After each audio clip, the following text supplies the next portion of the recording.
Good morning, all. It's 29 minutes past 9. We are ready to start the day's proceedings. Please make sure that your cell phones are off or on silent, your devices. Let's not disturb the proceedings. Thank you. Please stand.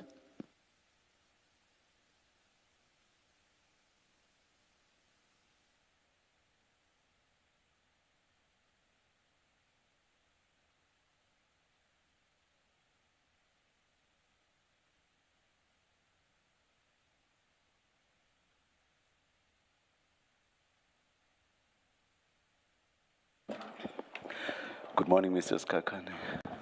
Good morning, Chair and the Commissioners. Good morning, Mr. Loftus. Morning, sir. Good morning.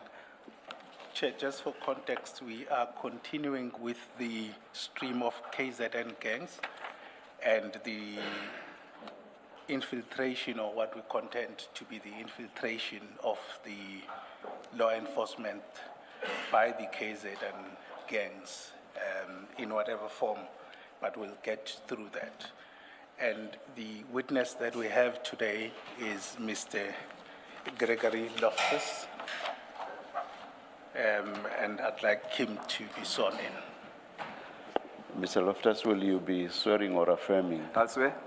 Do you swear that the evidence you are going to give is the truth, the whole truth, nothing but the truth? If so, please raise your right hand and say, "So help me God." So help me God. Thank you. Thank you. Just as a way of background relating to the witness is the father to the late Mr. Bevan Loftus, who was killed in a shootout with police, and his evidence fits within that context. And then as we go through, we'll then see how it fits in the entire stream. Thank you. Thank you. You should have 4 files before you. There's a statement file 1, which contains the statement of Mr. Gregory Loftus. I know there were a number of file 1, but it's that statement, if you can locate it.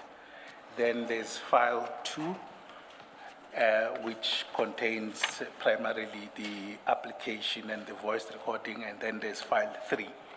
File 4, for present purposes, perhaps you can pen it away.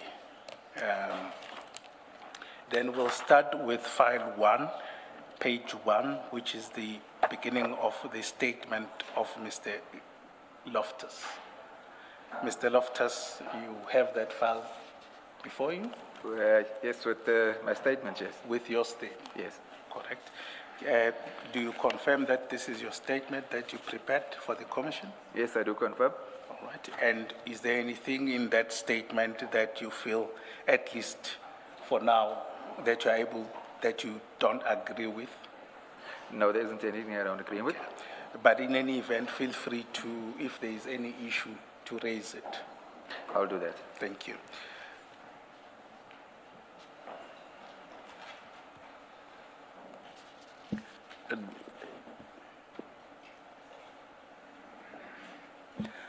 Our copies of the statement are not signed. Are there signed copies? Thank you, Chair. I think, can I request that it be signed after During the tea break? Yes. During the tea break, apologies. All right. Thank you, just because of the travel and there are certain logistics All right. that we couldn't sign it that way. Thank you. Thank you. Mr. Loftus, as we would start initially, the form of your evidence is that we'll give you an opportunity to go through your statements. Okay. Thereafter, we will then ask some questions that we have relating to your evidence, and the commissioners will ask certain questions or clarity-seeking questions or probing questions for that matter at the end. But it may be that during the reading of your statement, we also have questions that we'd rather have them at least answered there and then. Okay. Thank you. May you then proceed to read your statement starting from paragraph 1. Okay. I see on the screen here, some stuff is redacted. It's fine if I don't say my addresses and stuff? Yes, please. In fact, those personal details like your address and ID number, please don't mention, or the names of other persons. Okay. I'm an adult male, 61 years old.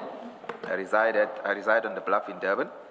The contents of the statement are within my personal knowledge, save where the contrary appears from the context hereof, and are, to the best of my belief, both true and correct. Where I rely on information from other persons, I do indicate, or the context so shows.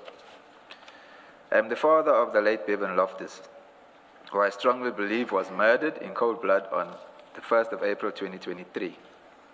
Bevan was murdered by the police under the guise of a legitimate police operation and at the instance of Clive Nyka, a competitor of Bevan in the tow truck industry and an alleged drug dealer. I will deal with the incident on more detail below. At the time, Bevan was with four of his friends, with whom he was hiding because he had been warned that Captain Dina Island, alias Dina Govender, who is a captain we know as Captain Dina Govender of the SAPS, was intending to kill him. The events that I describe in this affidavit occurred several years ago, and I may not recall some of the details.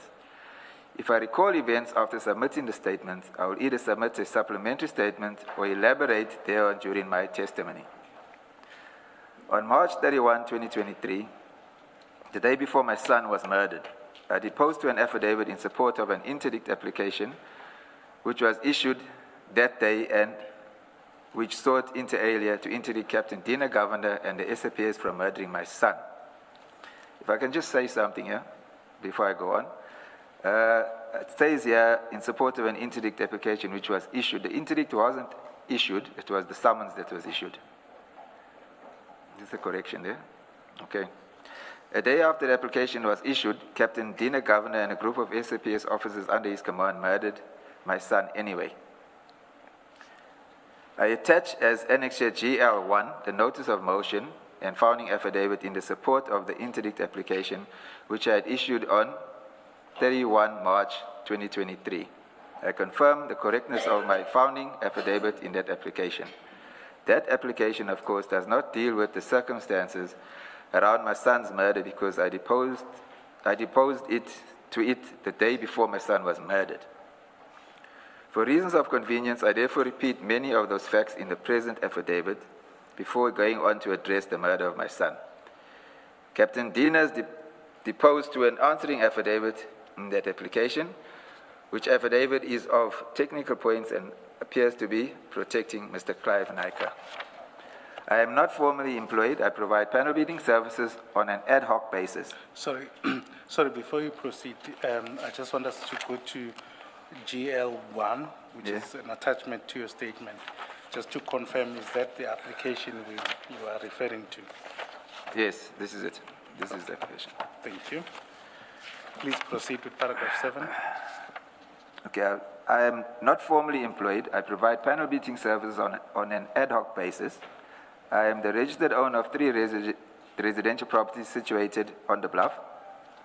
That one of the properties belongs to a trust, of which I am a trustee. I reside at my premises with my wife, and Bevan and his family lived at the adjacent house to mine. My other son, Nicholas, and his wife, Melissa Loftus, currently use the property, one of the properties, as a creche, or should I say a CD something. It's not actually a creche, it's a higher learning. It's for older children. The property at number 1, at where Bevan lived, was occupied by Bevan and his family from June the 20th. I have a history of approximately 20 years of service with the South African Police Service. I joined the police in 1986, where I was based in Langlagte in Johannesburg.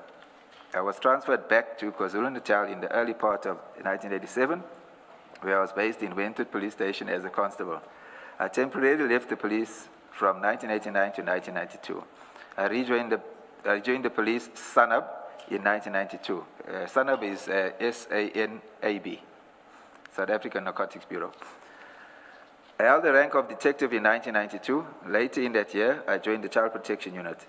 I went back to be based at the Wentworth Police Station in 1993. Although I cannot particularly remember the given passage of time. I left the police in 2009 because I had been victimized at the Wentworth police station and that was taking a toll on me and my family. At that time, I held the rank of a warrant officer. After I left the police, I worked in the construction industry for various companies on short contract basis. Bevan did his matric during 2007 and 2008.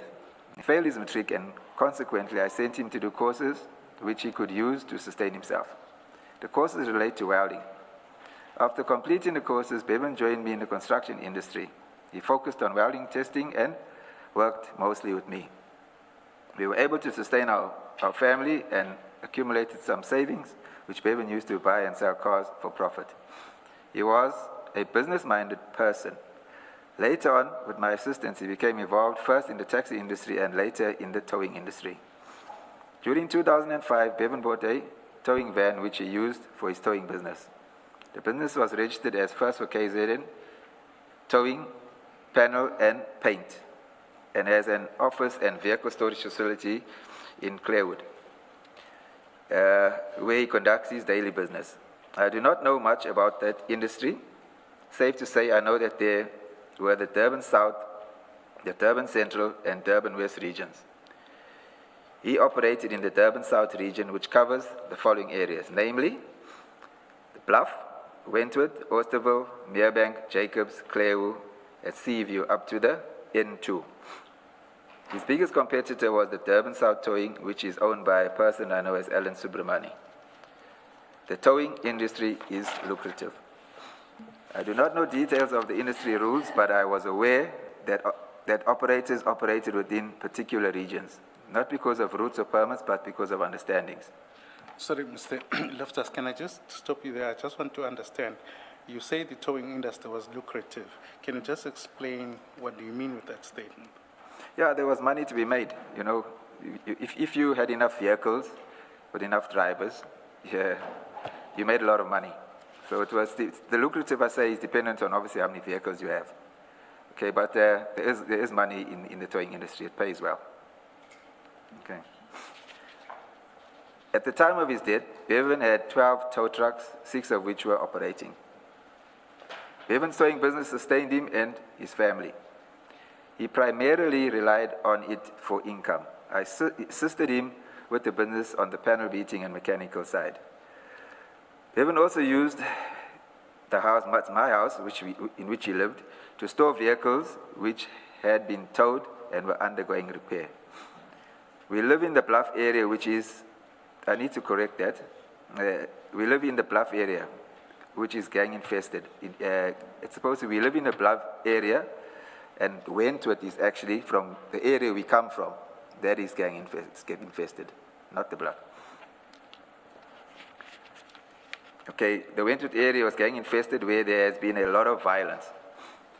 Bevan had friends and business associates that were allegedly involved in gangs and other criminal activities. The tow truck industry also saw a lot of violent crime. Gang violence involving the tow truck industry started in Wentworth during 2020. Bevan, his friends, and his drivers started being shot at by the members of a drug gang called the Cartel. Do you have any idea why that was so? At first, no. But we'll come to that. I'll explain it at a later stage. All right. Okay, his friend Antonio Goldstone, who was 21 years old, was shot and killed by members of the Cartel in his flat in Wentworth. A case of murder has been opened, but no arrests have been made. Antonio had previously been shot in his shoulder at the same flats where he lived whilst walking home.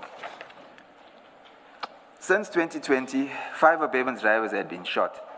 In one incident, one of the drivers, Colin Pillay, was shot and killed on the N2 in Isipingo, and in another incident, a passenger of one of the employees, Nhlaganipo Dube, was shot and killed in Galmal Crescent, Merebank, on the 10th of July, 2021. No one has been charged with the crimes yet. They were witnesses to all the incidents.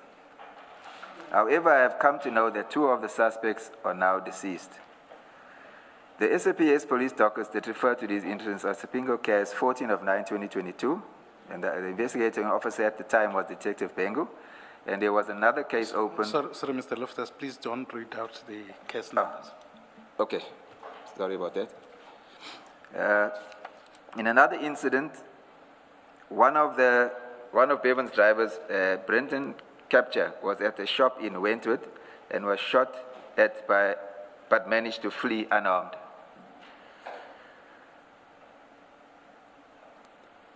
A while later, the same driver's father was seated on his veranda with his son and was killed in a drive-by shooting. The incidents were registered under a Wentworth case. A friend of Bevan, a friend of Bevan and his wife were shot in Tiflin Road in Wentworth while he was taking his wife to work. His wife was injured and he was hospitalized for a few months due to the severity of the injuries. He is now in rehabilitation to assist him to walk again. This shooting incident is also registered at the Wentworth Police Station. In another incident, one of Bevan's ex-drivers, Denzel De Silva, was shot while awaiting his food order in Wentworth. He survived the shooting incident. A colored male by the name of Dion Ismail Wood was arrested for the shooting and is currently in Westville Prison. A police docket that refers to this case is a Wentworth case.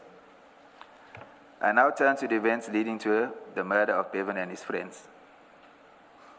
The allegations against Bevan.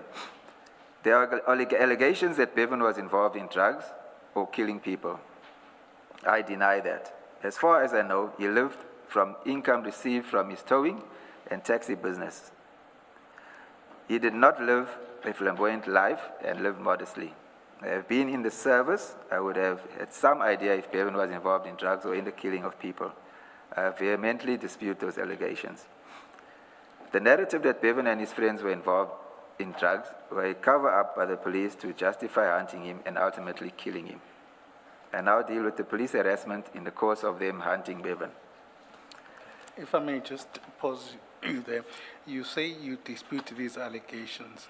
Do you still stand by that version? Yes, let me just elaborate.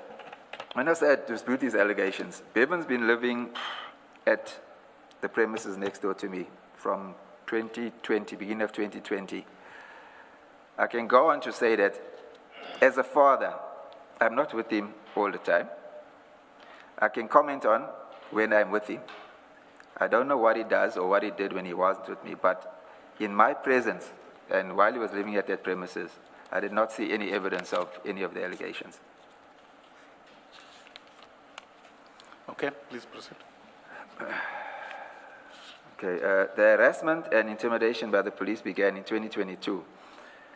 But it is important that I set out the context which I believe is important and basis for the harassment. During 2022, both Bevan and myself received information that there was an assassination contract put on Bevan's life in the amount of 2.5 million. I also received information from a policeman I know that the hit on my son, Bevan, was genuine. The word was that I should be careful because if they cannot kill Bevan, they would kill my son, Nicholas, or myself. My son, Nicholas, was a Bolt taxi operator and had to cease operating because of the threat on his life and subsequently lost his income and the vehicle. Bevan and I were informed that Clive Nyker put up the 2.5 million contract to kill Bevan. On 23rd of January 2023, Bevan called Nyker, Clive, and confronted him in this regard. I have submitted a recording of that call to the Commission. A transcript of that call is attached as GL2. Sir, before you proceed, can we then turn to GL2, which should be page 112 of that same file? Yeah, this is it, yes.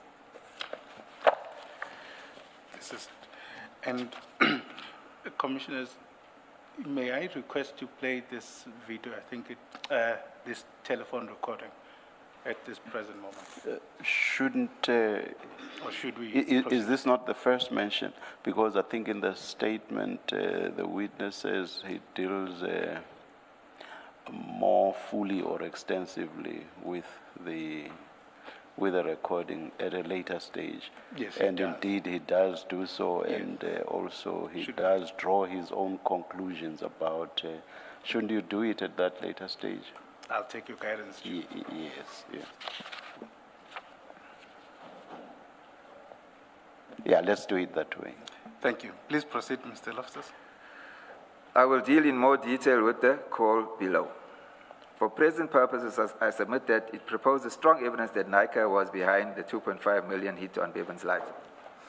Okay, the incident of the 13th of December 2022. On Tuesday, the 13th of December 2022, I was at my home when I saw a number of policemen at Bevan's house. There must have been approximately 20 to 30 members, some in plain clothes, while others were in uniform, including the dog unit, the NIU, Vehicle Pound Unit, and Metro Police. I went outside and saw members of the police walking up my driveway. I took out my cell phone and started video recording them. There were two policemen outside Bevan's gate in civilian clothes. I jumped over the fence into Bevan's yard and approached them at the gate. One of the police officers, who later became known to me as Warrant Officer Sivan Naidu, shouted at me not to record anything.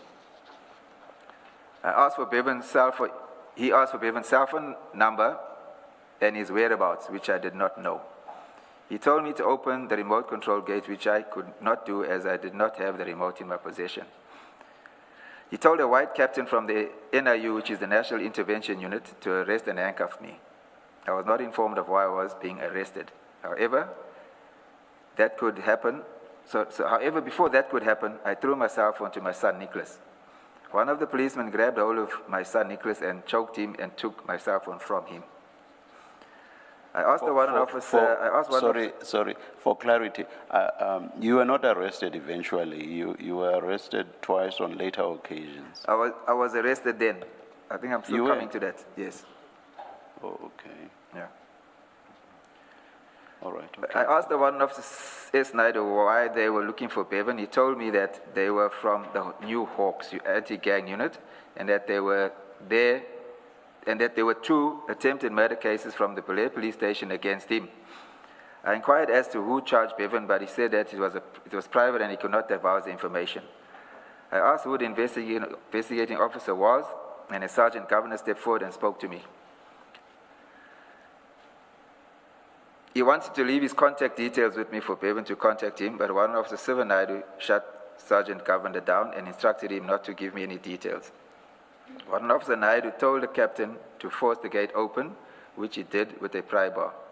Warrant Officer Naidu knew that I was an ex-policeman, and he then told me that he was charging me for not cooperating and withholding information, hence the defeating the ends of justice charge. One of Bevan's employees, Eckert van der Bijl, was working on the premises and was assaulted by an NIU officer, which incident was recorded by the CCTV cameras. Eckert was also assaulted later on that day by a uniformed policeman, it should say.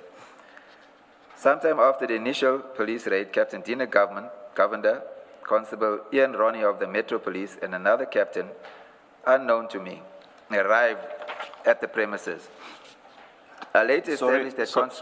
Sorry. This is exactly what confused me, and I thought you were not arrested when you referred to just before the arrest happened.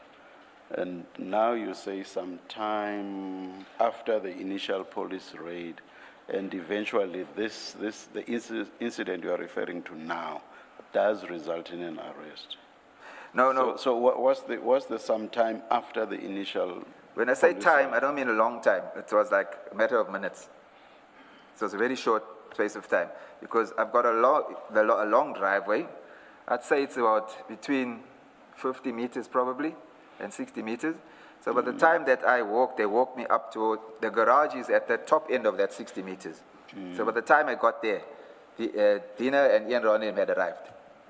Okay. So and how do you separate the raids? You refer to an initial raid. So if the people are there throughout and they eventually arrest you, what's an initial raid, and what other raid is there? Because if you talk about initial, then there must be some other.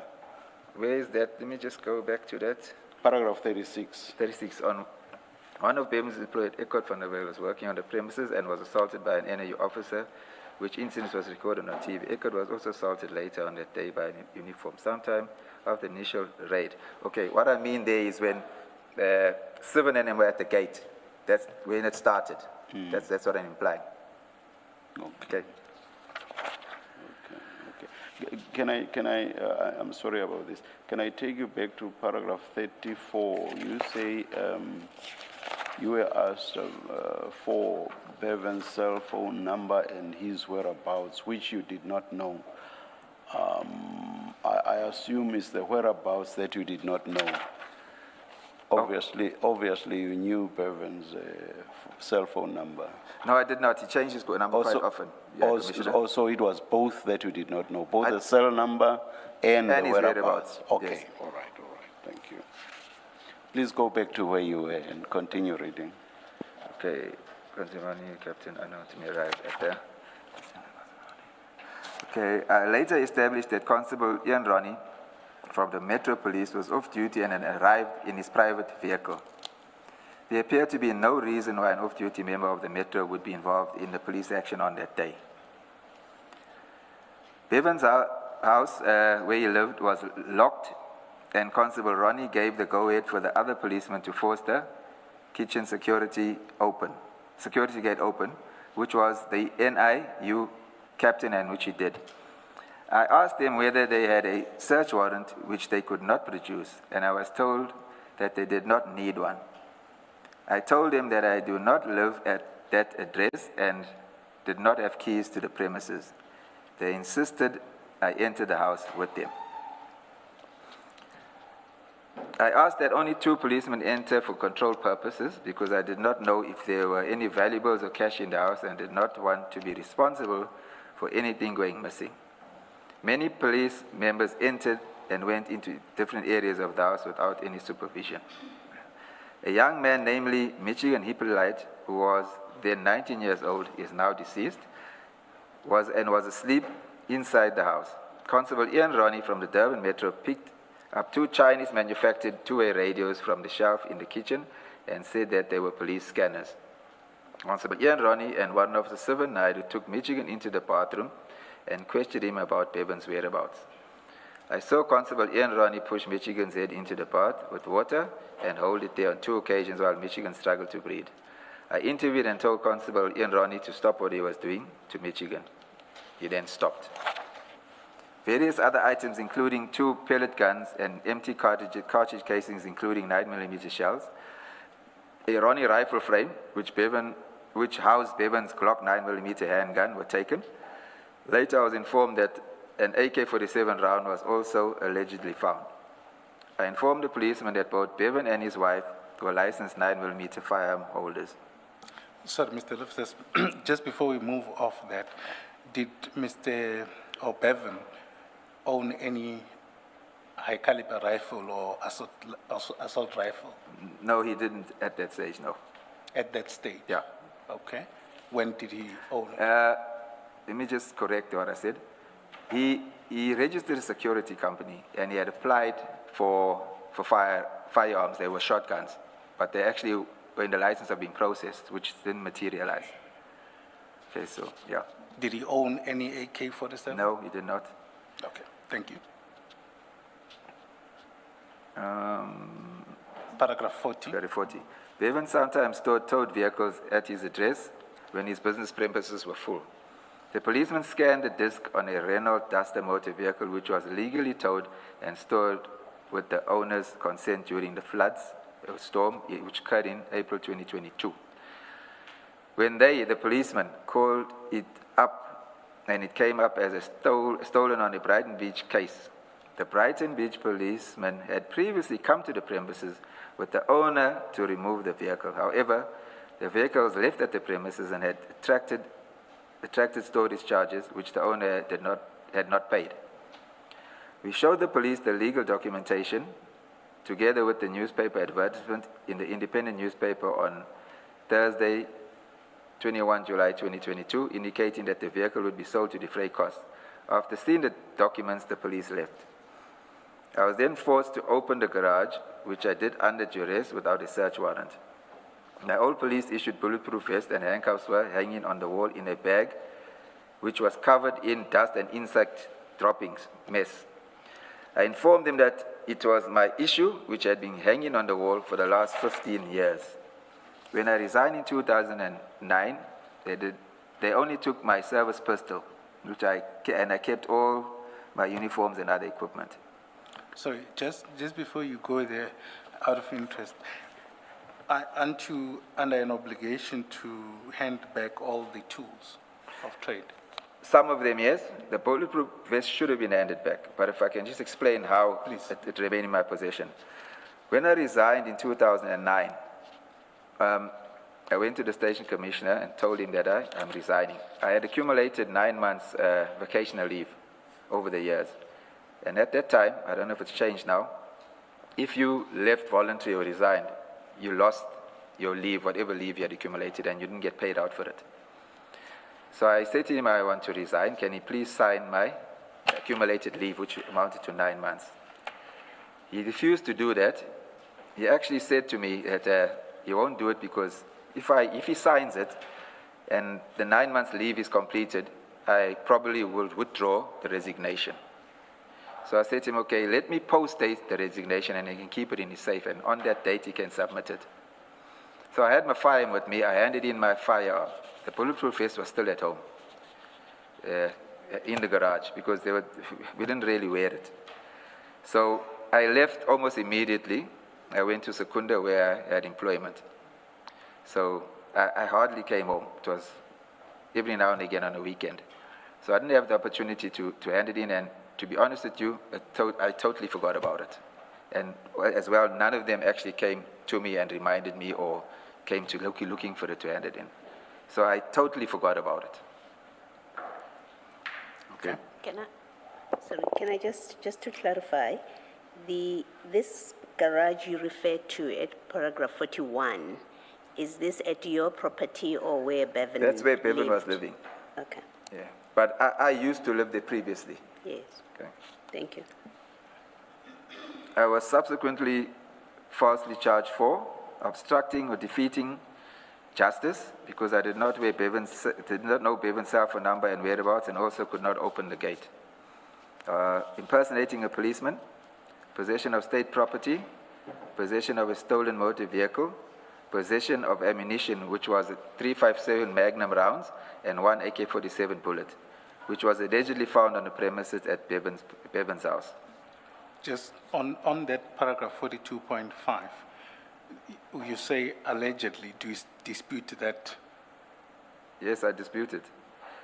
Firstly, if I can just explain further, Commissioners, the .357 Magnum rounds, I'm a licensed firearm holder of that caliber of weapon.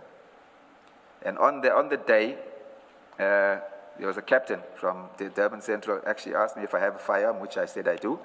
So he went with me to my premises next door and he took possession of my firearm. The AK-47 bullets, I know nothing of that. Let me get this. You were in possession of state property because you had the bulletproof vest, the uniform, and the handcuffs. So why would that charge be false if, even on your own version, you forgot to hand them back? I wouldn't say that charge is false because I agree with you, Commissioners, because it was in my possession. Yes. But I'm saying it wasn't maliciously in my possession because the implication on the day was that I read from Captain Governor and Warrant Officer 790 is that I'm using it for malicious purposes. That's why when it was taken off the wall, it was hanging on the wall, I actually said to them, please take a photograph of the condition of that bag to show that it wasn't open because there are a whole lot of insect droppings on it in the zip area. So I wouldn't say that's false. It's not false because I was in possession of it. And the badge, where was the badge? No, they didn't find the badge. The badge, did you hand it back, the badge?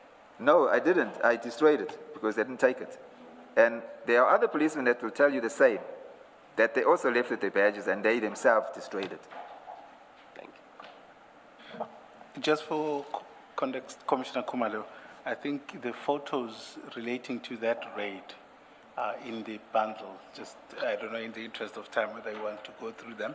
But the one of the badge, of the bulletproof vest and the handcuffs appeared, page 951, which is file 2. And 952, and then you'll see the rounds going forward. I don't know whether you need to see them physically. I think my concern with the statement was the allegation that he was falsely charged for possession of state property. And I'm saying the charge can be false if you are in unlawful possession of state property. Yes, I think the witness has answered it, yes. So maybe in similar vein, just clarify, the vehicle, the Renault that you say was on the property, it had you do explain that how the circumstances in which it ends up there, but you also say that when they checked, they found that it was still reported as stolen property. So at this point, it had not yet been taken off the stolen property or stolen motor vehicle report. Is that what it means? That's correct, Commissioner, but if I can just elaborate on that. What had happened in this particular case, according to what I was told, why it was in his possession is because it was flooded. It was underwater during the floods in 2022. So that whoever towed it, called to the scene, had to salvage it. In other words, to not just tow it, had to rescue it or recover it from that water. And then the insurance didn't want to pay for it. It was some kind of a dispute that took place. So he wanted the vehicle without paying. So this happens used to happen when I was a policeman as well. The owner would go to the police and report it stolen, so that the police can come and recover it, and he doesn't have to pay the cost of the salvage, recovery, and the storage as well. And this is what I think happened on this day. That's why because I didn't witness the transactions between them, but I was kept up to date by Bevan about that vehicle. And he said to me, this is what's happening. Insurance doesn't want to pay the owner, and he doesn't want to pay cash out of his pocket as well. So in my understanding, that's why I went to the police and reported it stolen. So it actually wasn't really stolen. And if I can add on to that as well, this used to happen quite regularly when I was younger in the police, that owners used to come in, open cases of vehicles can be recovered. Then at some stage there was a circular that was sent to stations to say that the police are not to get involved in those transactions anymore. That's purely civil. So we stopped doing that. Thank you. If I can, I don't know if your commissioners, if you're interested in knowing about the impersonating a policeman. If I give you the background on that. That charge is, when they came, dinner and 7, when they entered the premises at the garage, Dinner Governor related to me that he knows about me. He knows I was working at Sanab with Warrant Officer Swanepoel, Warrant Officer Jones at that time, who's now retired. He retired as a colonel, and another gentleman who worked with us as a reservist. His name was Sunil Kara. That was our team. And he even said, you know, he watched us and we did some good work, and he knows that I've left the force, and he knows everything about me. Before he came, he did an inquiry, and he knows that I own the 3 houses. So with the impersonating, they implied that I said to them that I'm still presently a captain in the police. That's how that impersonating charge came about. Yeah, okay. I protested against the charges because I do not live on the premises and I have no keys or remote to enter the premises. Captain Dina Govender, Warrant Officer Sivan Naidu, said I was being charged because I owned the premises. They took me and I was detained at Durban North Police Station from Tuesday, the 13th of December 2022, and I attended the Durban Court 10 and Thursday, the 15th of December 2022, and was remanded to Westwood Prison for 7 days, for a formal bail application, that is. On appearing at Durban Court 10 on the 22nd of December 22, I was released on a 3,000 and bail, and the case was later withdrawn. Early this year, in 2026, I was visited by Sergeant Koluse from the Hawks, who informed me that they are putting the matter back in court. They asked for a copy of my registration confirmation of the property situated at the address where Bevan lived. He said there was a search warrant and the court wanted to know whether they had searched the correct house. He also asked for a copy of my firearm license, which I later sent to him. It emerged from Sergeant Governor that the raid on our family homes on the 13th of December 2022 was ostensibly related to the two Belair dockets, which are both Belair cases. Bevan had no knowledge of these cases and was never contacted by the Belair police officers who were assigned these cases. I later established that the Belair cases had been signed out by Captain S. Naidu and assigned to Warrant Officer T. Naidu from Durban Central Detectives on the 4th of December 2022. The dockets were returned a week later.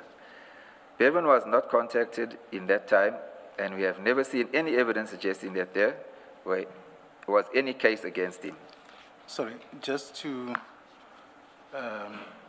clarify certain things, you talk of Sergeant Govender. Is that someone different to Captain Govender? That is somebody totally different to Captain Govender. And then there is Captain Naidu. It was Captain Govender, it was Warrant Officer Naidu, Okay. and Sergeant Govender. Okay. All right. Thank you. Please proceed at 46. At 46. Whilst I was in custody at Westwood Prison on December the 22nd, I received a message from Bevan's best friend Marlon Stewart, who's known as Sticks, that's his nickname, and another male known to us as David, who is a tow truck driver for Durban South Towing. They were shot and killed near Moses Mabhida Stadium. Bevan knew both deceased as he grew up with them, and Marlon was his best friend. According to Captain Dina Governor and Warrant Officer Sivan Naidu, Bevan and his manager, Hendrik Nunez, were persons of interest in the matter. This was mentioned to me and Bertie Lang, who was my attorney, by the officers. The allegation was suggesting that Bevan was involved in the murder of Marlon and David is fanciful. Marlon and David were his close friends. Moreover, Bevan was in Johannesburg when they were shot and killed. Okay. Sometime in January 2023, Bevan came home one day and told me he got a phone call from a friend that is in the Sydenham Taxi Association together with Clive Nyker. The friend told Bevan to be careful because Mr. Clive Nyker had put a hit on him. Apparently, no photos of Bevan or details of his appearance had been circulated, but word was out that Bevan lived in the Bluff area and drove a white BMW and a white Toyota Bucky. Bevan informed me that his friend had advised him not to drive those vehicles and stay off the streets.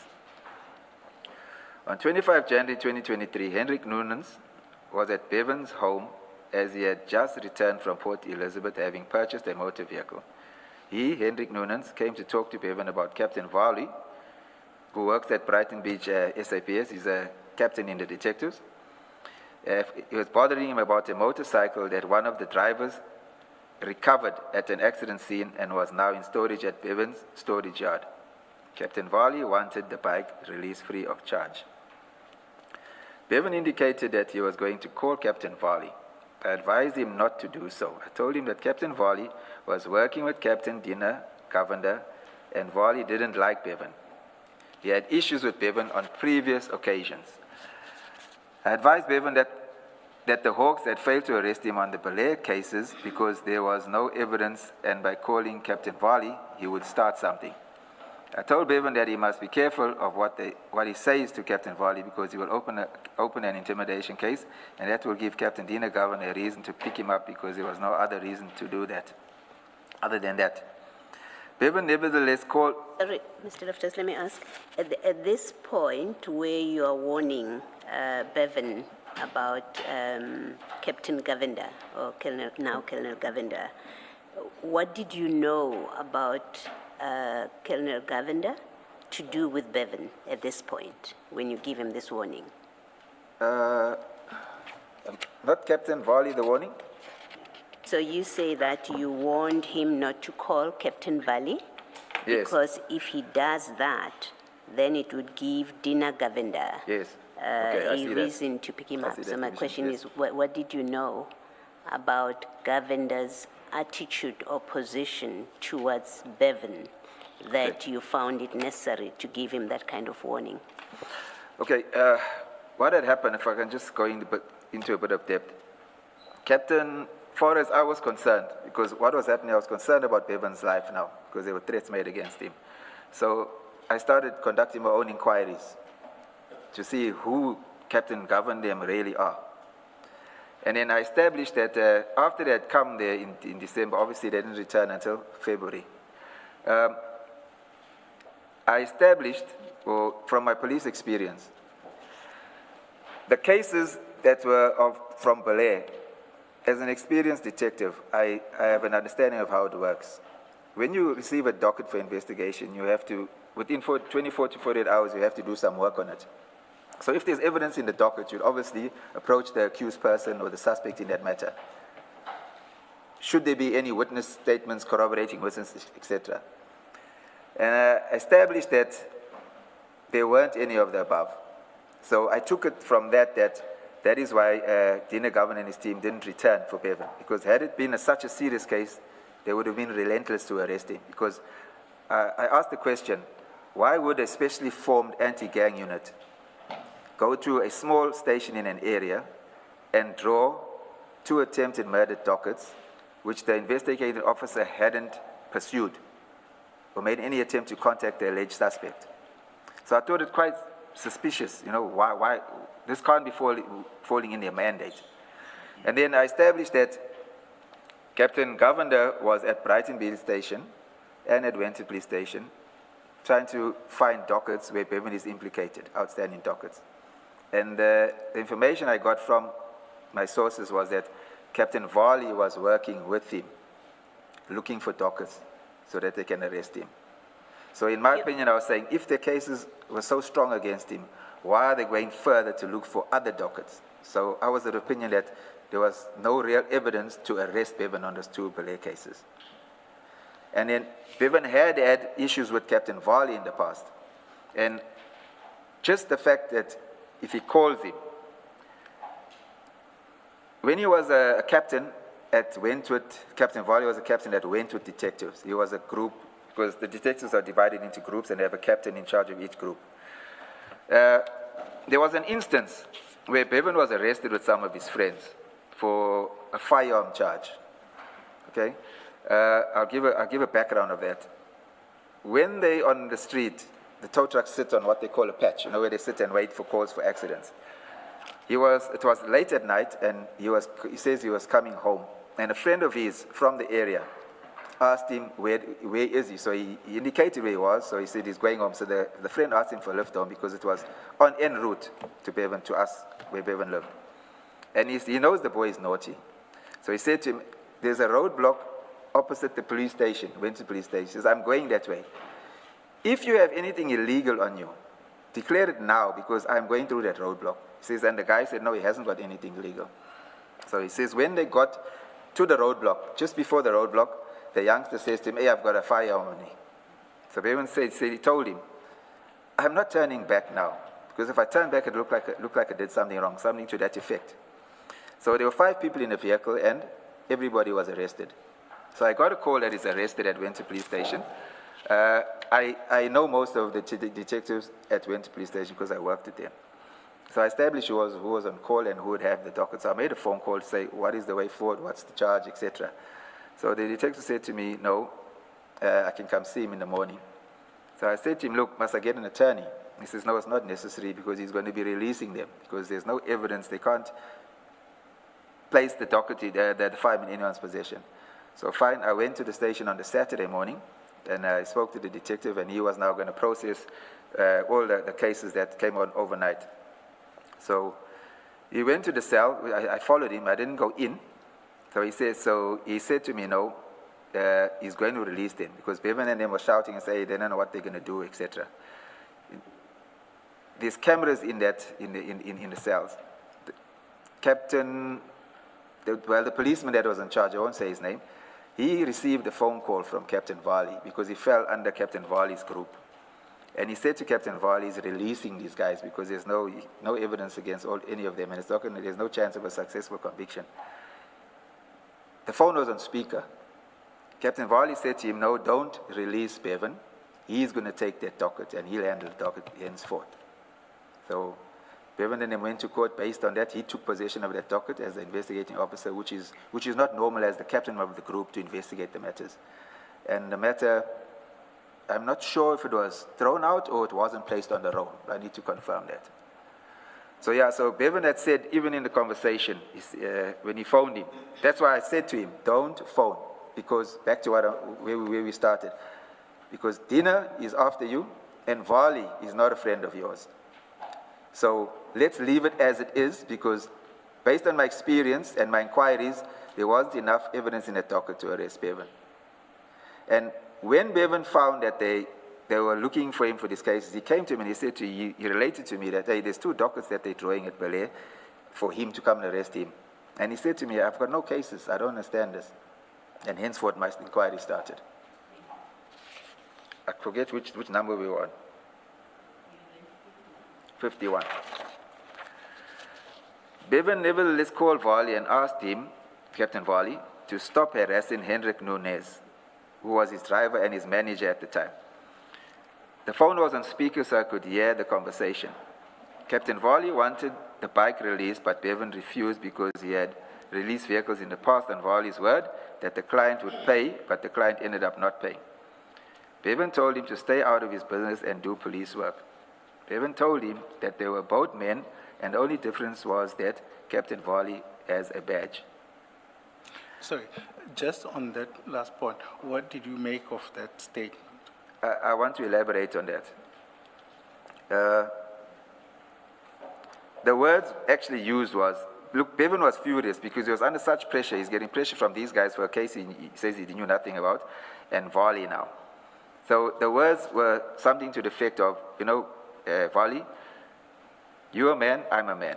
You've got blood and bone, I've got blood and bone. You're a policeman, I'm not. You've got a badge. You do your police work, and I'll do mine. Stay out of my business. It was to that kind of effect. In other words, stay in your lane, I'll stay in mine.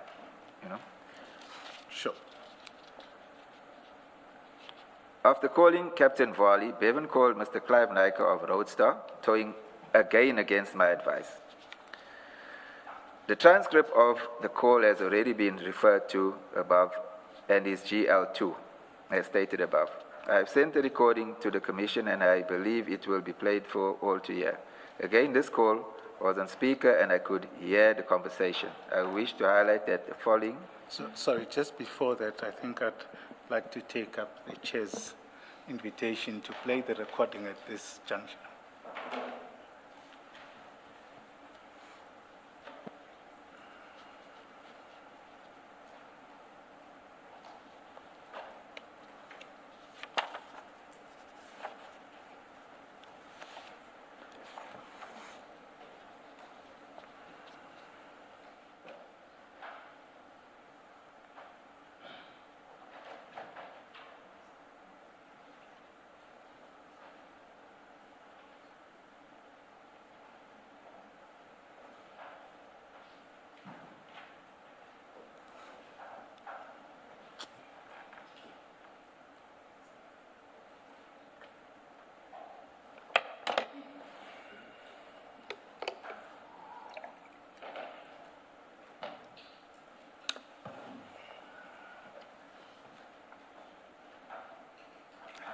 Chair.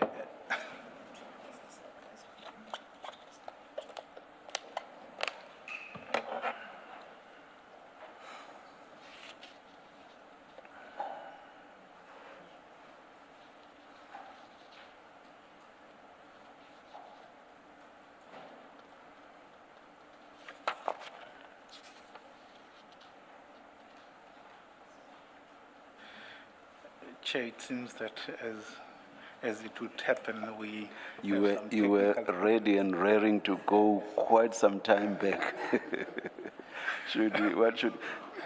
Should we, let's just carry on, perhaps you'll come Yes, back can to I it. request if indeed we get there, we'll Yes, play it. But yes. it's quite And- important for the context of. all right, I all think right. also for the question that was put to Mr. John. I don't know whether I can request because my colleague tells me. I don't even think it's necessary for us to go to the transcript because we went through it and I think it was read into the record as well. We can proceed so long. I'm not saying you should not play when you are ready with it, we can always go back to it. Can I perhaps just offer an explanation why I need to go to the transcript to explain? I'm not even stopping you, but please, if you want to Okay. explain it. It's because there was an issue about an issue about identification of Bevan and Mr. Naika, and Mr. Loftus was in that room, so I'd like him to explain, and perhaps if you have a question, or the commissioners have a question, they can come from there.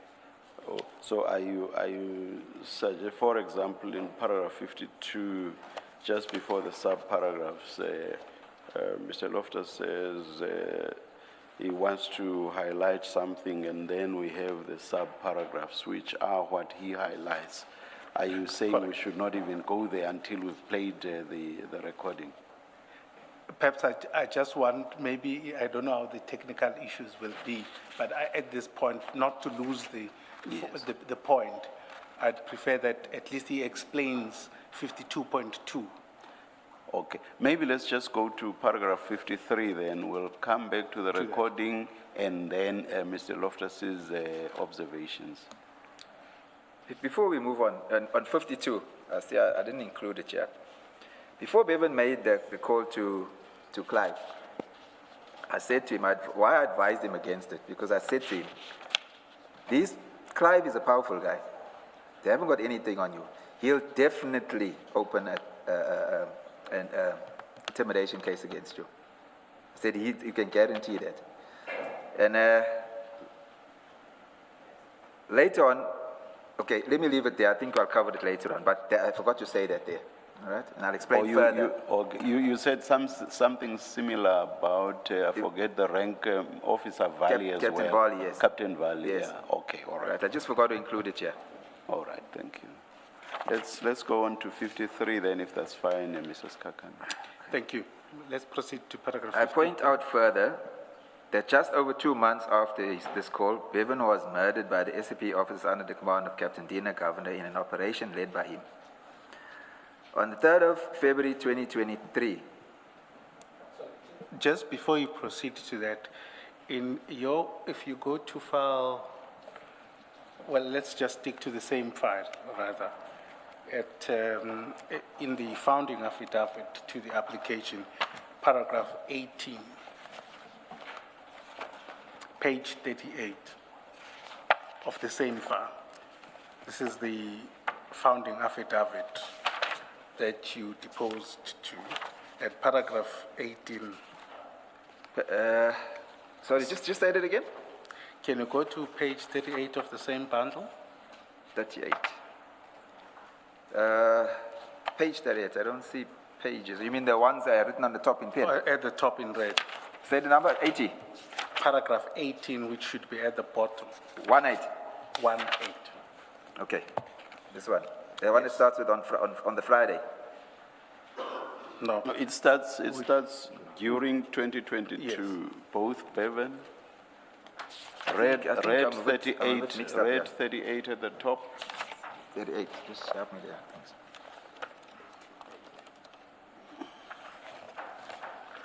Oh, okay, all right. Okay, can I go are on? you there? Can you just read that entire paragraph 18? During 2022, both Bevan and myself received information that there was an assassination contract put on Bevan's life in an amount of 2.5 million. I also received information from a policeman I know that a hit on my son Bevan was genuine. The word was that I should be careful because if they cannot kill Bevan, they will kill my son Nicholas and myself. Thank you. I just want to probe just two things there. So you, according to this, you received the information in 2022. Yes. Do you remember when about? No, I can't remember.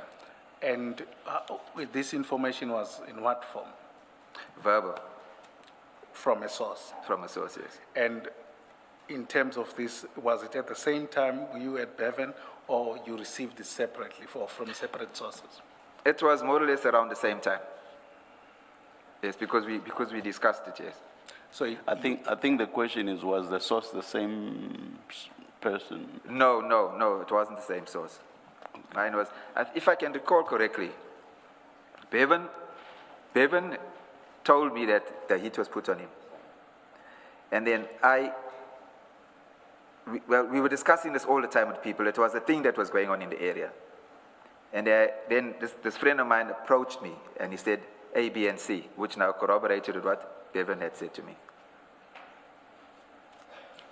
I just want to make sure that I understand.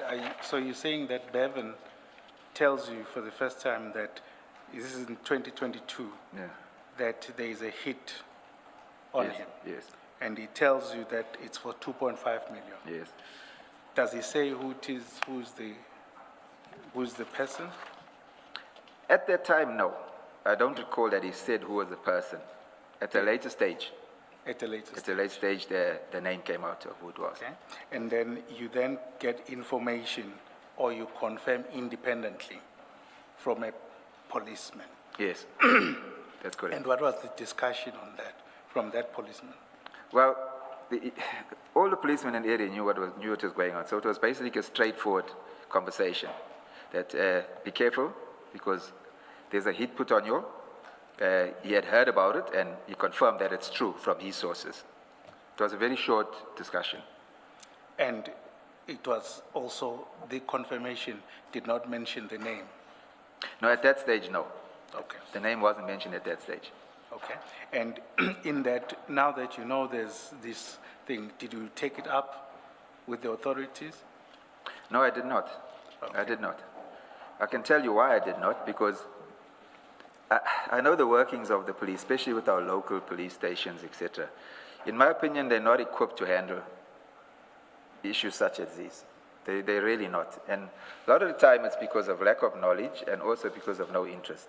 I've seen that while I was a policeman.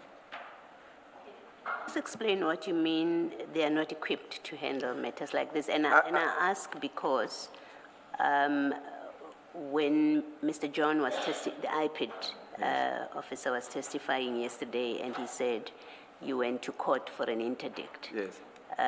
The question that I didn't ask, but that was in my head, was why would you not lay a charge of conspiracy to murder or to kill? Why didn't you lay that kind of complaint? So answer my question about why do you say the police do not have the capacity to deal with these kind of issues, together with my question, why did you not lay that kind of charge? From experience, being in that environment, cases like that, people don't generally want to come forward, first of all, and give statements because they'll have to name names, etc.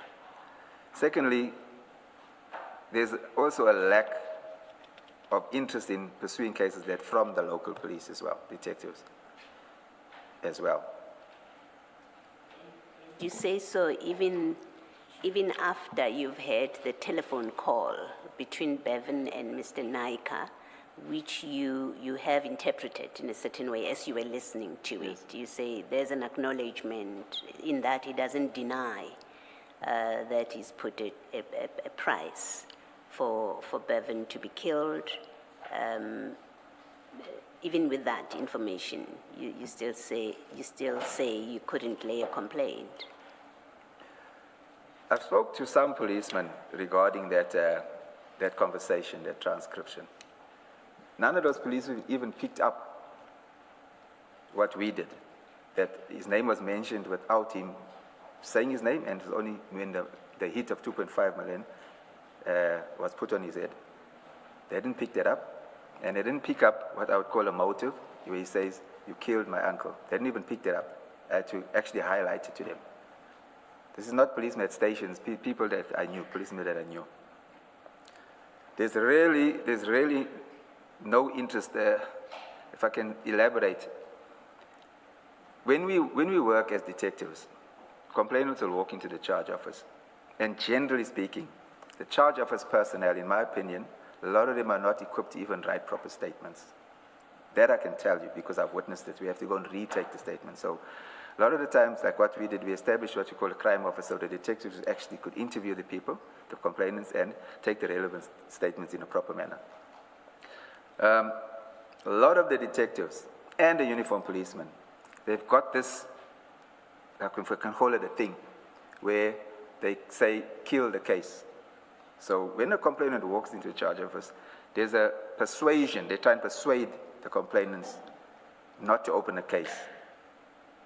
If you can understand what I say, they try and inform that they can't open a case because there is no case, etc., etc. They find some kind of way not to help them. I've witnessed it. So, Thank you. I'll elaborate a bit more. There were times when this started, where youngsters would be intimidated at the flats before it escalated. When I say flats, it's where we grew up in Reykjavik, where this cartel was operating. These youngsters, 2 of them that are deceased now, and Antonio was also deceased, they're from there, they were junior youngsters. They were being harassed, intimidated.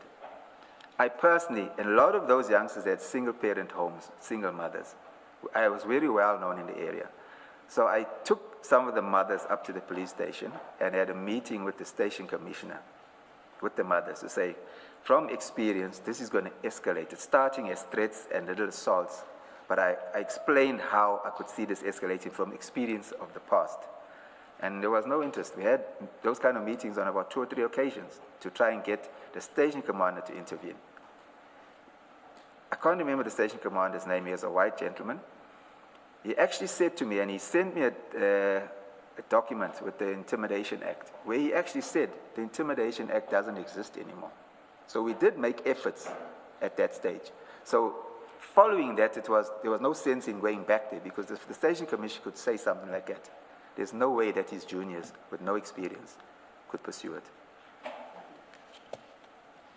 Just 2 questions on that. One is, what is, I think a lot of your statement contained the words or the phrase that word in the street was. But I'd like to know, to explain what does that mean generally? It's talk amongst people on the street, people, groups, just general talk. I mean, it's like social media. People thrive on activities or events that take place. So you pick up something that you hear and you pass it on like a grapevine story, you know, and that's how the word gets around on the street, you know. And it's a lot of the time what you hear is true. Not all the time, but a lot of it. And a lot of the time, some of what you hear is true and it leads to other things, you know. So it gives you some kind of something to grab onto, some of the stuff, and you can investigate. How investigation starts, and you can pursue whatever said, and you can actually find that a lot of it is true most of the time. Okay. Then the second point is just to follow on what Commissioner Baloyi said, and what you then responded by, is that what do you think is the reason behind the police seeming apathetic or not willing or killing cases, as it were? That's a tough one for me to say. I'm going to get into trouble for this. I think it's just laziness. That's what I believe. Okay, thank you. Chairperson, I am advised that the sound is back. Can I request that we play that recording and then go back to the file, to the statement at page 15, paragraph 52.1, but we'll start with the recording. The roadster, Mr. Clive himself. How are you? Yeah, Moses, yeah. Like a lot of money, 2.5 on my head now, eh? Who is here? Who is here? Evan, you? Yeah, how you can phone Dane? How you can phone Dane to tell Dane to set me up? You can Mr. Roadster. The roadster, Mr. Clive himself. How are you? Yeah, Moses, yeah. Laka, lot of money, 2.5 on my head now, eh? Who is this here? Who is this here? Bevan, you. Yeah, how you can killed phone my Dane? uncle. How you can phone Dane to tell Dane to set me up? I phoned Dane. I don't even Yeah, fucking know me, who I Dane never is. ever fought with you. I got no problem with you, but look like you after me. You paying dinner, governor, you paying all the carols. You went past to do all these things to me. I never had nothing to do with you. I never minded your business. I got no flop with you. But Bali, you went out of your way to do all these things to me. You wanna kill me and all. What kind, Bali? Where's the numbers? Are you making allegations against me, or are you telling me the facts? I'm asking you, where's the numbers, Bali?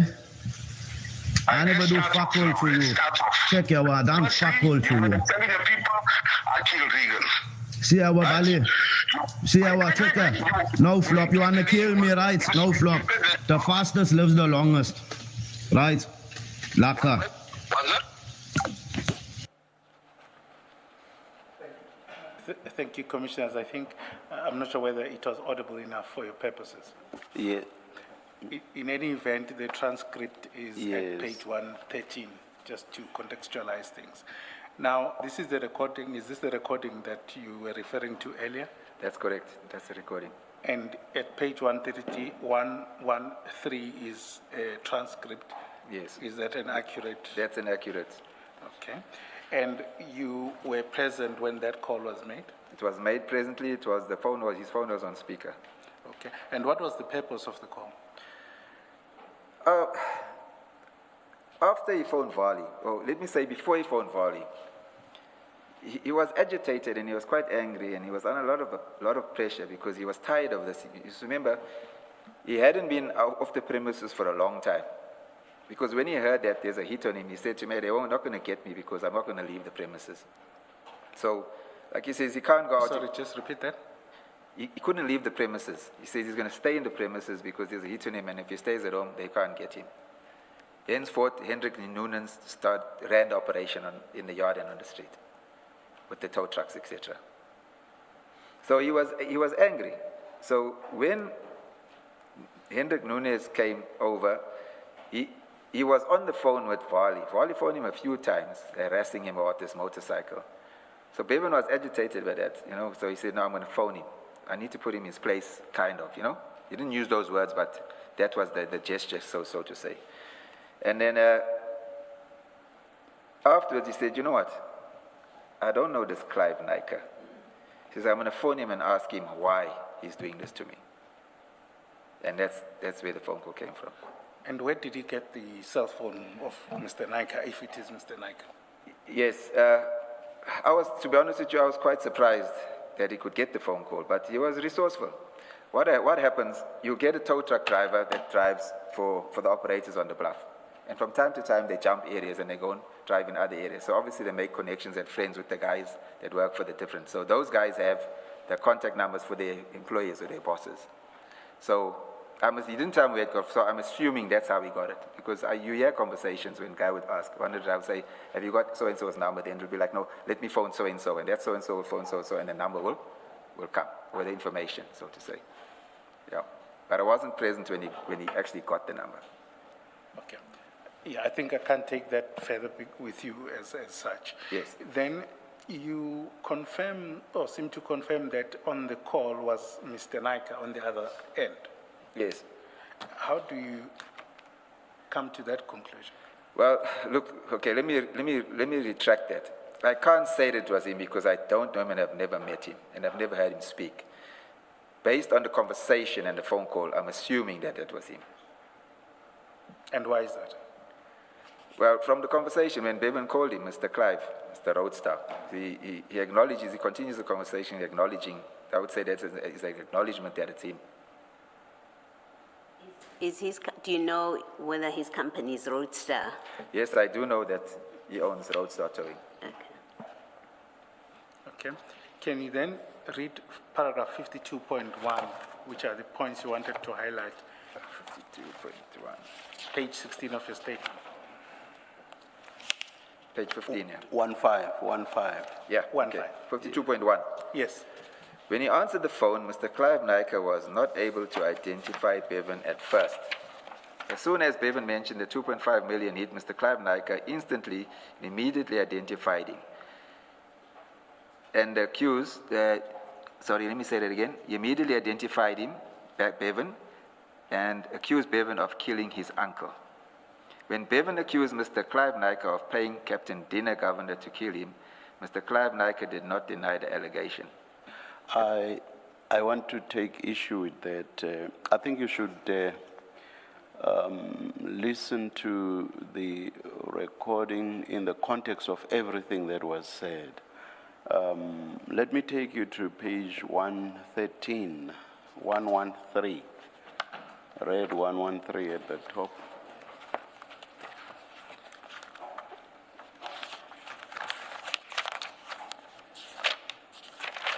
Okay, I've got it, Commissioner. Yeah, the fifth entry where Bevan is speaking says yes, and then how you can phone Dane to tell Dane to set me up, then the response by Captain Nyker. I'm sorry, Mr. Nyker. I phoned Dane. You see, even the fact that is asking a question there, I phoned Dane. It should tell you that implicit in that is, it may in a sense be a denial. I don't even effing know who Dane is, so it becomes clearer. I've never, so your source about me having called Dane to set you up, that's false. So that's a denial. Yeah. But let's go further down. So yes, it's not, it does not directly deal with the 2.5, but the context is the 2.5. And the setting up by Dane is in the context of the 2.5. So let's go further down. The long, or there is what Bevan said there, the longest by him. He says, second last line, towards the end, you want to kill me and all that kind. And then the response by Mr. Nyker, I don't. You want to kill me? I don't. Are you making allegations against me or are you telling me the facts? So when you look at all this in context, he actually did deny the allegations. It's on that basis that I say I take issue with what you say when you say he did not deny. Sorry, I didn't hear that, Commissioner. I'm saying it's on this basis that I say I take issue with your statement that Mr. Nyker did not deny. No, fair enough. That's the way it's read. All I right. accept that. Chairperson, perhaps one has to understand the context of the issue, whether it's taken with whether it was not Mr. Nyker on the other side, or whether it's a matter of having put a contract on his head. I just think we need to distinguish that for his purposes as well. I'm just proceeding on the assumption that it was Mr. Nyker. And what I'm addressing is the statement by Mr. Loftus that Mr. Nyker, if it was Mr. Nyker, did not deny the allegation. That's all I'm engaging Mr. Loftus on. Sure. Chair, can I then take you to file 3?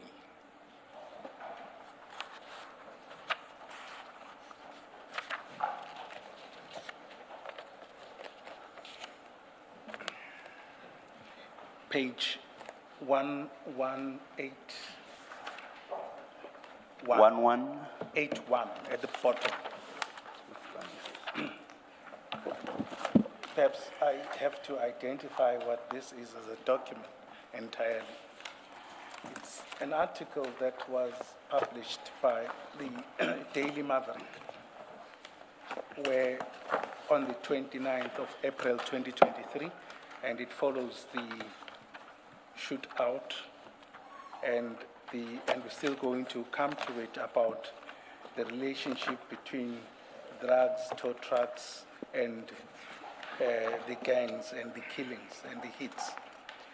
But for present purposes, I'd like us to go to 1181, which is Clive Naika Speaks. If you turn over, there's a suggestion that Mr. Clive Naika was confronted with this allegation. Where about at 1182? I think it's the second, I think for context, I'd like to read the two paragraphs Which ones are those? at the top. So it says, The one unquote, starting Daily Maverick. Yes, Okay. right. Just for the purpose of the record, can I ask the witness to read it? And what is this? What did you? Well, it's the point about whether Clive Naika denies Okay. that it was him on the call. And perhaps the point I'm trying to come across, to put across, is that he doesn't seem to deny that discussion, at least on the media reports. Also,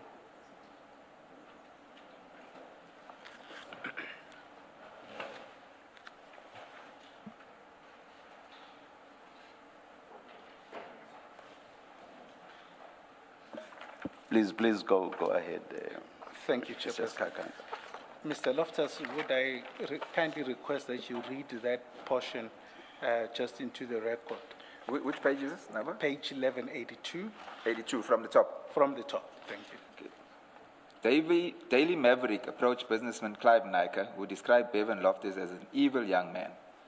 I've only had 2 or 3 conversations with this evil young man. I don't know him. I have been in the towing industry for 14 years, and I'm chairman of our Towing Industry Association. I have never had a confrontation with Bevan. Earlier this year, Bevan called me saying I wanted to kill him.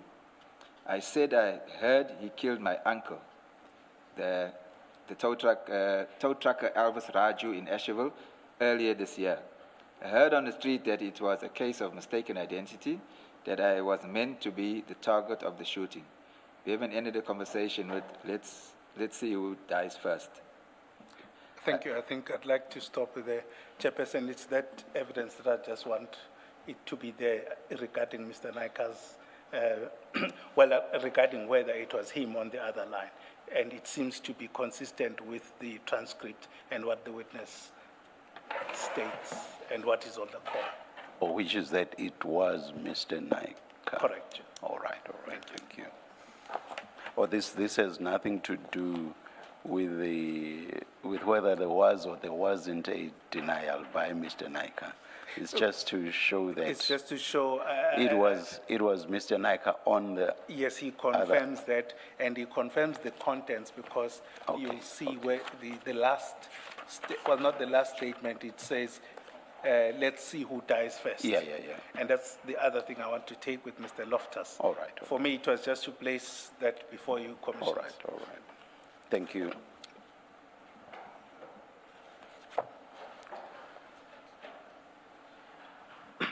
Then I will come back to this, about this article later on after tea, but there is a statement or something that Bevan says when the call ends.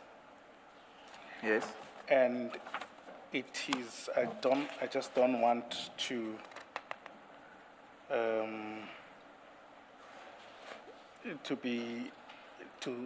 to rephrase it. It says, the fastest lives the longest. You recall that? Yes, I that recall it. sentence. What did you understand that to mean?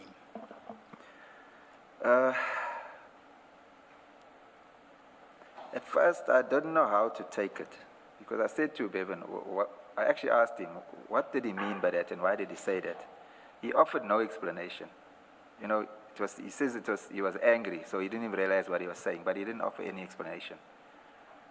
And I'm just saying, what did you understand of it, that statement? If I have to put my own interpretation into it, Clive being now the guy that wants to kill him, as he says in the conversation, so I would put it as to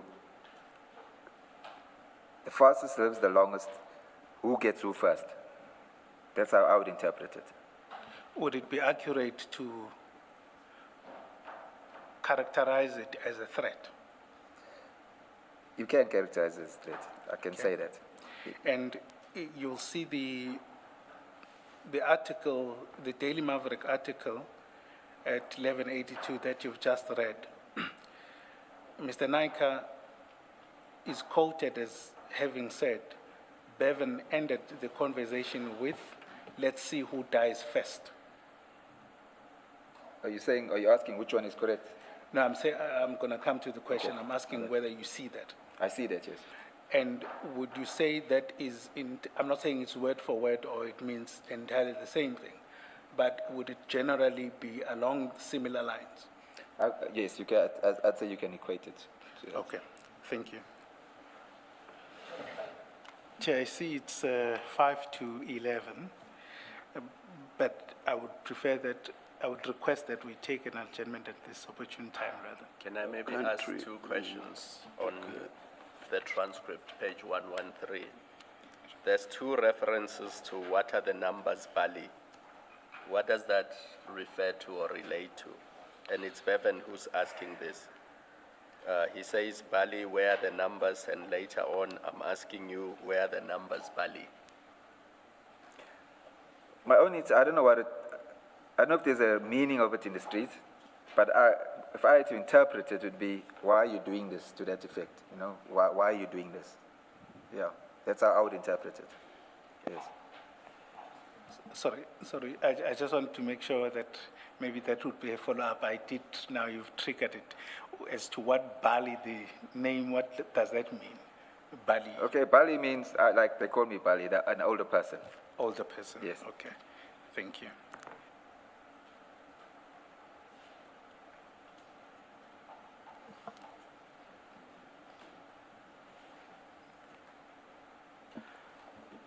Let's adjourn and resume at 11:30. Thank you, Chair.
Good morning again. It's 29 minutes past 11. We are ready to resume.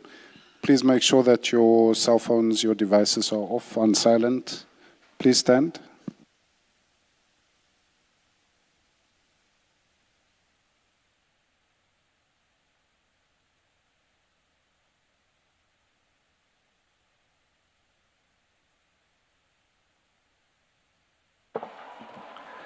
Yes, Mrs. Kakana.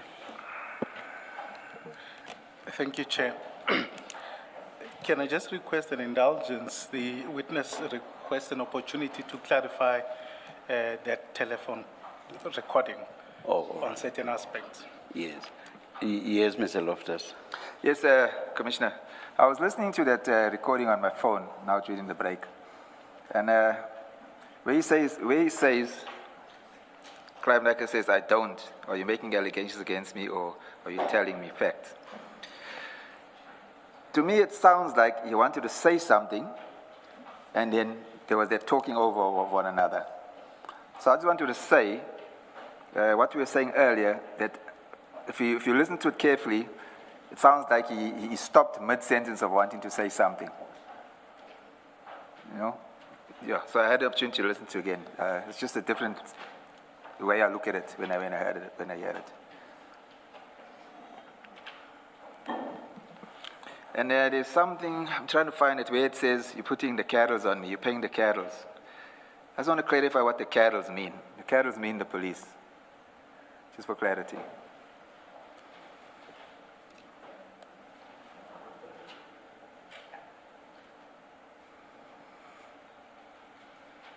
Why do you say carols means police? It's Durban slang. Yeah. For police, meaning police. Yeah.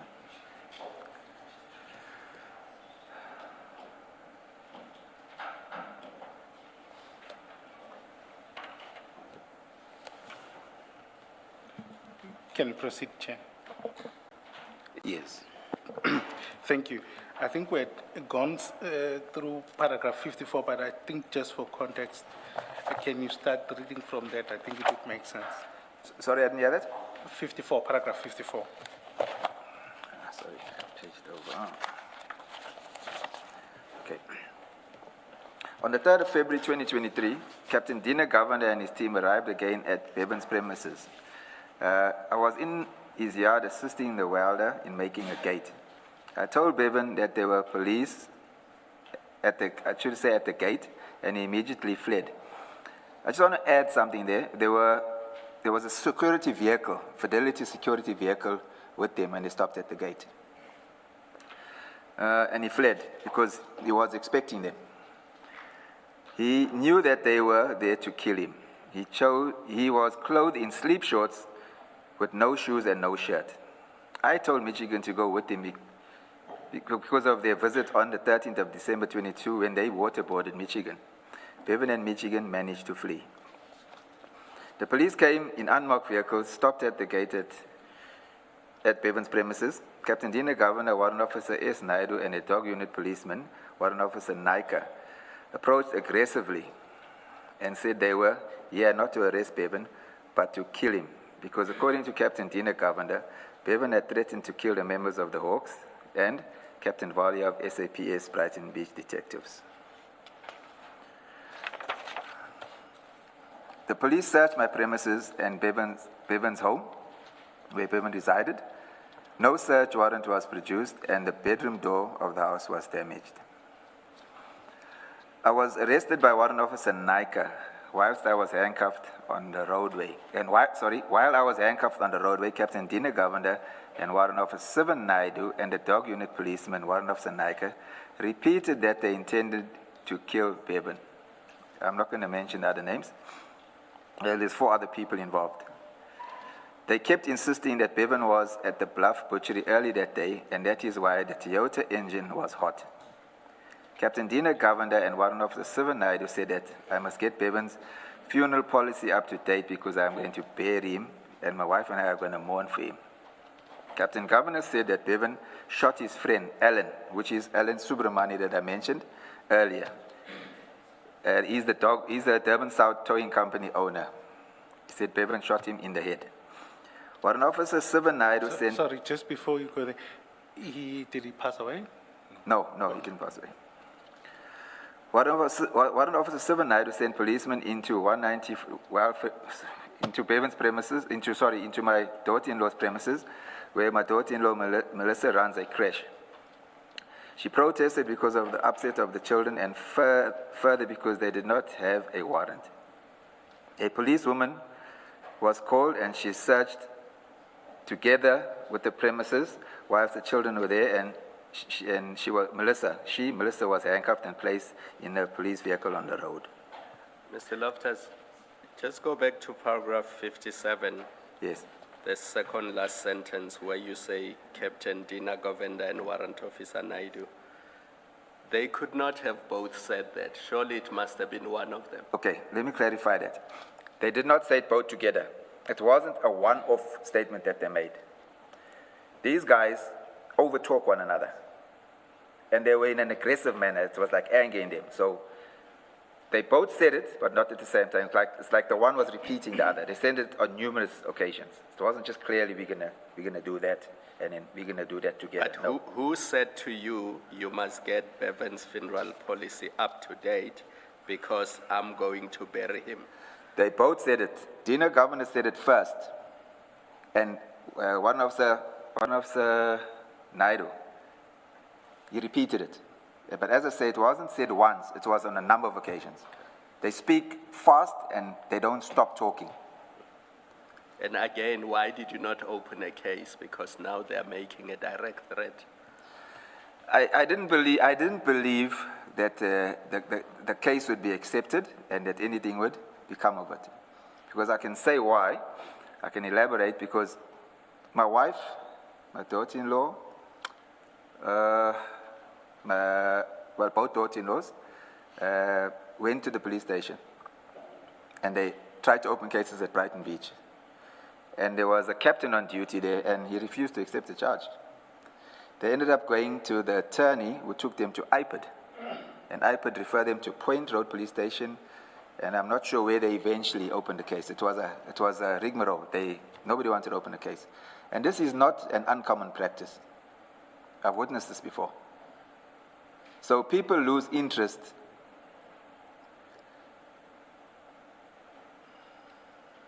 And faith in the police.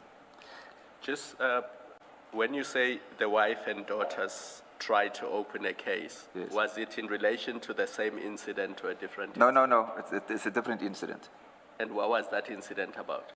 My daughter-in-law, Bevan's wife, she opened a case of theft of items and cash from the house.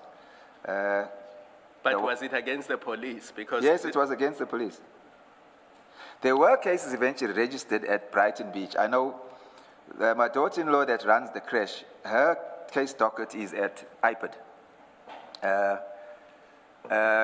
Eckhard, as I said, he was one of the workers of Bevan. He was a driver and a runaround. He opened a case of assault. I was witness to that statement being taken by an IPID policeman in my house. That case is still with IPID. I had opportunity to speak to, in fact, Eckhart phoned me last night. I hadn't spoken to him or seen him in over a year. And I asked him what was the progress on the case. Nobody ever contacted him. Okay, and then back to paragraph 57.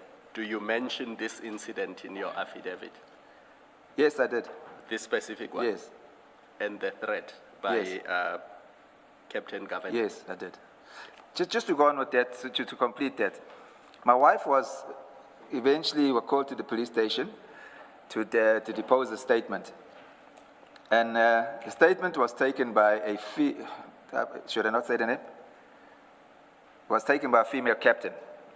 But I found it strange that while I was sitting there, she wasn't really interested in what my wife was saying.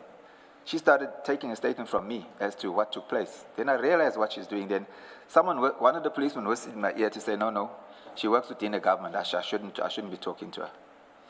Those matters, I think there were 4 cases. Besides the cases at IPID, the cases that were opened at Brighton Beach are filed as undetected and false. Hendrik Nunez's wife also opened a case. I don't know what the charge was. That case is filed as false.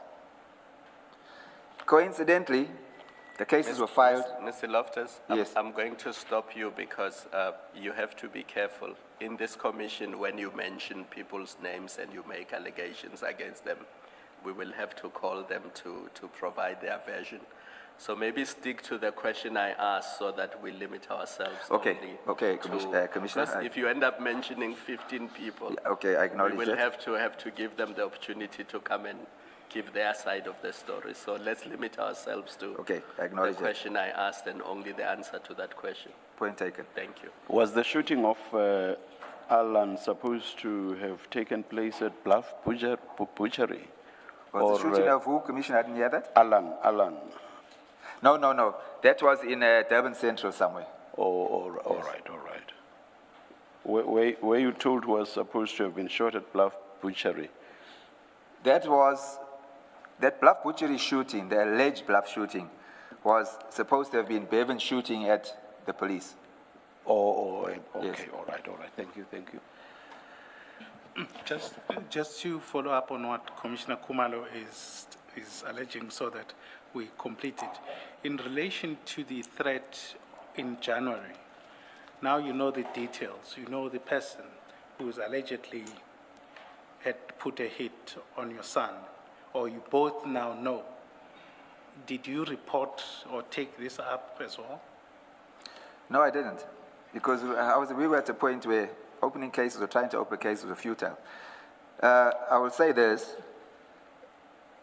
Brighton Beach Police, a lot of the policemen and detectives, and Wentworth, they didn't have time for myself or for Bevan. So it was futile because there's an instance where one of the deceased, Michigan Hippolyte, was shot in an area in Wentworth. At point blank, like very close in the jaw. He survived. He went to the Wentworth police station to open a case, and they did not take a statement from him. There was another instance where he was shot in Clarewood, which falls under the Brighton Beach policing area. He went to the police station when he came out of hospital. They refused to take a statement. So no cases exist for those two incidents. And why is that particularly, it would seem that you are targeted? It does seem that way. I wasn't popular when I was in the police. I wasn't one of the guys that did anything illegal. So I always tried to do the right thing, and henceforth, unfortunately, you get shunned when you do that because you're seen as working against the grain. Because I spoke out against any injustice that I saw while I was in the police. And a lot of my colleagues didn't like that. I can go further to say that none of them would work with me. When I was in uniform, only my black colleagues would work with me. Nobody else. Because I didn't do what they were doing, I was against what they were doing. As far as Bevan goes, there are policemen at Wentworth and at Brighton Beach that I listened to what Len John said yesterday, that there's certain policemen that would favor certain tow trucking companies. There were instances and certain policemen that did that as well. And Bevan didn't participate with that relationship between policemen. It was purely business. I know that there's money is exchanged as favors between tow trucking companies and police. When I was in uniform, I witnessed it. That's a fact. So what I'm saying, why against me? I've got no idea. I can just put it to that I'm not part of the team, part of the clique. Mr. Loftus, you mentioned that you, at some point, you speak to someone from IPID, and then they say to you, you must go and lay a complaint at a police station. Did I? I wasn't present Okay. when this happened. So you've never have you personally had any dealings with IPID to do with what was going on with you and Bevan?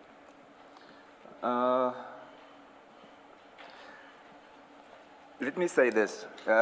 When the police came in February, and they did what they did because my oldest son was assaulted by police as well. Echoed was assaulted. My wife had a case to open. My daughter-in-law had a case to open. There was a gentleman from IPID that came to my house. And I assumed that he was on call. That's why he was attending. This was after the cases were open. So he came to follow up further. So at that time, only my one daughter-in-law's case, the one that runs the crash, she had opened the case. So he followed up on that. And he seemed interested because he said they've been watching this group of people doing these kind of things for a long time. So he went a bit further to say they had a little team that was looking into this, where these guys were doing this kind of thing on alleged crime scenes. So from there, he actually interviewed Eckhard, and he took a statement from Eckhard, and he opened the case there. And then he interviewed my son as well, but he didn't end up taking a statement from him. Then there's a guy from, this incident happened on the 3rd of February. That was a Friday.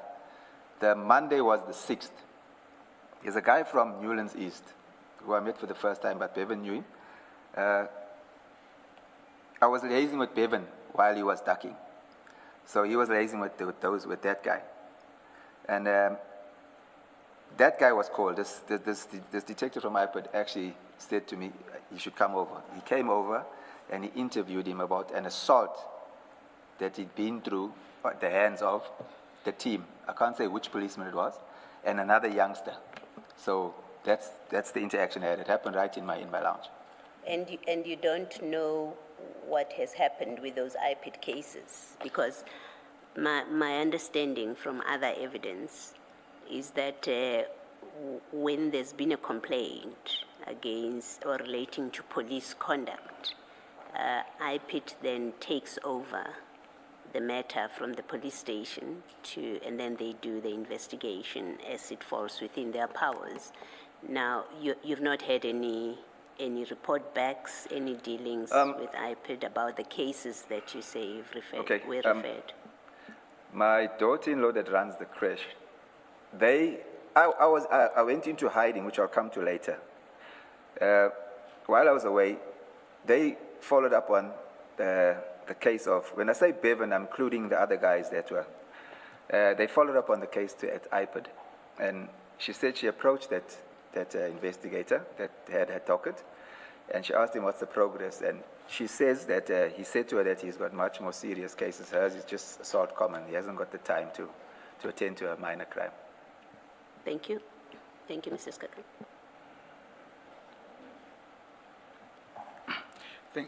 Thank you. Just while on that, we know that on around 31 March, at least there's some steps that you took against the police. Yes. Now, that's a period of, let's say, approximately 3 months. 2-3 months, yes, give or take. Yeah, approximately, yeah. And if you trace it back to the telephone call, I think it would comfortably be a matter of 3 months. So or 2 months, let's say we give that period. Are you referring to the phone call, the time factor between the phone call and... The phone call.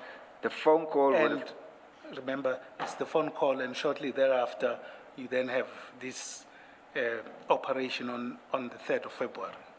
Yes, the phone call, if I can recall correctly, was in January. Yes. Yes. Late January. Late January. I think it's about the 25th or so. Correct. I'm trying to just wait for me. In that period, you say you didn't find it prudent to make any action, for example, to take any action rather against what you now see on the 3rd of February. Let's say on your theory, you now see that, look, there are police coming in, they are threatening about updating a policy and all of this. Now, don't you see it prudent to, in any event, register a case and then complain to IPID, or take even the court application earlier? That's a good point, but as I said, with the history that has been happening with Bevan over time, being harassed by some of the Brighton Beach detectives, because they ultimately end up with it. And there's certain members in the charge office as well that would not take cases. So we reached the point where it was like, it's futile to even try. That's why we went the court way. Yeah. In that aspect, now, there's an issue, or at least the narrative, that Dina was put up to killing Bevan. Yes. Now,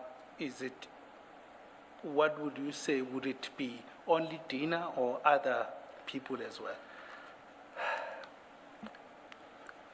The way I interpreted it is, I just want to go back a while to when they arrived at the premises. One of the first things they said is, we're going to kill him. We're not here to arrest him. So the way I saw it from my inquiries, there's a small clique in that unit that knows what's going on. The majority of those policemen that work with him, in my opinion, doesn't know what's going on. So to me, it was Dina, Seven, and Nika, because they were very aggressive, and the ones that kept harping on, we had to kill him, we're not going to arrest him. And especially when they focused on when their friend Alan was shot in the head by Bevan. So I had no doubt in my mind that they were going to do it, having also done some background inquiries on them. So I was convinced that they were intending killing Bevan. There was an instance where, at the premises, where one officer, Nika, he was wanting to search the premises. I did not see a policeman called Pedro Rodriguez arrive. He didn't arrive with them. But being handcuffed, when we came out of the house and went to the side of the house, one officer, Nika of the dog unit, actually said, Pedro Rodriguez was there, and he went under. We've got a wooden floor, so we've got an elevated floor. We've got a crawl space under the house. He asked Captain Rodriguez to go under the house and check, and he said, if he's there, shoot him where he lies. So I was like, these guys were really set to kill Bevan. And if he approached the Brighton Beach guy, detective, I can tell you he wouldn't get joy, because he's had that before, especially Michigan was shot. There was no joy.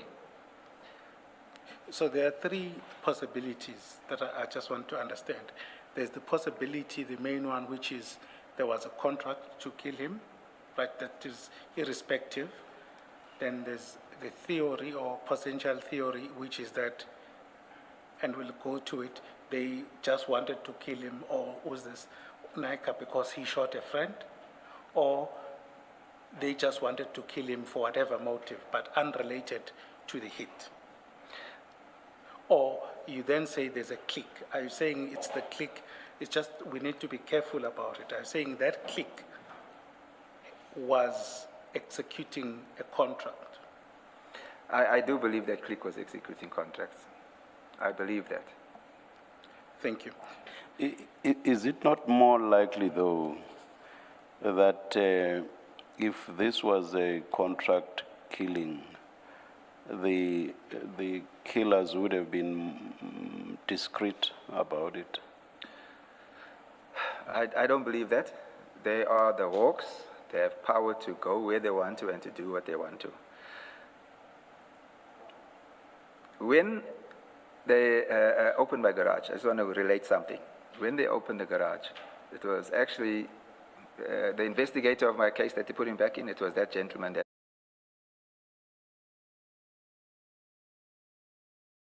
that actually went in and took the pictures. I can't remember who. It's in my belief that this clique of guys were working for Clive Nika, based on the inquiries that are made. And as I said to you, I found it strange that we'd be pursuing Bevan on futile, what I will call futile cases. Maybe not futile, but on cases where the possibilities of a conviction weren't realistic. Because in my belief, they shouldn't be wasting resources on something like that.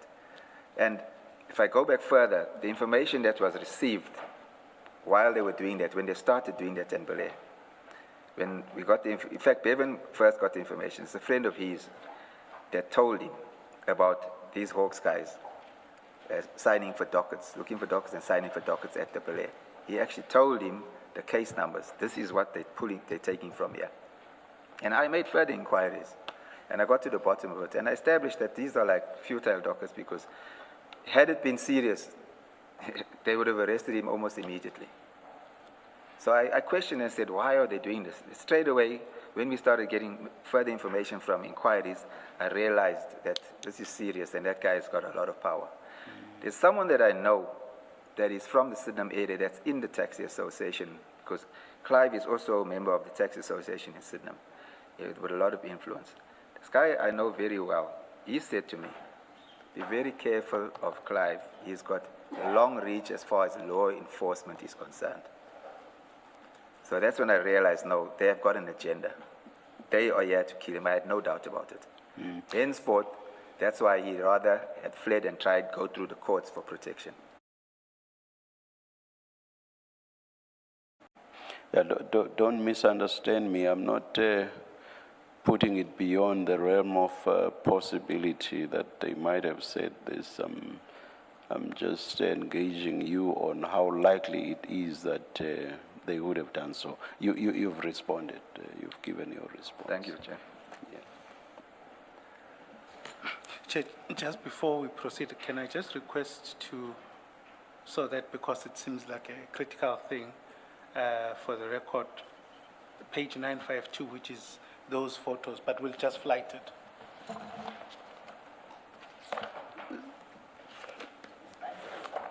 File 2, it should be file 3, sorry. 3. 952, you said. 952.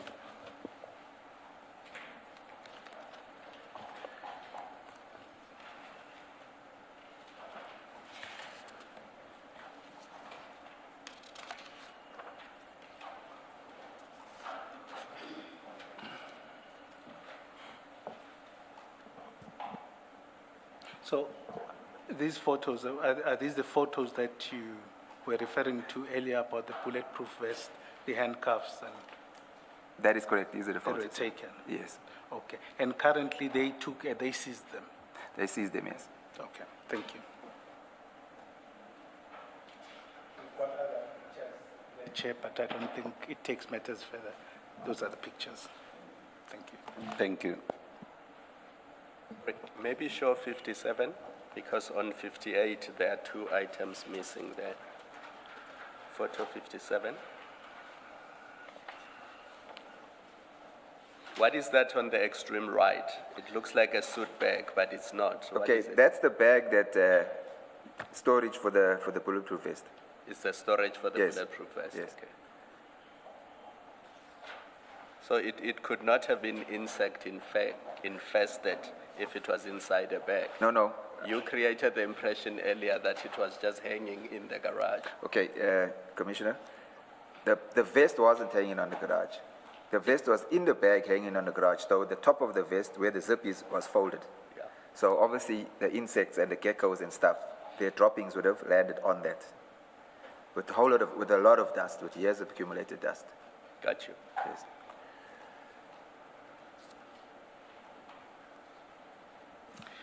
So let's then go back to your statement. I think at paragraph 58, Yes. or rather it would be 59. Okay. The other teacher had to try and calm the children down as they were traumatized by what was happening. Before Melissa was placed in the van, she was taken to the granny flat at my premises, where she lives, in the granny flat, right? Her identity card and the sorry, let me just say that again, it's not making sense.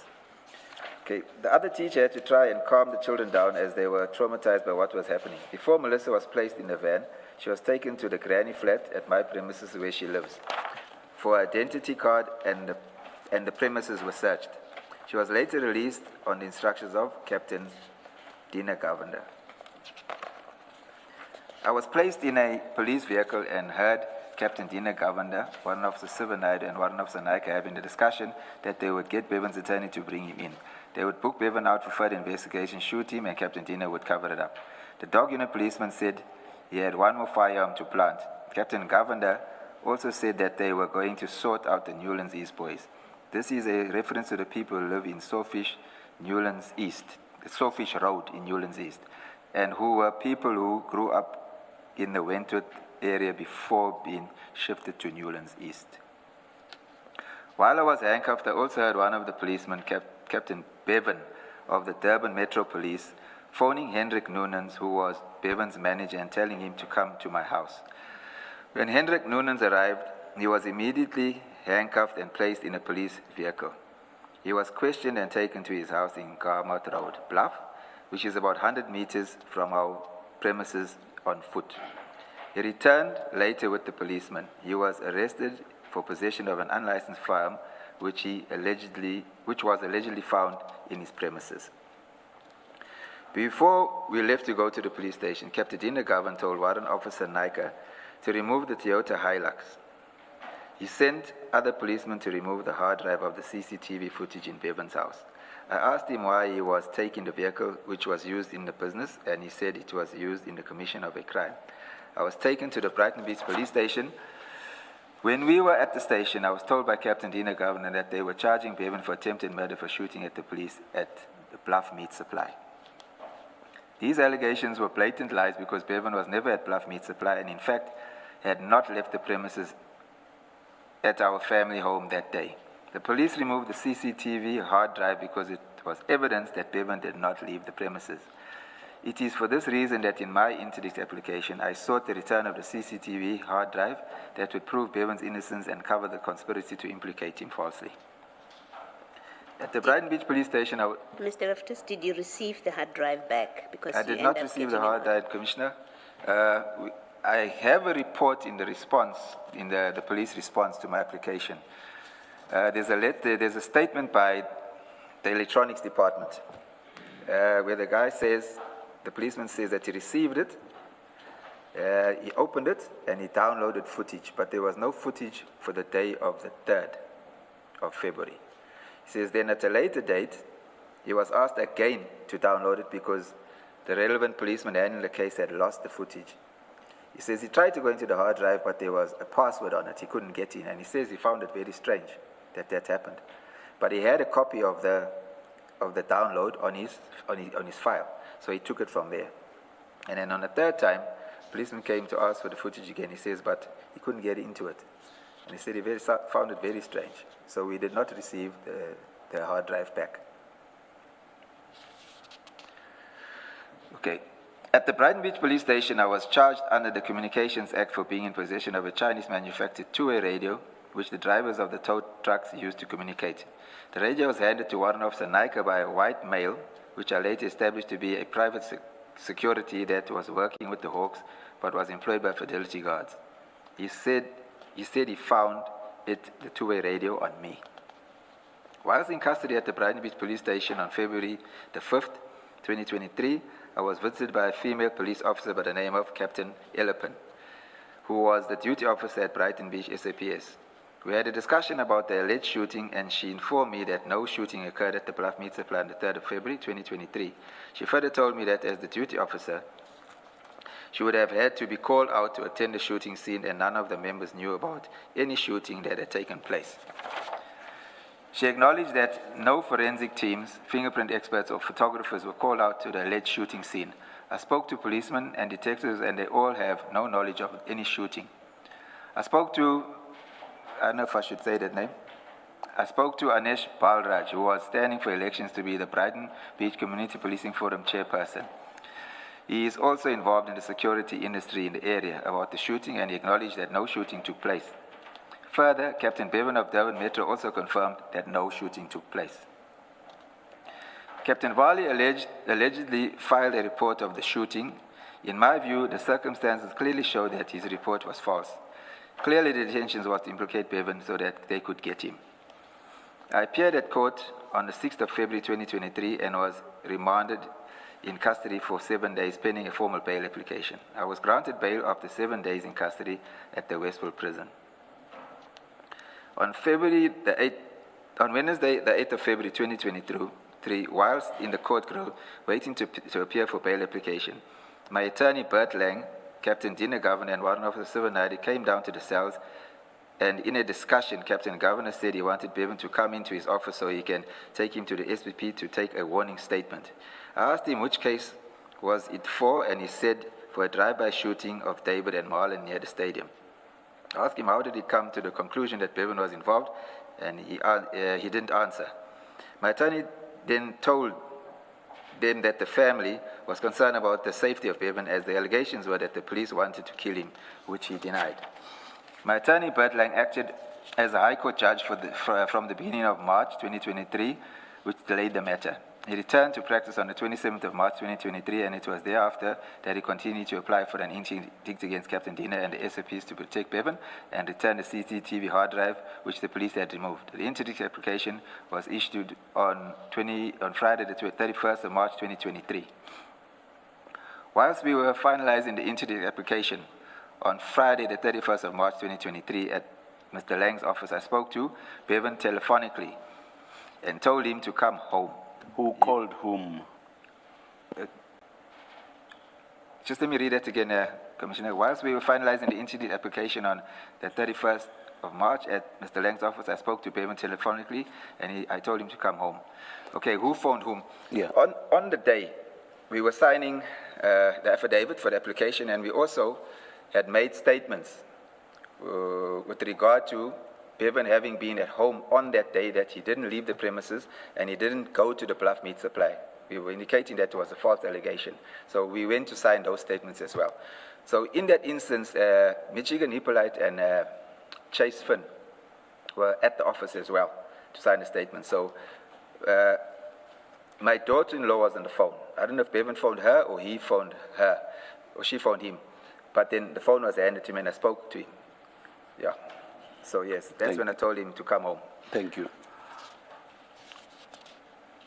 He refused? He refused because he didn't want the police to return and arrest me falsely again. I did not know where Bevan was.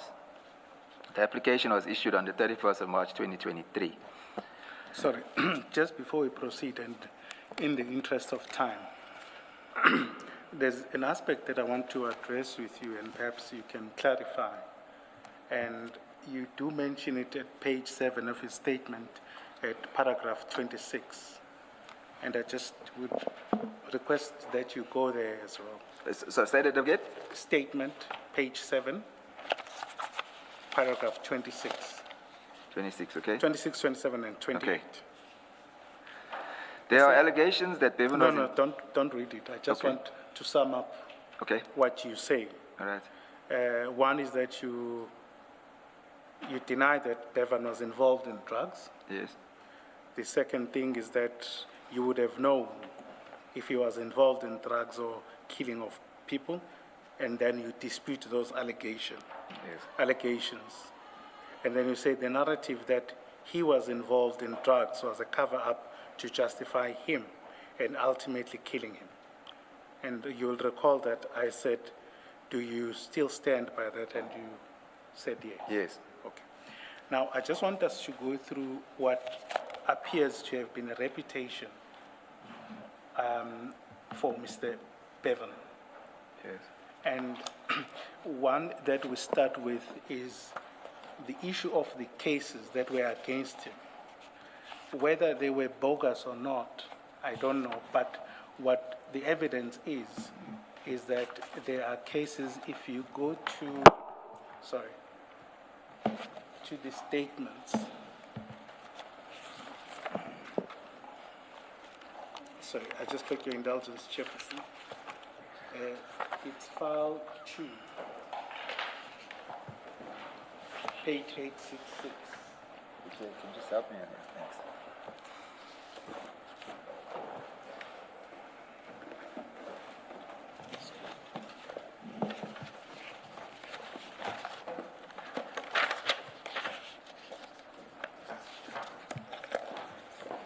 Sorry, it's file 3. It's file 3.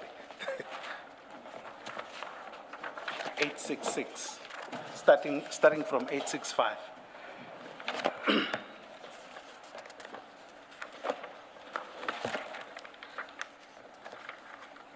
This is the Belair case, which is one of the cases that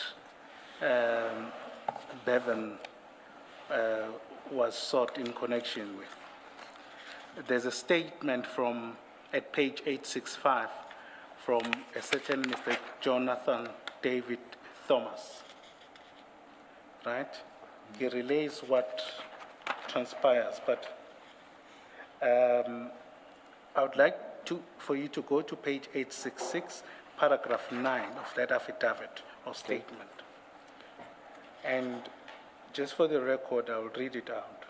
And it says, Bevan and Coupon then drew pistol-typed firearms and started to shoot at me. I immediately tried to hide and open my passenger door and managed to dive out.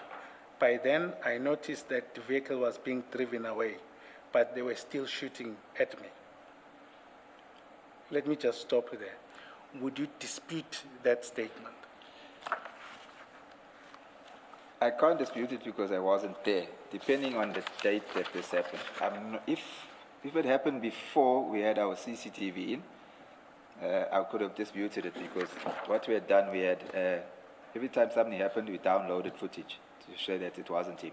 But I wasn't there, and I don't think we had the CCTV at the time, so I cannot dispute it.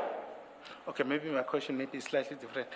Would you think that this person may have fabricated these events? Yes, it's possible that he fabricated it. It's possible. Yes, a it's possible. possibility. Can I just add to that? This case was, let me see, does it say which month it was in? Does it say which, okay, 2021.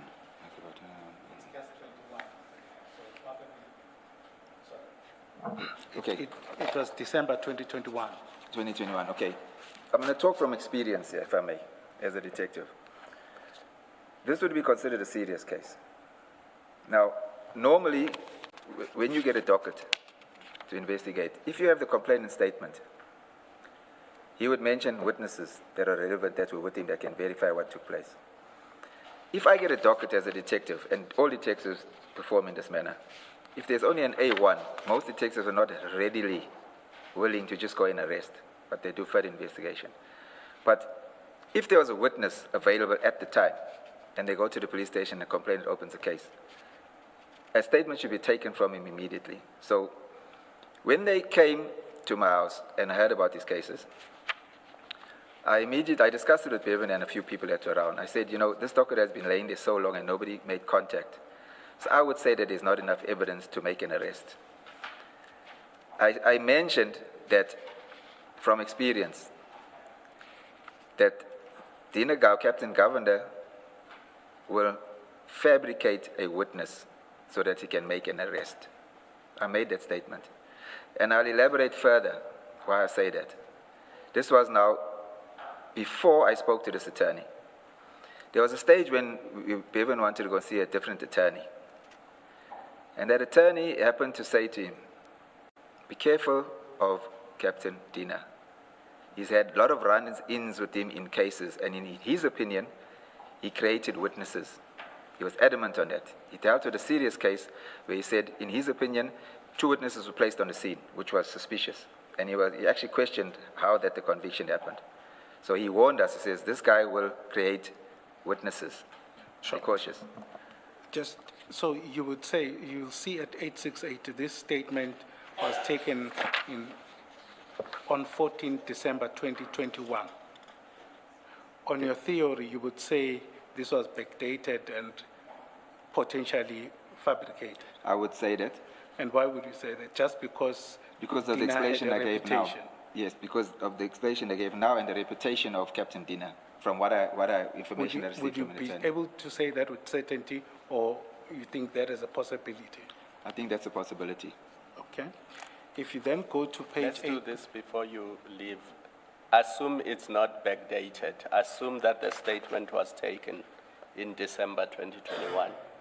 In your experience as a former police officer, would it make sense that, armed with this statement, the police would wait a year and a couple of months before they want to arrest a suspect? Not at all. I'll say why. Because when you receive a docket, within 48 hours, if I'm not mistaken, it's long since I've been in the police, you have an inspection on progress made by the new dockets you receive.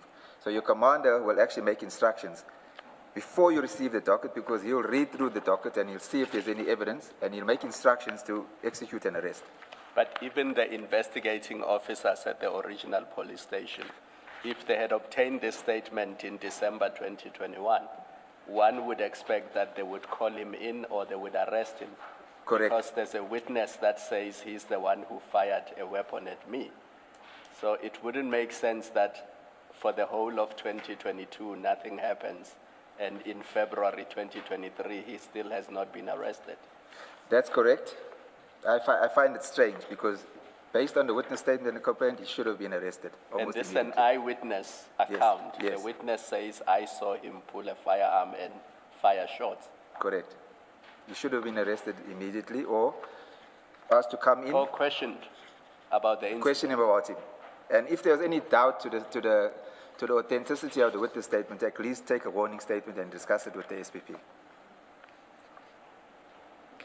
Can I suggest another possibility? You have testified to your daughter-in-law laying complaints with the police, and those were not investigated, and you say because the police are said to have said we've got much more serious things to deal with, that at least in the realm of possibilities, that may well be the explanation how this was dealt with as well, in the realm of possibilities, that you have an A1, and that's all you have in the docket, that some police officer may well have decided we have much more concrete cases, even against Bevan, if you like, that we are going to deal with. This didn't become a priority, just a possibility.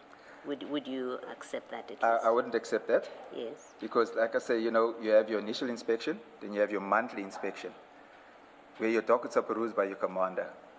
And he will question why the work has not been done and make further instructions. Furthermore, every month or two, I don't know what's their program like, you have what we call a suspect raid, where the whole branch of everybody in the detectives will round up and they'll go out and arrest outstanding suspects. Because they have to satisfy what you call the SFA 6. Because commanders have to account for productivity of their members. So, But isn't that also true then for your daughter-in-law's case? I'm just trying to see, and I'm not saying there's a logical explanation for it. I'm just, from your earlier evidence about how your complaints to the police have been dealt with, and I must say, I think the public will agree that we hear those kind of stories every day. You know, your neighbor has got a similar story that I've been to the police and nothing's happening with my case. So I'm asking from that point that you have the experience about your own cases, your family cases, that are not being investigated. You have an explanation for why they are not investigated, and I'm suggesting that perhaps this is one of them where nothing is done because the investigating officer, even the one that does the inspection, if they did Melissa's inspection, docket inspection, you would still ask the question, why did the inspector not raise any issues about no progress in the matter? Similarly here. I would say, Commissioner, with the iPad matters, I think they focus, I believe that they do focus priority on the serious matters. And being assault common, which was the charge, I believe that's why there wasn't too much focus on that. But in this instance, this is a serious matter, an attempted murder. And this should have been attended to. Because that's, as a detective, that's what I've done at times as well. When you're overburdened with dockets, you tend to focus more on the serious matters. So I believe that IPAD focuses priority on the serious matters, because that's what the investigator said to her. Thank you. But I just want to make another comment, if I may. On that very same statement on page 868.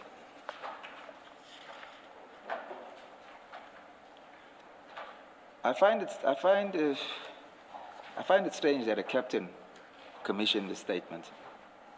I do find it strange, because generally when we take statements, a statement, if the witness statement is not taken at the charge office with the complainant,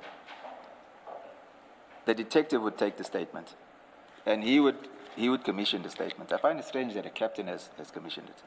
This is not, to me, not normal practice, because generally they don't get involved in the cases to this extent. Because if I'm depositing the state, taking the statement, I'm with him, so I do the prescribed oath. Is there subtext in what you are saying now? This is some text. Subtext. Are you suggesting something? Yes, I'm suggesting that this statement was taken at a later stage and backdated. Because this is not normal.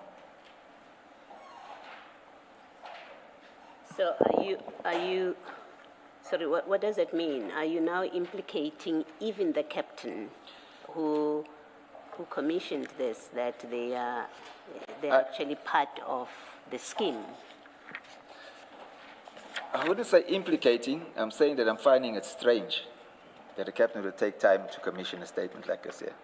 The chairperson asked you what is the subtext of what you're saying. I find it strange. You're repeating it. Okay. What in All right, fact let are me you ask- saying about it? All right. I would say that he was involved in the fabrication of the statement. Thank you.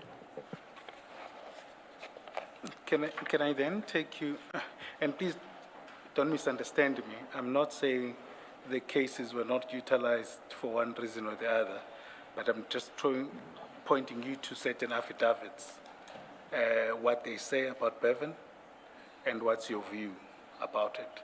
And it goes to the reputation that is out there versus what you know, Yeah. right? And on the same file, if we go to page 1003, 1003, same file? yes, same.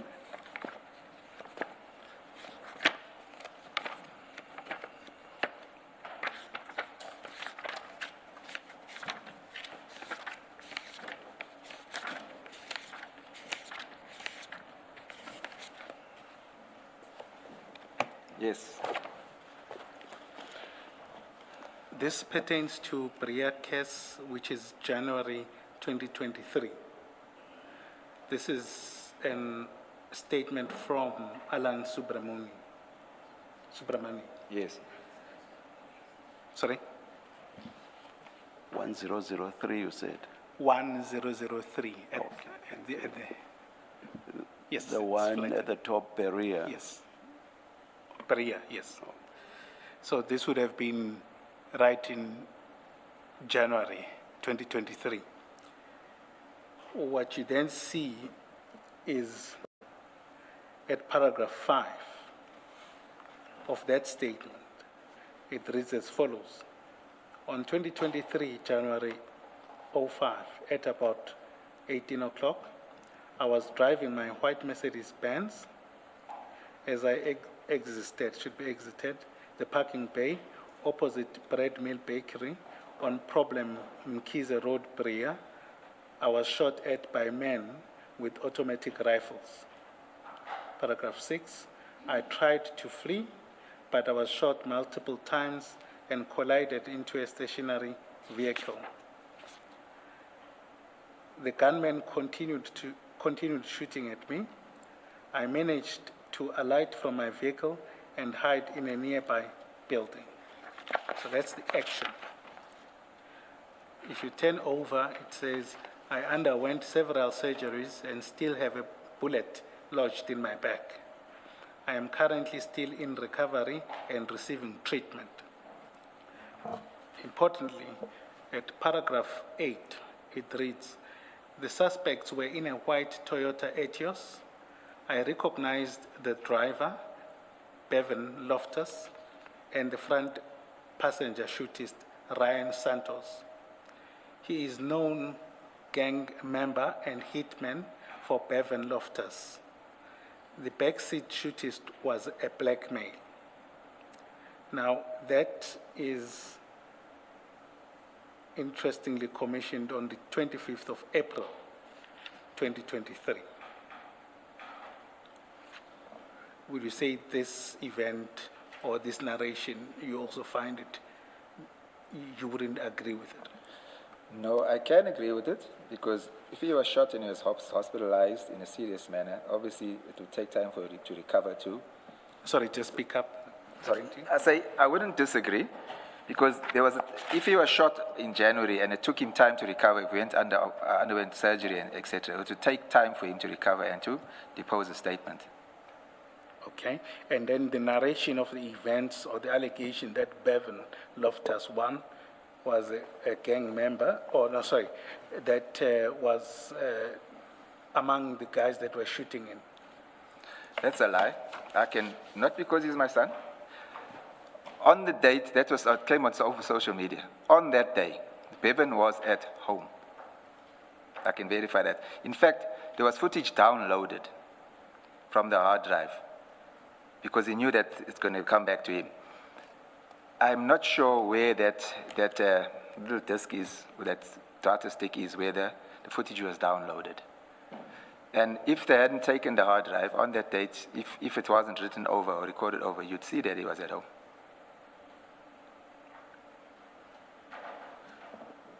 Okay, thank you. Then, I'm surprised, Mr. Loftus, that you don't raise the issue with the deponent. One of the things that we almost never get wrong is our names and surnames. Oh yes, I see that, yes. But the deponent here twice gets his name wrong and it has to be corrected. Yes, I did see that. I didn't think to comment on it. Yeah. I did see that. And they spelled Bevan's name wrong as well. No, that one is somebody else. I mean, that happens. I can also get your surname wrong. But I never get my surname wrong, ever. It's a good point. I did see it, but I didn't think to comment on it. But someone else might have typed this. Yeah. And then when he read through it, he then saw the mistakes or not. Can I make a comment? Just to go back a bit. This Belair case where this witness statement is now submitted, which I believe is fabricated, I asked the question. They came basically guns blazing for Bevan, stating that they're going to kill him on these two dockets. And we had the information, it was reliable information, that they're getting these dockets solely to get him into custody. And they're going to kill him, which I don't doubt because they've done it. From what has been on air, and also from what we hear on the news. sorry, just backtrack on that. You're saying there's been a similar occurrences? Yes, it's been. I heard John talk about it yesterday. Len John talk about the one case yesterday. My question is this: they came with those two cases and they didn't get him in December. They took some time to come back. If these cases that they had were so serious, why did they have to fabricate a case of attempted murder, of him shooting at the police at the Bluff Meat Supply, if they already had this serious matter against him where they could arrest him? Because when we got to court on the second time, there was no mention of these cases, he being wanted on these two cases. They focused solely on that attempted murder, which didn't happen. That has been my question. Why go to that extent when you already have cases against him? Sure. You know, the call earlier, I'm just probing those things and what the reputation is. Yes, yes. And whether those affidavits, you believe those allegations are true or not. And you saying you deny them. It's denied those because instances. I can say with confidence that Bevan was at home on that day, because when the shooting happened, he actually called me from next door and said, look what's taken place here. They're going to blame me. Okay. Then I said to him, go and download the footage that shows that you were in the yard, that you haven't left. Sure. You say when the shooting in Berea case? Berea case. So was it on TV? No, social media. When he was shot, it went wild on social media. Everybody When had this man was shot? Yes. Okay. That's fine. If on the same file, and again, this is just simply on the reputation, and I'm not casting any reputation. I am just dealing with what was reported. It's still on the same file. It's Exhibit CJC 403, but I'm more interested. There are other articles, but the Daily Maverick one. Where do I find it? The same file, 1169 on top.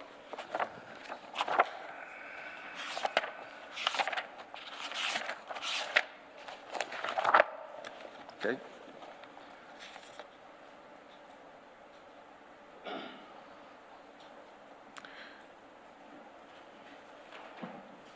Now, just in the interest of time, this article narrates, is written post the shooting, which we'll come to now, but it narrates what has happened, the drug wars, the theft wars around the tow trucks.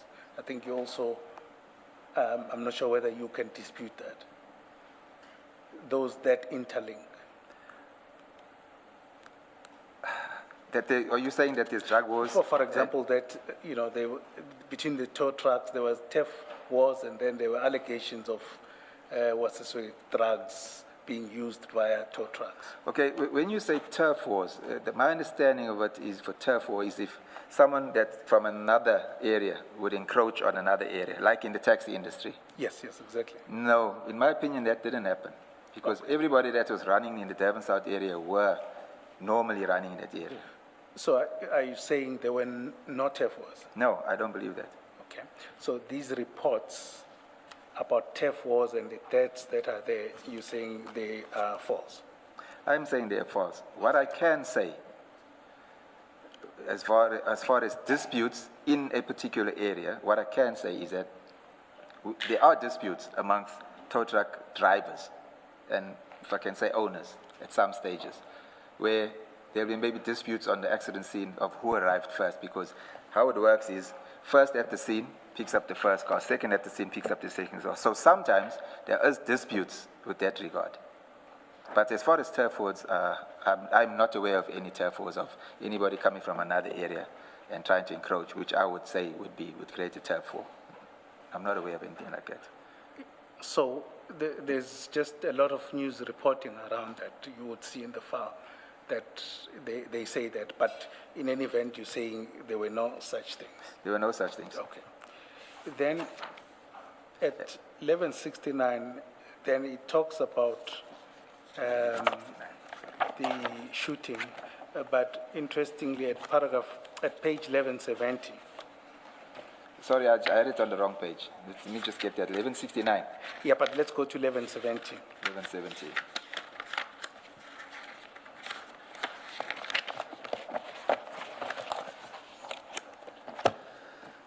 Yes.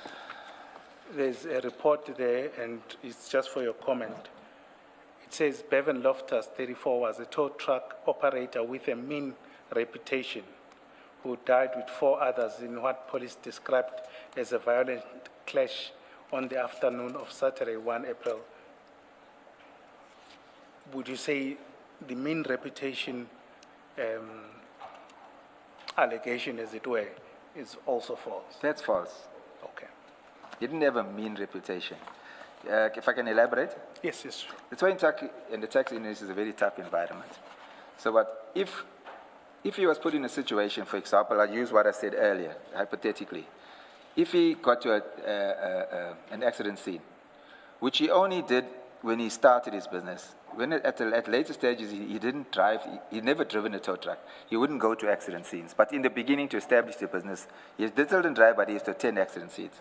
So if he got to a scene, for example, and one of the other operators who came after him were trying to take that tow from one of his drivers, he'd step in and dispute that action. When I say tough, I would say that's the kind of tough I would say that it was. Mr. Loftus, you, without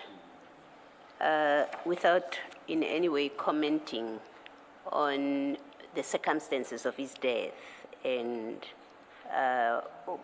what you say were the threats that were being made, what you say about the cases that were being pursued against him and the allegations, without me commenting on that, it's fair, is it not fair to say that you were not around the clock with your son, as no parent can ever be around the clock with their child? You have also testified, for example, that because he changed his phone so many times, you didn't even know his telephone number at the time that the police were there, that you really are not in a position to categorically deny the description, for example, that he was mean. He may well have been mean out in the streets.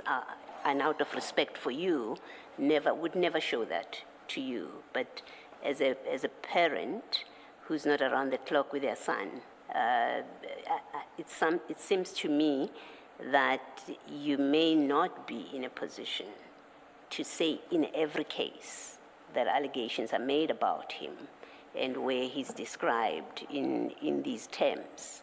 You may not be in a position to say all of that is lies. You have to make room, at least I think, you would have to make room for, well, I didn't live around the clock with him. So I don't know what exactly he got up to, but the son that I know could not be described as a mean person. Is that not, would that be a fair proposition? I agree that would be a fair proposition. Okay, thank you.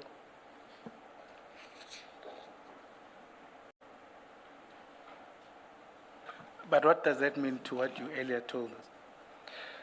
Look, as the community says, I'm not with him all the time. From what I know about him and what I hear in my sight and and whatever's on the street with the towing industry, I can vouch for what I said. But as the commissioner says, I'm not with him 24 hours a day. So I agree that I don't know what he would get up to if I'm not with him. But as far as his toughness, yes, he is tough, but I know that he's not a guy that would go and cause trouble unnecessarily. He's not that type of a character. But if someone brought the trouble to him to say he'd do what he had to defend himself, let me put it that way. He had that kind of a tenacity. He's not a pushover. He's the kind of guy that would step up for an underdog, you know? That's fine. But I just want to understand your answer properly. Are you saying that insofar as you are concerned, insofar as you were with him, you can't say he had a mean reputation or a bad reputation? No, I can't say that. But you can't say, for instances, you were not with him? To a certain extent, yes. It's obvious because I'm not around to see what he's doing. All right. Then if you turn to page 1185.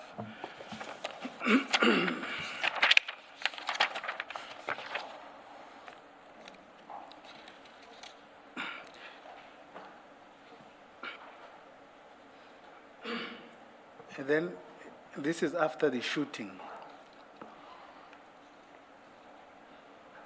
Cele was, former Police Minister Cele was interviewed by ENCA. And this is what it says. Well, let me read what it says rather entirely. The third paragraph. Cele arrived on the scene after the shooting and addressed the media. According to clips from ENCA and the SABC, Cele says, these guys have been profiled. They have been causing havoc. He continued, the syndicate seems to be much bigger than what we see. It's a group of guys who looked like the nucleus of this nonsense of drug turf wars. Cele said they went around eliminating their opposition. The stacking thing, Cele said, was that Loftus had a very long list of cases against him that were withdrawn. Let me just pause there. You would say, based on what we discussed, that insofar as you are concerned and insofar as you've been with Bevan, let me just push it further, you would say this is not true. Of the cases being withdrawn? Of what Cele says, which he says, as the police, they've profiled the Bevan and friends, they are part of a syndicate, this whole thing is part of drug turf wars. I disagree with that. You disagree with that? I disagree with that. Okay. But then if you follow Commissioner Baloi's proposition, which you accepted, in instances where you would not be with him, you can't for sure. I can say for sure that he wasn't dealing in drugs. I can say that for sure. Okay. And the other instances, for example, he says they've been profiled, but I suppose you can't comment when they say they've been causing havoc. You don't know what... No, I can't comment on that. All right. And you can't certainly... What I can say, as I said earlier, a lot of the times when they say Bevan was shooting, the CCTV and the downloads to show that he was at home, because he hadn't left the premises for a long period of time because of the heat that was placed on him. Can I comment on the cases? Sure. Okay, I'm presuming that it's told if they profiled, I'm presuming that they went to the stations on the system and checked if he's been charged for stuff. Yes, he had been charged for stuff, even before he became a tow truck driver. But cases were withdrawn because they were found to be false in most of the instances. I can't say that I know the contents of it, but he would relate to me if someone charged him. And I can categorically state on a few occasions where he was falsely charged. I can quote the instances. There was a Belair case on one occasion. Okay, he was just newly in the industry. There was a driver that, I can't remember which company he was driving for. A case was opened against Bevan for, I can't remember if it's attempted murder or assault GBH, where he said Bevan assaulted him. Bevan was arrested and placed before court with, I think, other people. I don't know how many. The victim or the complainant, his wife, came to court and submitted a statement saying that that was a false case that her husband opened against Bevan, because when he came home with an injury on his, I think it was on his forehead if I recall, she says, she asked her husband what had happened, and he said he was in an accident and his head hit the windscreen. The case was subsequently withdrawn. There was another matter. So sorry, before I think it may be unnecessary to go through those matters. It would seem, let me understand you correctly. Are you saying, or maybe the other way is that you're saying in some cases, Bevan was falsely accused, I'm saying that, yes. but not in all the cases? I don't know, yes, I don't think he's an angel. I know he had domestic issues with his, well, now, who became his wife, while she was his girlfriend. I think she charged him, they had domestic issues, and she had applied for the protection or the domestic violence interdict, and I think he was convicted on that. And then there were traffic offenses, I think, relating to the taxis, where he pleaded guilty, he paid a fine. And then I remember there was a matter, I think it was a conviction when he was young, he was an avid fisherman at the Bay Head area, where they were arrested. I don't know if it was fishing in the wrong area or no license or something to that effect. Just the essence of it is that he was not involved in violent crime. No, That's it what wasn't. you. That's what I'm saying. And yes. all these cases are fabricated. Yes, it was fabricated. Okay. I feel I need to speak on the one in particular. He was still a youngster before he got into the towing industry. He was arrested for an attempted murder, allegedly shooting at someone, him and a few others, at the local service station. He was detained, I think, for a long weekend, and the case was not put on the roll because there was no evidence. But we work in the construction industry, so when you go there, they do police clearances on you. I can't remember how I got the knowledge of this, but we were going to travel to Petro SA in Mossel Bay, the refinery, and I knew that they do these background checks on criminal records, because you have to make a declaration, and if you lie, obviously you don't get the job. I established that there was a case of attempted murder filed at the Wentworth police station, where Bevan was given a conviction for attempted murder. The docket had never been placed on the roll in court. It was registered on the Criminal Record Center as a conviction for attempted murder. Do you get where I'm going? He didn't appear for a case, but he had a conviction. No, that's fine. Yeah. That's fine. Now, I must say I'm finding it rather difficult to accept that. I'm not saying there were no instances, but I'm finding some difficulty with saying all of these cases, including the minister and everyone else, where would just end the reports would just simply target Bevan and say he was engaged in violent crime. But your contention is that he wasn't. I'm just finding some difficulty with that. But we can move on from that. Can I just respond to that? When I'm saying he wasn't involved in violent crime, it's because there's no evidence of it. I mean, he wasn't charged. There was the narrative that is involved, it's social media sensationalism, and it's social media WhatsApp communications, sensationalism as well. As I'm saying, I'm not saying that he didn't get into fights or stuff like that. As I say, I'm not with him all the time. What I'm speaking on is what is fact. It's in black and white. Sure. And then you'll recall earlier when we played that video, and he was the one, and you accepted that made a threat to Mr. Naika. If you interpret that as a threat, which I Well, can you say is a said- threat, yes, I agree. Okay. And that threat is about leaving. Yes. Okay. Chairperson, can I just request to play a video that deals with the the reputation and what the police have said, and then we'll go to the execution portion of the affidavit. I beg your indulgence. It's quite a lengthy video. It also narrates the turf wars and the killings and also what transpired. So I just request that we flight it.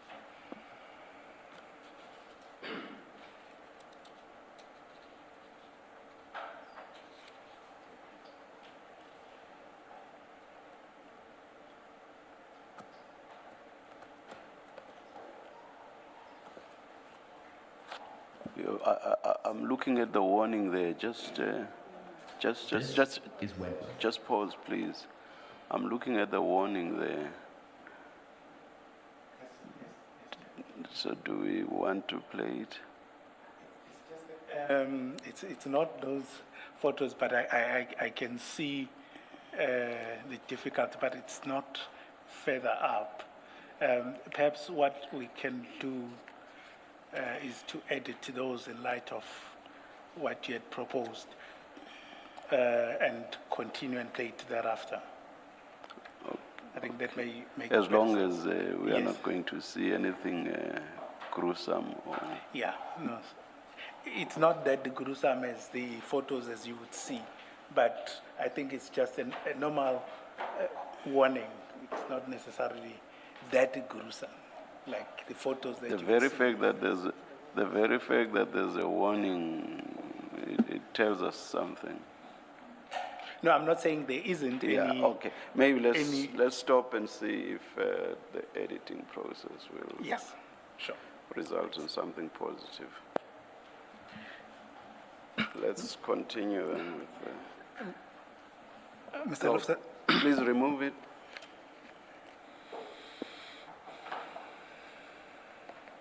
Let's continue with the statement. okay. Please continue to paragraph 72 of your statement.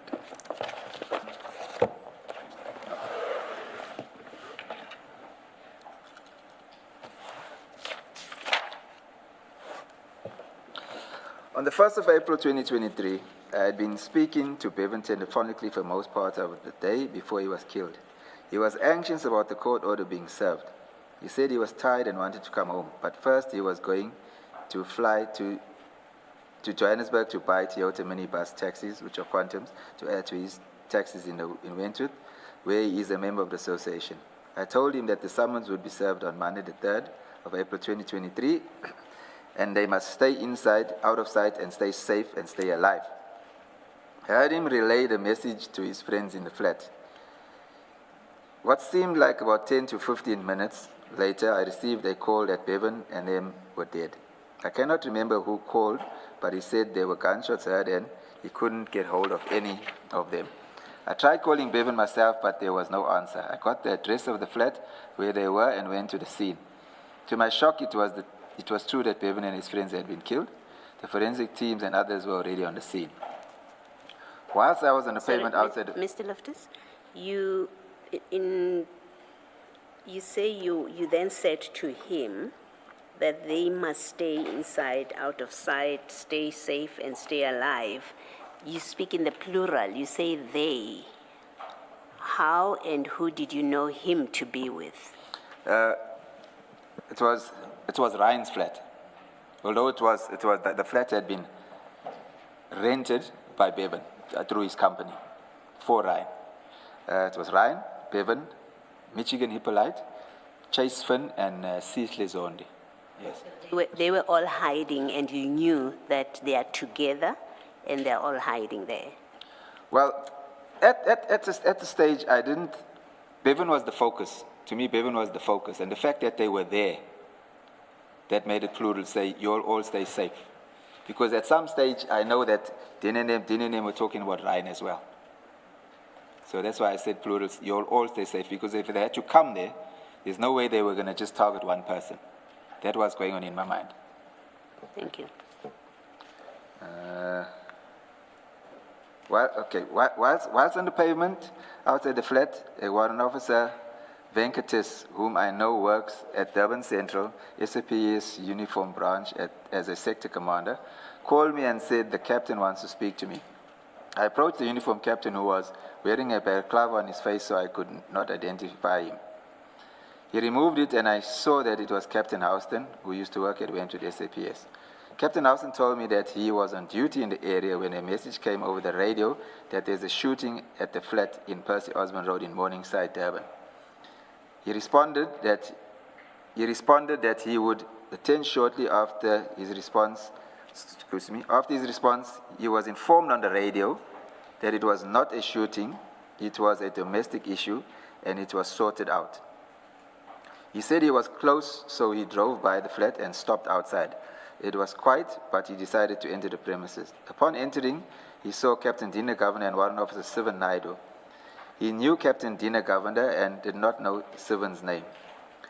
As he approached, Warrant Officer Sivan Naidu was rude and aggressive and tried to prevent him from going into the flat, but Captain Dina Governor allowed him to pass and to enter the flat so that he could help them identify the 5 deceased. Captain Houston relayed that when he entered the flat, he first saw Sihle Zondo, but at the time he didn't say Sihle, he said a black male. We established it was Sihle Zondo after that. So him laying in the Zondo or Zondi? Zondi. He first saw Sihle Zondi laying in the passage in a pool of blood. He then saw 4 more men in the lounge laying side by side. He at first did not recognize any of them, but on a second closer look, he recognized Bevan. They were all laying in blood on the floor. He said that it was one of the worst scenes he had been in. He said, I must not leave it because they were executed. Sorry, just before you go forward with that, when you say, he said, I must not leave it because they were executed, how did you understand that? I just want to elaborate. As far as I'm concerned, execution, if you're bound and you've got no form of defense, and if they understand killing is if basically you're confronted and you've got freedom of movement, etc., and a killing happens. So I understood execution as you had no freedom of movement, you were actually bound. That's how I understood executed. So Not necessarily. I mean, That was my understanding. You may be executed even if you are not bound. Anyway, let's continue. What was your focus on execution, or was it not leaving it? What was your focus, Mrs. Kakani? I wanted to get his understanding and also Of execution or of not leaving it? Of execution. Okay, all Yes. right, all right. Then, if Captain Houston were to dispute what you narrate here, what would you say? If you would what? If you were to dispute that he said they were executed. There's nothing I can do about it. Okay. That's his choice. Okay. Please proceed. I assume that there have been consultations with him. Captain Houston. Captain, yeah. Is that what he says? In his statement, I think he does indicate, he does dispute that he said that. Okay. But he'll testify as well. I guess, in a sense, we do get what your response would be based on your last response to. Yeah, as I said, that's my understanding of executed. Okay, please proceed. It's no longer about your understanding. It's more about what's being put to you is he denies that he ever said this. What's your comment? Well, I won't be able to dispute. If he says he didn't, that's what he's saying, but I know what he said. All right. Do I go on? Yes, please proceed. While we were on the road, we had already received pictures of Bevan and the other murdered men laying on the floor, dead. Having seen the photos and the bodies laying on the floor as depicted, I was convinced that they were killed. On the 3rd of April 2023, I attended at the Phoenix Government Mortuary to identify Bevan. The post-mortem was done on the 5th of April 2023. The report was compiled on the 10th of May 2023, and I only saw it a few weeks later. I went to the flat on or about the 6th of April, and I looked at the scene carefully to assess what had happened, and particularly if the police reporting was correct. It became clear to me that Bevan and his friends were executed, and there was no shootout. I have tried to understand what happened. From the pictures I have seen and taken, and the markings on the walls and the floor in the flat, I do not believe there was a shootout. There is a video which I would refer the commission, which my nephew did based on what we believe happened. Okay, we'll come to that. These have been handed to the commission, and I believe will form part of the panel exhibit. No, that's fine. Just on this aspect, before we go to the photos, I want you to explain the scene as you see them. But just to put one issue aside, you say the execution as you understood it would have meant that Bevan and them would have been cable tied. Yes. And bound. And that's the version you have. Yes. All right. And I'd like us to go through to file 2. It's GL2. When you Oh, saw fine. when you saw the bodies, did they have cable ties on them? No, I saw them at the mortuary. They didn't have cable ties on. They did not. No. Or you did not enter the apartment? No, we weren't allowed into the scene. Oh, No. you were not allowed. Okay. All right. And what do you base your theory on? That is that they were tied. When I was at the flat on the 6th, I spoke to neighbors. And from their responses, I could surmise that there was no shootout. And if there was no shootout, the normal procedure when you do an action like that, obviously it should be arranged by the detectives or investigators. So they've got specialized units around them, National Intervention Unit, etc., which are trained in house penetration. And their job is to make the area safe, subdue the suspects for the investigators to enter. That's their specialty. They don't do investigations. So when I interviewed neighbors, they said to me that they heard screams, well, shouting, I would say, from the police saying, get down, get down. They clearly heard that, get down, get down, get down. So I'm saying the normal procedure when they enter, that is what they would do.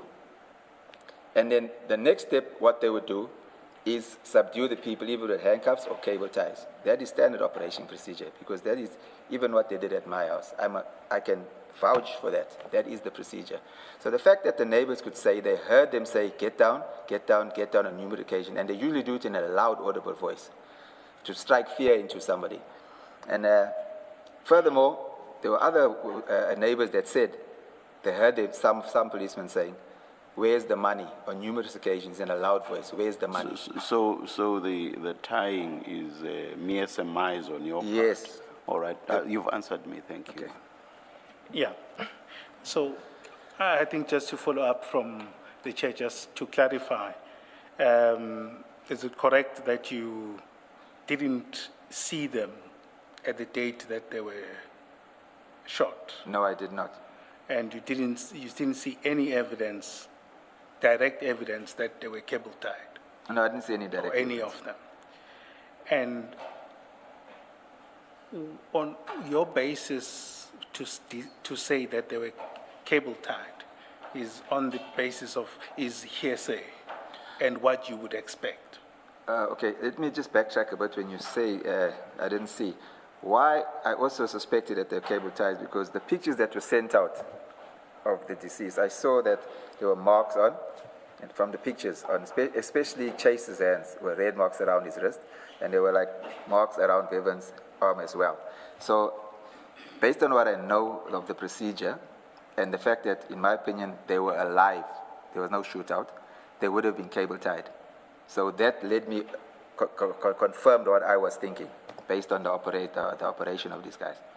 Yeah, thanks. Can I request that we go to file 2?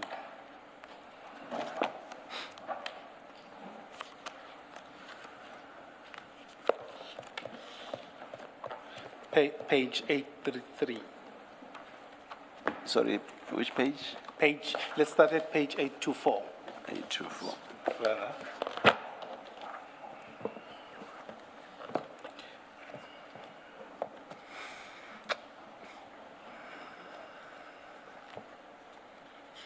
Please, sorry. Or it's as long as there are no pictures. So this is an autopsy report on Mr. Bevan Anthony Loftus, right? Yes. And this report, you provided it? To the commission? Yes. Yes, I did. Okay. And you took photos of it, it would seem? Yes. Of the pages? Yes. Okay. And can we take it as accurate of what at least you saw? Yes. Okay. If we take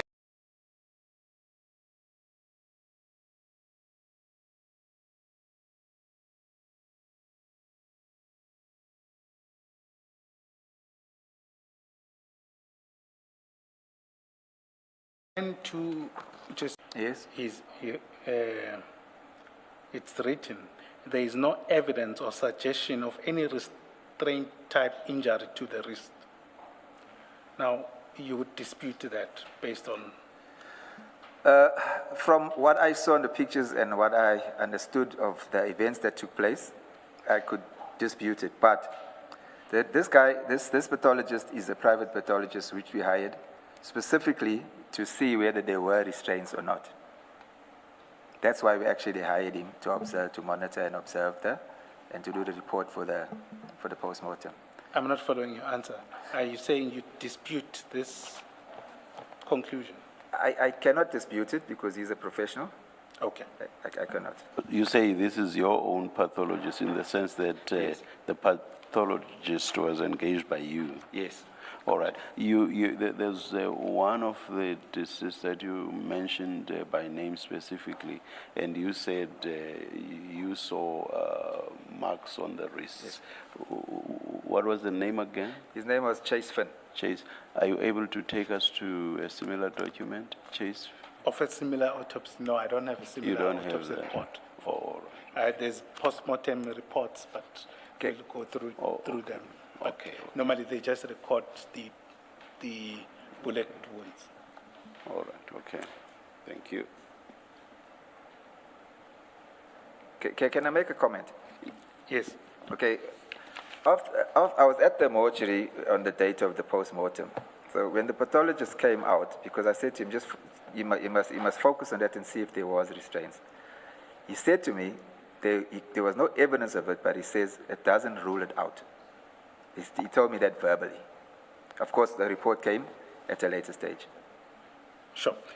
But obviously we have to accept what the report Yes, but I accept what you're saying. Yeah, okay. Chair, I see it's just after 1. Can I request that we take the adjournment, the lunch adjournment at this point? I don't see that we'll go that much further after lunch. I might be 30 minutes or so.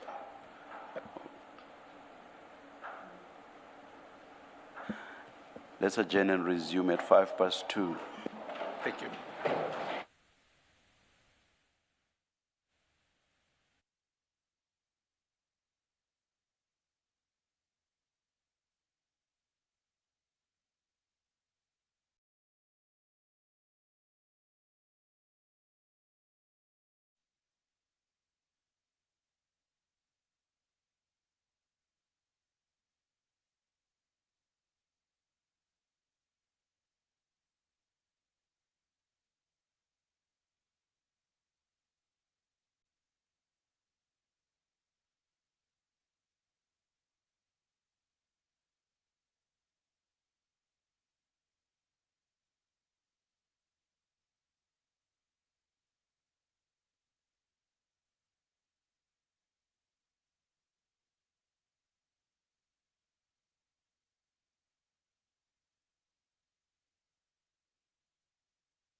We said we would resume at 5 past. Please make sure that your cell phones are on silent. Let's resume.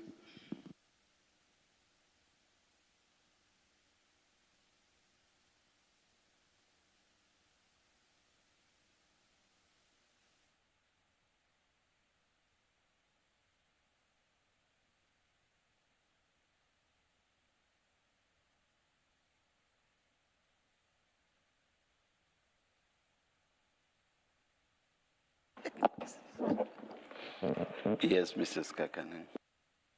Thank you, Chair. I think in the interest of time, some of the issues that are on the record, I won't pursue them any further. The statement is there. But I'd like to finish up the element of that I was dealing with. Mr. Loftus, in your statement, there's something that I just forgot at page 5. If you go back to page 5, the statement file. Statement file, page 5. Paragraph? Paragraph 19.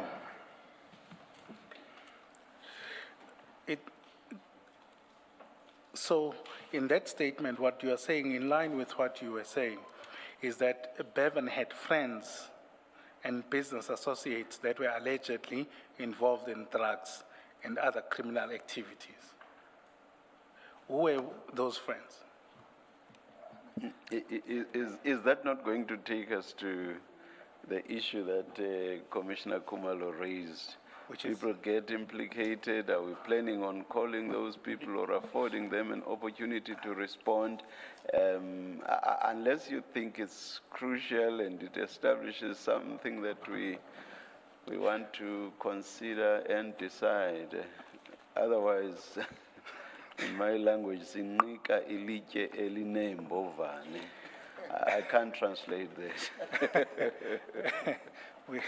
No, I do want to press on it a bit, Chair, because I want to just proceed on the issue of gang activities.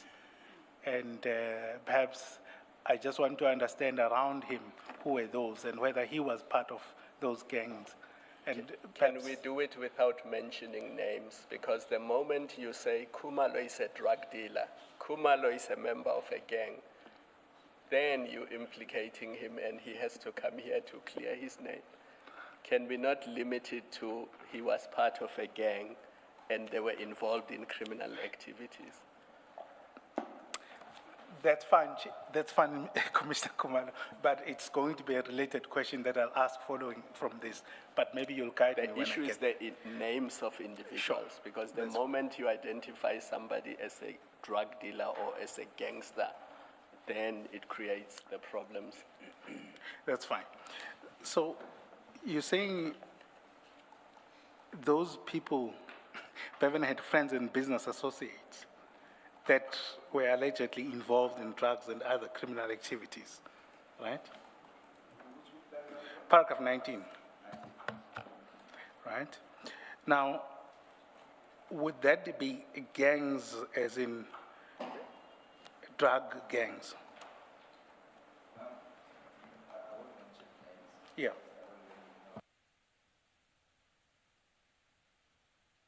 Your mic, Mr. Loftus. Sorry, I apologize. And start from. Is that I grew up in the Wentworth area. From young, there have always been gangs in that area, different areas accumulating and giving themselves names, etc. And that, like, when the older guys realize that this is silly, fruitless, then the youngsters that come up, they carry on with that because they are associated with an area that has got a certain gang name. So we grew up in an area called Reicher Road. And from the time I was young, I know what had happened there. Because it's no yards, the youngsters used to accumulate in the corners of the flats or in the park or wherever it was. And eventually they gave themselves a name. I don't know the history of where it came from. That area where I grew up in Reicher Road was known as the Young Destroyers. But that was way back. So other areas, likewise, also adopted that names for their areas. And there was gang fight, but those days it wasn't shooting, it was running battles with knives. The older guys that started it have passed away now, but younger guys have risen to take that place. And there is one, in that area, there is one particular guy that was like a protege to one of the guys, the senior guys, and he's passed on. So he now is the kingpin in that area with the drugs and with the, I can say, violent activity, because he actually got hitmen around him, which have been arrested for killing people, etc. So Bevan knows them all. He went to school with them, he grew up with them, and it came to a stage when they started this cartel story. There was never a name called a cartel in Wentworth. So the guy from that Reich Road area, young destroyers, he had, I think, subject to correction, a family member who is now deceased. He came out of prison and he started hanging around in that area. He came up with Simone Jasmine with the name The Cartel. And the thinking was that they will combine all the areas into one unit. And they're running wars between another flat area, which was, I'd say, about 200-300 meters down the road. They were known as the G section. And it was violent. People died and got injured in those battles. But during that time, with whoever they fought, Bevan could walk freely in any of those areas because they knew that he's not part of any gang. So that's why I'm saying he wasn't. Is it also not so that one of the, remember 5 people? A younger guy at the time. Yes, Santos. Yes. Yes. I didn't know him personally. Understand, yeah. Sure. And then, can you then, just to explain what is sort of publicly reported, so you're saying there is no cartel, as it were, gang? Exist anymore, because you don't hear about that as well. Since the cartel members and some other role players have died, fighting against these Hollywood guys. Yes. Okay, that's fine. Can I just take you back to your Dane is a guy, Bevan was friendly with him. He's from... I would request to understand, in terms of the competition or turf wars, would have there been any turf wars between these two gangs? The cartel and the Hollywood gang? I wouldn't say that, because the Hollywood were concentrated in a very small area. So whatever they did would happen in that area. The cartel guys were the bigger organization that encompassed all the areas in Wentworth where different gangs were allegedly from. So they combined those, and then they were fighting against those Hollywood guys who were concentrated in a very small area. So I wouldn't say turf, because if we talk, we're talking drug turf, right? Yes. So the cartel guys basically controlled the whole of Wentworth. I can't confirm, it's just social media that would speak on that. And in terms of the reports, if I may just ask, and you, with sympathy from your side, where was Bevan associated between the two, if he was? Okay, I'll go a bit deep with this one. Bevan is from the Reich Road area. When the cartel thing rose up, Bevan, there's an area where in the flats where they would sell the drugs from. It's actually got a carport and a pool table. It's like a little club area. He would go there. When this cartel thing started, he withdrew from going to that area, because these cartel guys he could see that what the agenda was. And they were starting to visit there.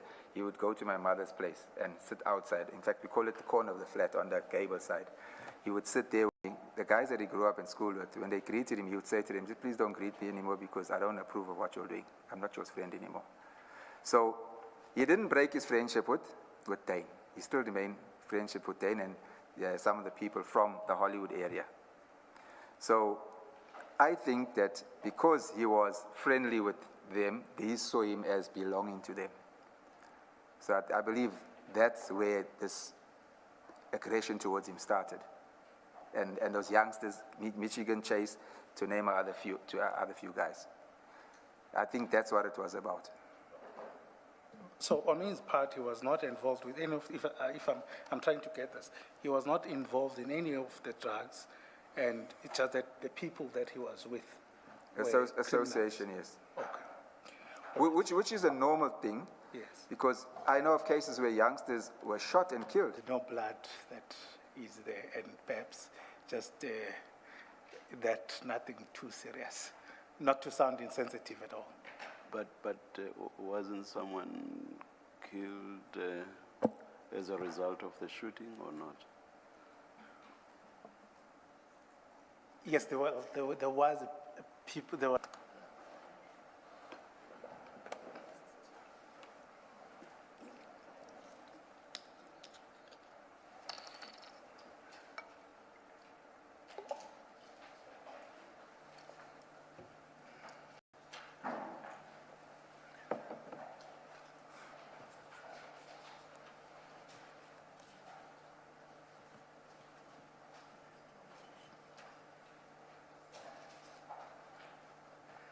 Mr. Loftus, I've reflected on what I said a few minutes ago, and I hope I wasn't insensitive, because the date of death of your son, you would remember.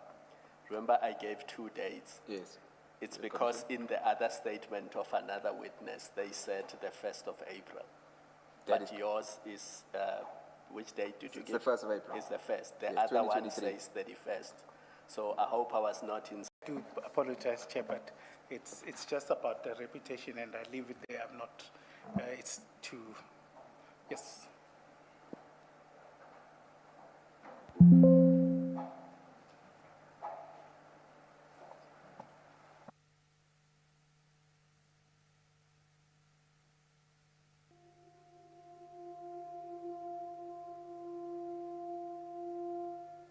This is Wentworth, a large Indian and coloured township located south of Durban. Wentworth is currently facing a severe humanitarian and security crisis. The neighbourhood is trapped in a cycle of extreme poverty, decaying infrastructure, and a ruthless gang war. Wentworth residents in KwaZulu-Natal are pleading for more help from police after a mass shooting left 7 people injured and 2 others dead. The victims include a 20-year-old and a 16-year-old. Yes, there was a shooting on Sunday. You're talking about the manpower on the ground? We talk about all resources. We're talking about manpower. We're talking about corrupt officials that need to get out of the station. We are so sick and tired of SEPs playing the blame game with our community. Leakings of files, of dockets going missing. Are highly dilapidated, with broken windows, leaking sewage pipelines, embedded in the daily life of Wentworth's most vulnerable areas. The local drug trade revolves heavily around sugars, a cheap, highly addictive cocktail of low-grade heroin mixed with chemical bulk. Get to a point where this becomes relevant to our subject matter, which is the infiltration of law enforcement officers by gangs or syndicates or cartels. Because Chair, that's far. it goes there, but the point that also goes there is around the reputation that we have of Mr. Bevan Loftus and the interplay with drug gangsterism, and what Mr. Cele had said earlier on about his reputation, and to show these killings to be gang-related and being called in by gangs when they're using police. Is this video about Mr. Bevan Loftus at some point? Yes, at some point, yes. But perhaps what we can do, Chair, because Is played, is there a reason that we don't fast forward to that point and then watch from that point instead of looking at this historical account of Wentworth? no, we can, I'll just ask that we go there at some point.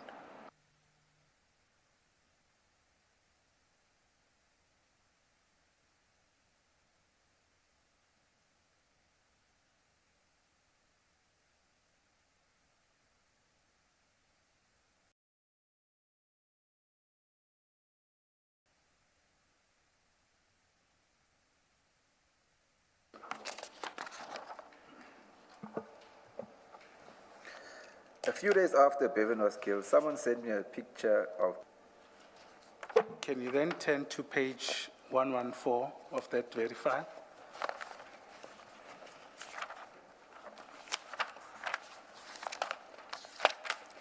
That's Brent Thompson is from the Wentworth area. He was associated with the cartel organization. He was, I would say, one of the main operators in the cartel, supplier of their drugs. And he was associated with another player called Puffy as well, Brandon Kalicharan.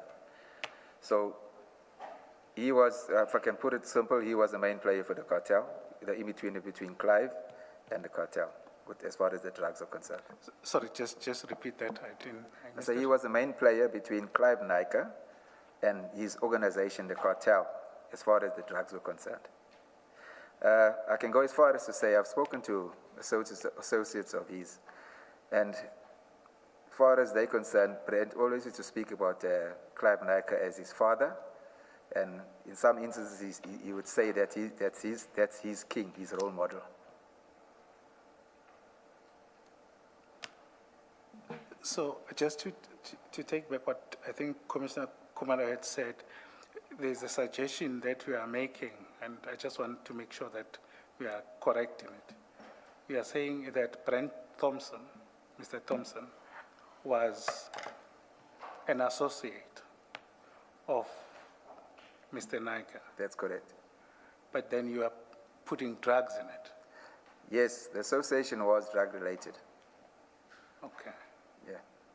And do you know why he would put this statement, this caption?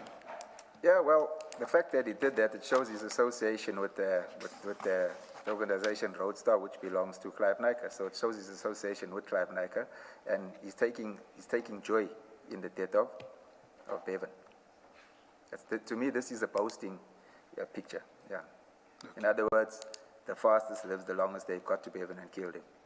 Not saying him, but the Clive Nykas.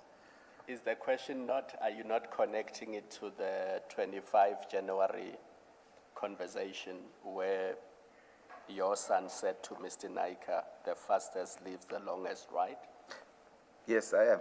That's why I mentioned with the caption, the fastest lives the longest, it's him depicting with pride. In other words, they've won the battle.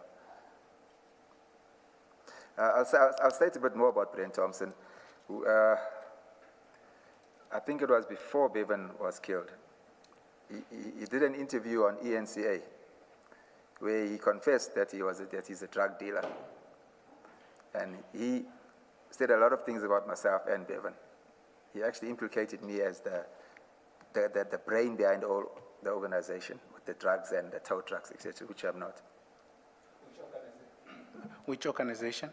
The drug organization that Bevan is alleged to be involved in, Which is? The operation of drugs, the selling of drugs and the trading in drugs.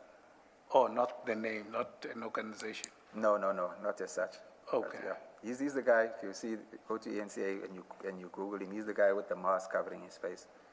Yes. And I found that strange because I was wondering why did the ENCA reporter actually find him, or how did he get on there? Because before Bevan was killed, when we had the information, I thought, let me go to the media and put this out there. Maybe that would cause Dean and them to back off him. But I had no joy. So I thought, how is it that a guy that's a drug dealer gets access to him with such ease? You know, I couldn't understand that. Yeah, but his sole purpose on that interview was to associate us with drugs and gangsterism. Thank you. Chair, just to complete this now, the video that we are going to play would have depicted these events that he's talking about, of the man with the balaclava and his own interview and what the former Minister Cere had said after the incident of the shooting. And that's where I think the important part that we wanted to contextualize this whole discussion in about being gang-related and the use of law enforcement for this. So Mr. Loftus has placed that on record himself now. Is that your point? Yes, I'm just contextualizing the Meaning link. we no longer have to play the video, or we still have to? I think in the issue of time and what we can stop with the video. It's fine. I'm okay with All right. Thank you then. Yeah. Please continue then. Chair, truly in the interest of time and understanding certain dynamics, I would end it here.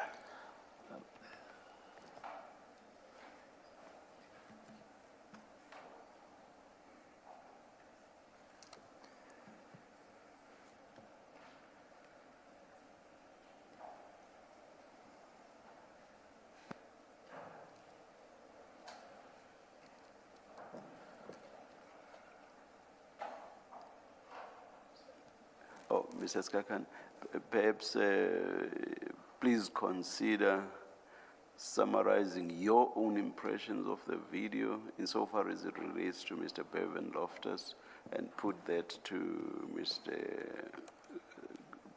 Loftus Senior for his response. Okay. Thanks, Chairperson, for your guidance. You would have seen the video, I presume. Well, you did an interview. Part of it is the allegation that, well, the allegations are that the late Mr. Bevan Loftus was involved in drugs, and was a very ruthless, well, that's what it portrays him as, a ruthless gang member or criminal, and he was involved in eliminating his opposition, and they depict him as a very dangerous man. That's the one thing, and that is from that gentleman, as you say, and also from the Minister of Police's side, right? And your interview was to dispute that. Yes. But we'll get that. That was then. But in line with what the chair is proposing, well, not proposing, is what would be your comment? We've gone through some comments earlier on, but in light of that, if I'm summarizing the video, what would be your comment to that narration about Mr. or your late son? I would go back and say again, that's new sensationalism and social media, because I don't know where they get that from. So I would dispute that he's a killer and he's a drug dealer. I would dispute that. But having said that, as we said earlier, I'm not with him 24 hours a day. But in the last year or two of his death, he was at home all the time. So I've got no control of what social media and the news says. It depends on who they interview, you know. Sorry, I do have to take this point. You truly can't say that. I mean, he went into hiding, and you were not with him all the time. Okay, yes, having said that, I wasn't with him during that time. Yeah. That was from February. Okay, the first occasion was from December the 13th to sometime later. I'm not specific, because he came home for a short period, and then from February until he's died, I don't know what he did in that period. I can't speak on that. And prior to that, you wouldn't be with him 24/7. As I said, while he was at home in that period, or when he was at home, I can vouch for it. But obviously, when he's out in the streets, I wouldn't know what he's doing. But if you look at, in terms of charges and cases, etc., that besides these alleged shootings, before it led up to that, there were no cases that came forth where police came and said they arrested him for violent crimes, etc. Okay. Let me just summarize what you are saying and see if I understand it. So your version is that your son was not involved in any activities gang-related. Everyone was wrong about him. He was. As I say, it depends who you ask. Okay. All right. Chair, I seriously don't want. There's going to be other witnesses to address other issues and those. Thank you, Mrs. Kakane. Commissioners, Yes. if we're closing now, there's a few points I'd like to raise, which I think is important, which is not in my statement. I want it to be known that when I went to the flat, we happened to hire a private ballistics guy as well. I haven't got the report yet, for reasons that, right. We did when he left, I helped him with the investigation there, but there's some items that bothered me. So I went back to the flat, and I did a video, a walkthrough of the flat with IOL, with the editor of IOL. And that video was aired where with my knowledge and understanding, I gave a summation of what I think happened. It wasn't long after that was aired. I'm not date specific. I received a call from a member of the police in Dina's office. I will not mention the name. That said to me, pack a bag and disappear because they're coming to kill you. Says, I heard a discussion that you've become a threat to them, which I did. I packed a bag immediately, and I basically, obviously, my whole nervous system went to another mode. I sat down and had a cup of tea. My son came to me and he said, they're coming up the driveway. I grabbed my bag and I jumped over fences. I went to the neighbor's house. So while I was there, my daughter-in-law who lives in my granny cottage, the police went to her. And there was, I think I need to say this policeman's name.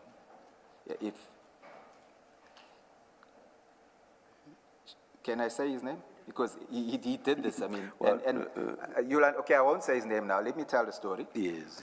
And so I fled. While I was at the neighbor's house, my daughter-in-law called me. And she said to me, this policeman he's from organized crime. He wants to speak to me. But she said he had a docket in his hand. And he didn't come alone. I got pictures and a video of how they came. There were a lot of them. There were a lot of vehicles, etc. So he said to her, he wanted to speak to me. I says, no, I don't want to speak to him. Has he got a case against me? Why are they there? So he says, no, he hasn't got a case, but he needs my help to, I can't remember what he says, identify somebody or locate somebody, because I was in another state at the time. So he said, there's no case against me. He just needs to speak to me.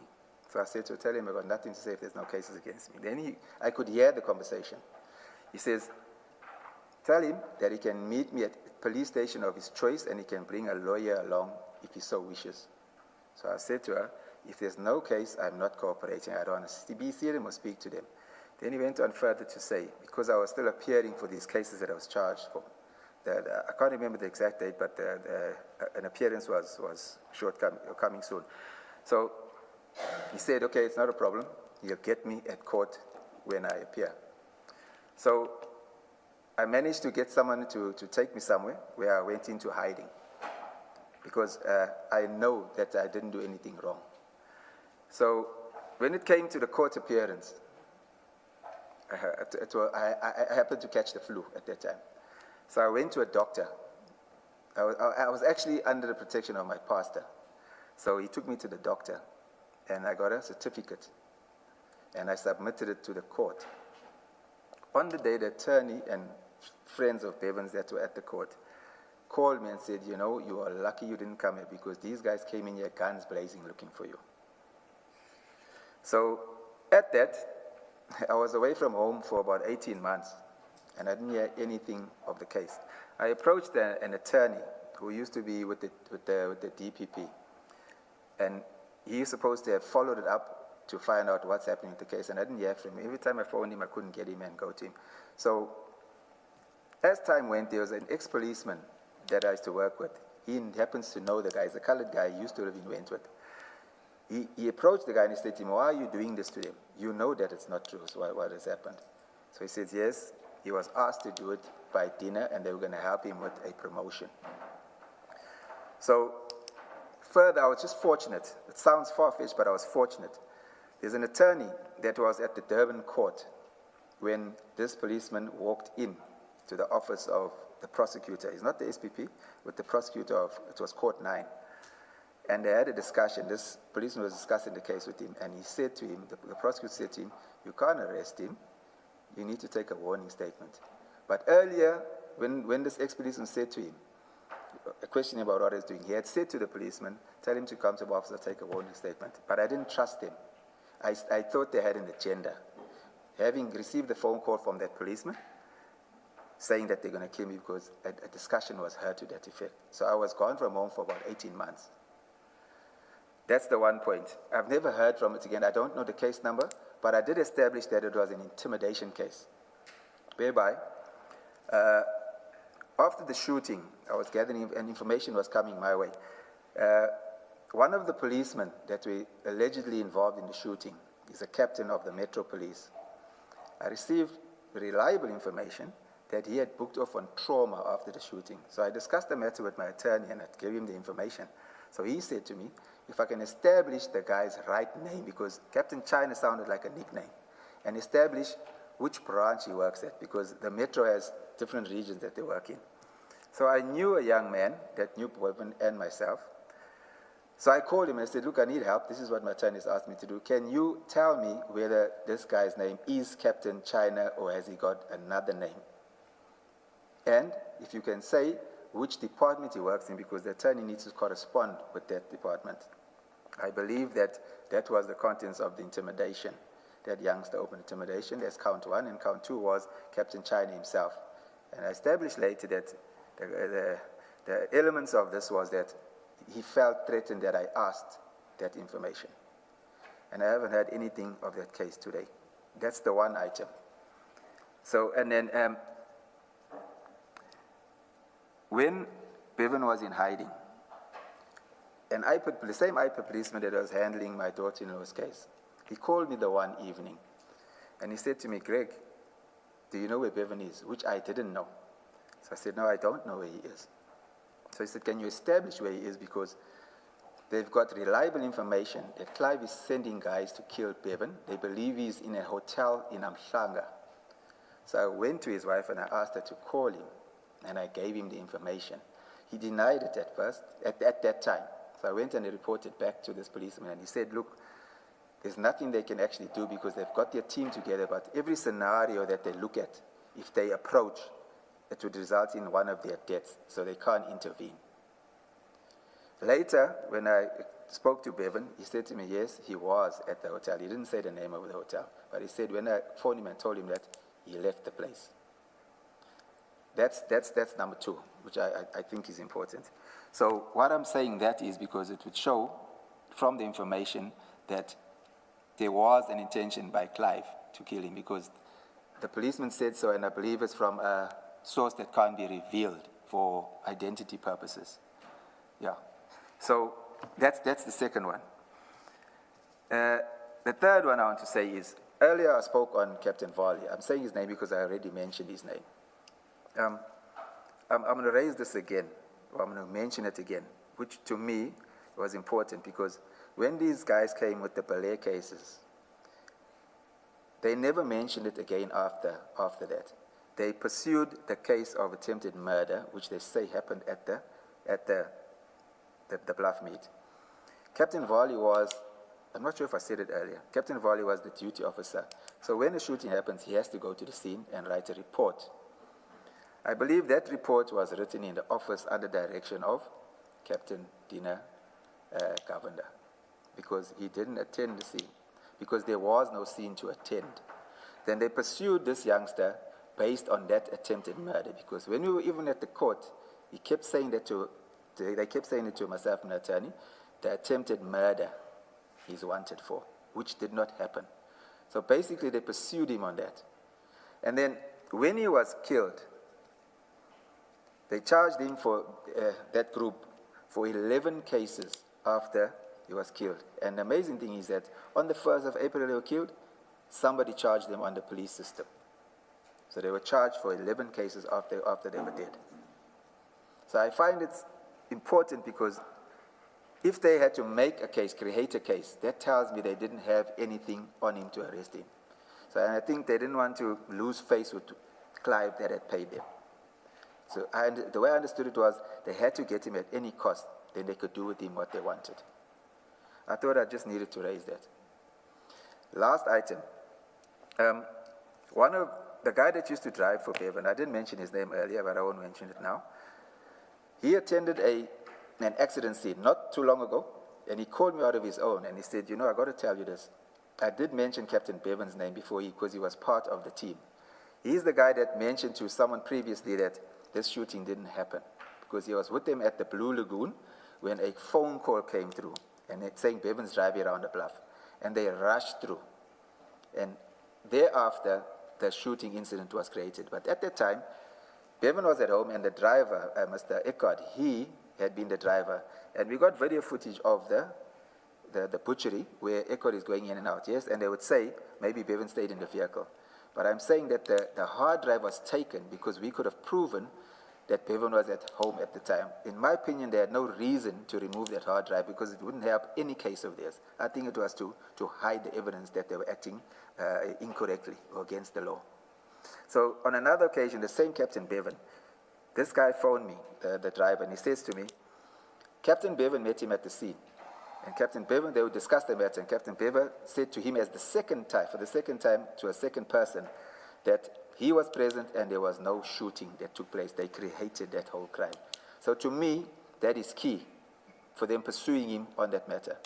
On the same scene, the same driver of the vehicle said there was a policeman of the local station attending, which happened to be Wentworth. Before the time of his death, I think from between January and the time he died, there had been a shooting incident in Wentworth where people drove past in vehicles. It was on social media, and they were shooting at the flat area in what they call the F section area. That was where one of the cartel leaders, who is now deceased, had lived and he was operating. The policeman related to the driver that on the day he was working, there's a picture on social media where one of the police vans had holes in the windscreen where they were shot at by these guys. He said, Dina approached him and said to him that he must say that he saw Bevan shooting him. Now my question was, why I think it is important, if you have solid cases to arrest Bevan, why do you want to create another false case? And I'll leave it there. I thought that had to be known. So that will add to why I say that they were hunting him.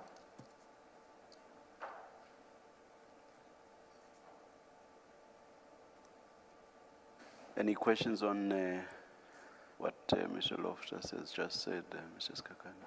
No comment. Thank you very much, Thank you, Commissioners. Mr. Loftus. Thank you. You are excused. Thank you. Thank you. Good afternoon, Mr. Musigiri. Afternoon, Chair. Afternoon, Commissioners. Chair, we have a witness. And you are excused unless you are supporting Mr. Musigiri. Thank you, Chair. I'll take that. Chair, we have a witness, Captain Houston coming. He's just on the other wing, but I've asked them that they bring him down. So perhaps we'll need about 5 minutes just to set him up with the files, Chair. You'll indicate when you are ready. Let's adjourn. I'll do so, thank you.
1212. We are ready to resume. Please make sure that your cell phones are on silent or off. Let's not have disturbances. Thank you.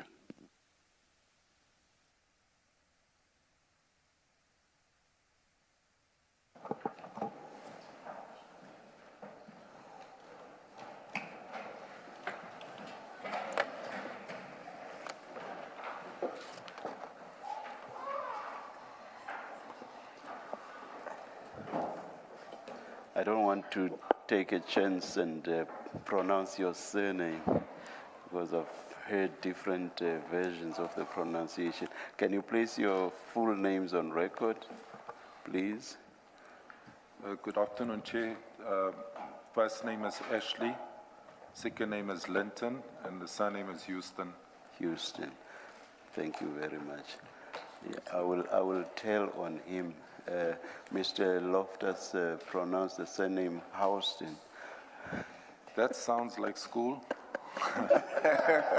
It's like the first name, Chair. If they say Ashley, I know it's receiver of revenue. But I'm called Linton at home. Thank you. Good afternoon to you too. Thank you very much. Will you be swearing or affirming? I'll be swearing, Chair. Do you swear that the evidence you are going to give is the truth, the whole truth, nothing but the truth? If so, please raise your right hand and say, "So help me God." So help me God. Thank you. Thank you, Chair. Chair, Captain Houston would have been the first respondent to the shooting incident in the Morningside. That is the one that we've been discussing relating to the 5 young men that were deceased, with obviously Bevan Loftus being at the center of that incident, Chair.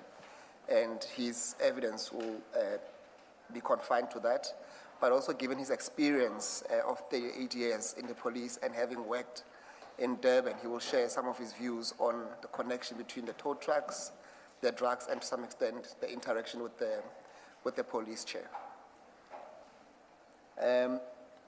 Chair, we'll be using 2 files. So there's a file that it's written Ashley Linton Houston statement. And then we'll be using file 2. So we concentrate on only those 2 files, Chairperson, for the purpose of this witness. And for now, Chair, let's look at file 1, which, well, it's file 1 in terms of his statement. File 2.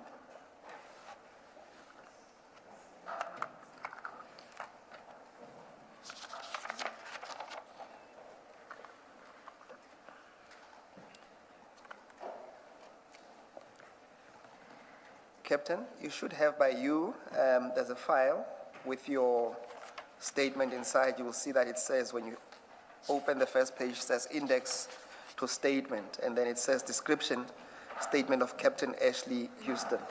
Do you have that, Captain? I do. And then if you flip over, Captain, you'll see the actual statement. Do you see that? I do. And then if you go to page 12 of that document, Captain, you will see that there is a signature there appended under the name Ashley L. Houston. Do you confirm prepared it's for the commission? It's correct? I confirm. And you stand by the contents there too? I do, Chair. Thank you. Captain, I would want us to go through your statement just to assist the commission on the evidence that you need to give. But do feel free as you go on to give better explanation where necessary. And there might be some questions that are asking for clarity, either from me or the commissioners. I would want you to start with paragraph 1, dealing with the introduction, but please, Captain, don't read out your ID number, and also don't read out your cell phone number there, and also don't read out your home address. So basically in paragraph 1, you may just say he's a 60-year-old adult. And that's it. So perhaps Captain, you should just move on to your career history. And there I would suggest that you should just highlight what you consider to be salient matters. that is summarized instead of reading the whole. Yeah. Thank you. Thanks, then Chair. kick-start at paragraph 2 then. Okay, thanks, Chair. My career history was on the 31st of March, 2026. I retired as a captain of the South African Police Service. Reason being is I had turned 60 on the 26th of March. I had 38 years service and 31 days. So I went on full retirement, Chair. My career history in the SAPS is extensive as a result. I will only highlight a few achievements in my part on the statement, and I will expand where necessary during my oral testimony at the Commission of Inquiry. My career path as a policeman started in 1988, the 9th of February. I completed my training at Bishop Lavis down in the Western Cape, where I completed my basic training. I was placed as a constable after completing my training at Sydenham SAP, KZN Durban. Sorry, Captain. I see that you are reading from the screen. There is an actual physical file. I don't know if it will make... I can read off it will be easier. Are you happy to read from the screen? I can read off the file. I'm good to read off the file, Chair. Yes, can you then give Okay, it just caught my eye. I prefer to read off the file. I saw your posture that it seems to be struggling from the screen. Thank you. Thank you. I've always been in an operational environment whilst placed at SAPS, Sydenham. I was promoted 2 years later in 1990 to a full sergeant.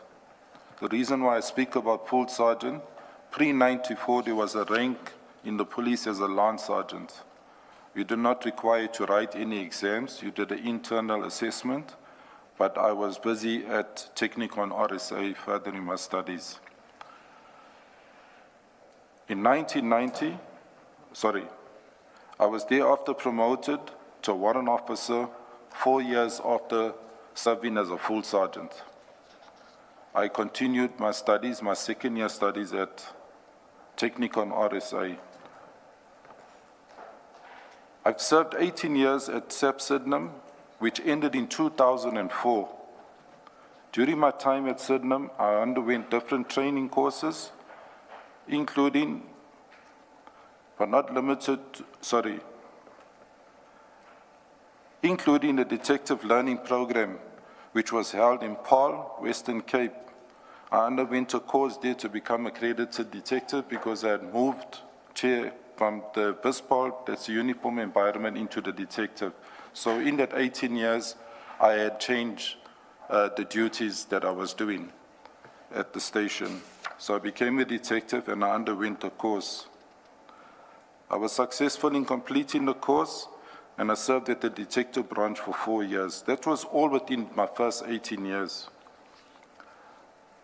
I after 4 years, took a transfer back to the VOSPAL environment where I became a team commander. I went back to an operational environment where I wasn't carrying or doing investigation. I was now working operational as a crime prevention operative with members under my command. In 2004, when South Africa was tendering for the FIFA World Cup, I just want to place emphasis on the year 2004. They may have been tendering earlier, I'm subject to correction, but it was during that period I was seconded to a shooting course where I competed at Vietnam shooting range with the top 20 shotters in South Africa.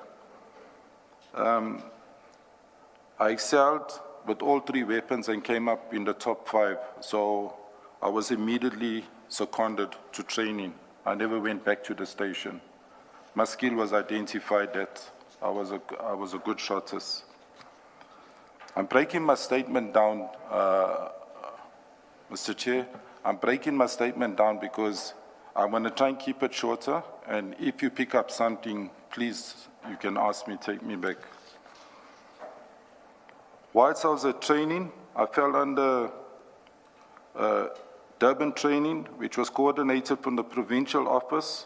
I underwent courses to become an accredited trainer to the build-up. So I did my assessor examination through a company, Technicon RSA, and I went on to do a moderators as in weapons. The unit standards that I was expertising in or became accredited in training people was firearms within the SEPs.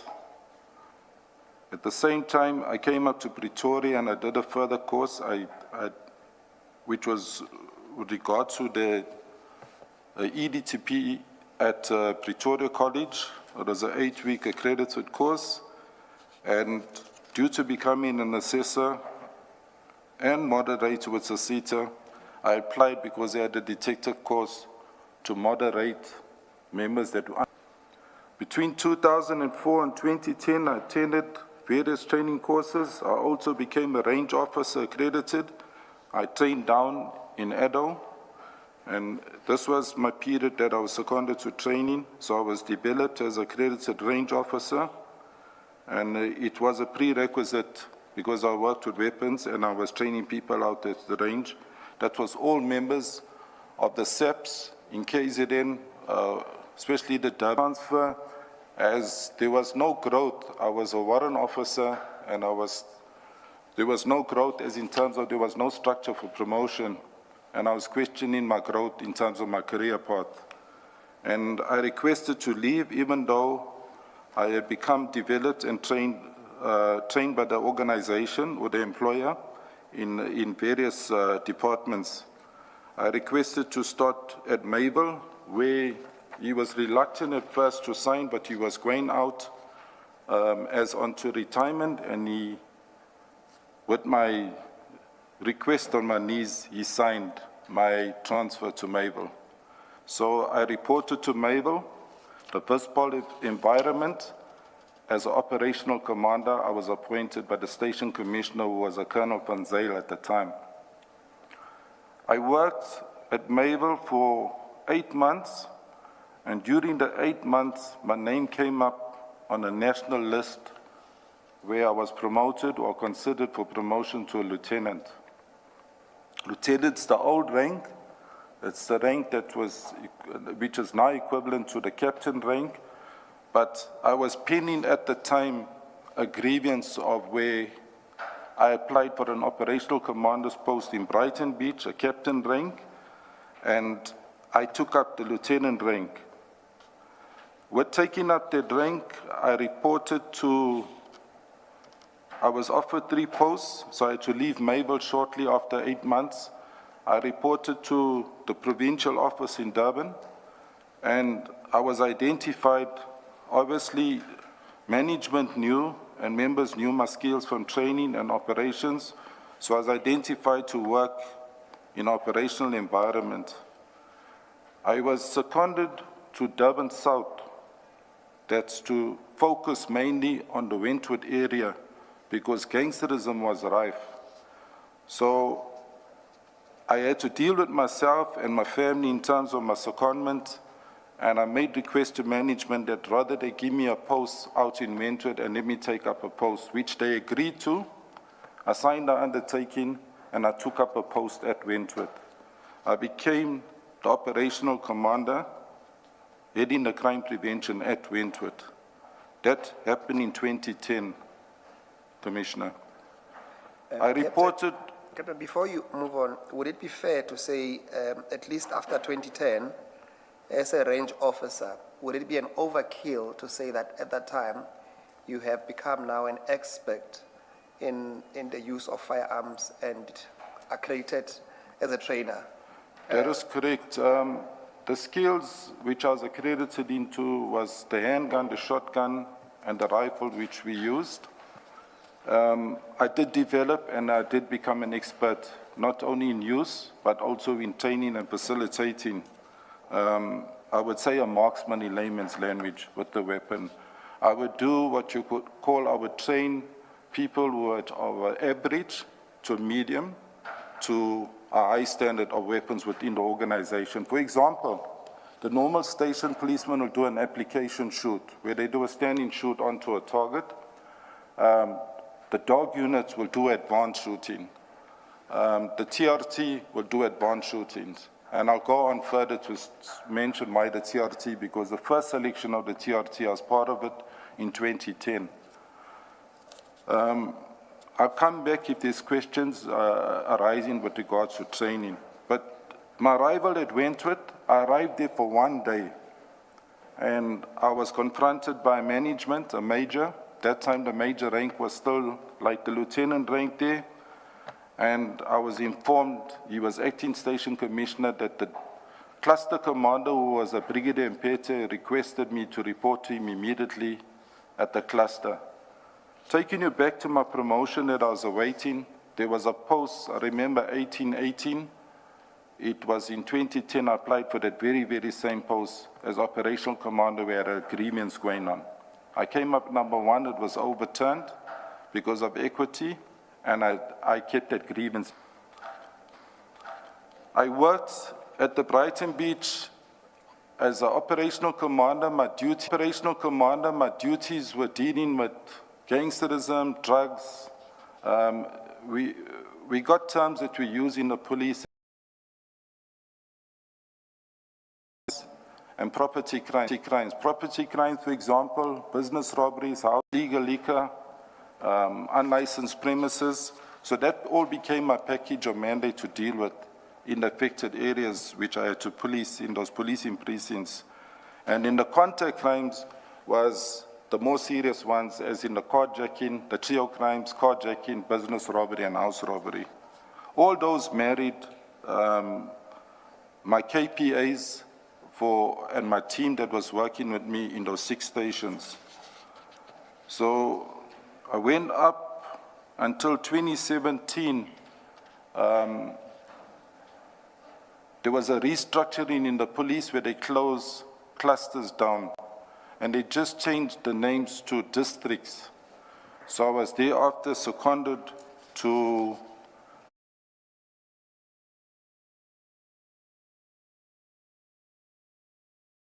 districts. So I was thereafter seconded to, it could have been, sorry, I'm subject to correction, could have been 2015. I had moved on to Chatsworth cluster. The general, at that time, there was a general as a station commissioner, but I reported to the cluster where there was a brigadier.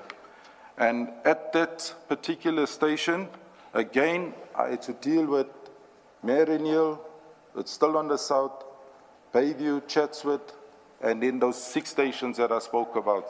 So I had a wider area, but I was operating now from an office in Chatsworth. But as again, there's gangsterism, drugs, there's robberies, as I mentioned earlier.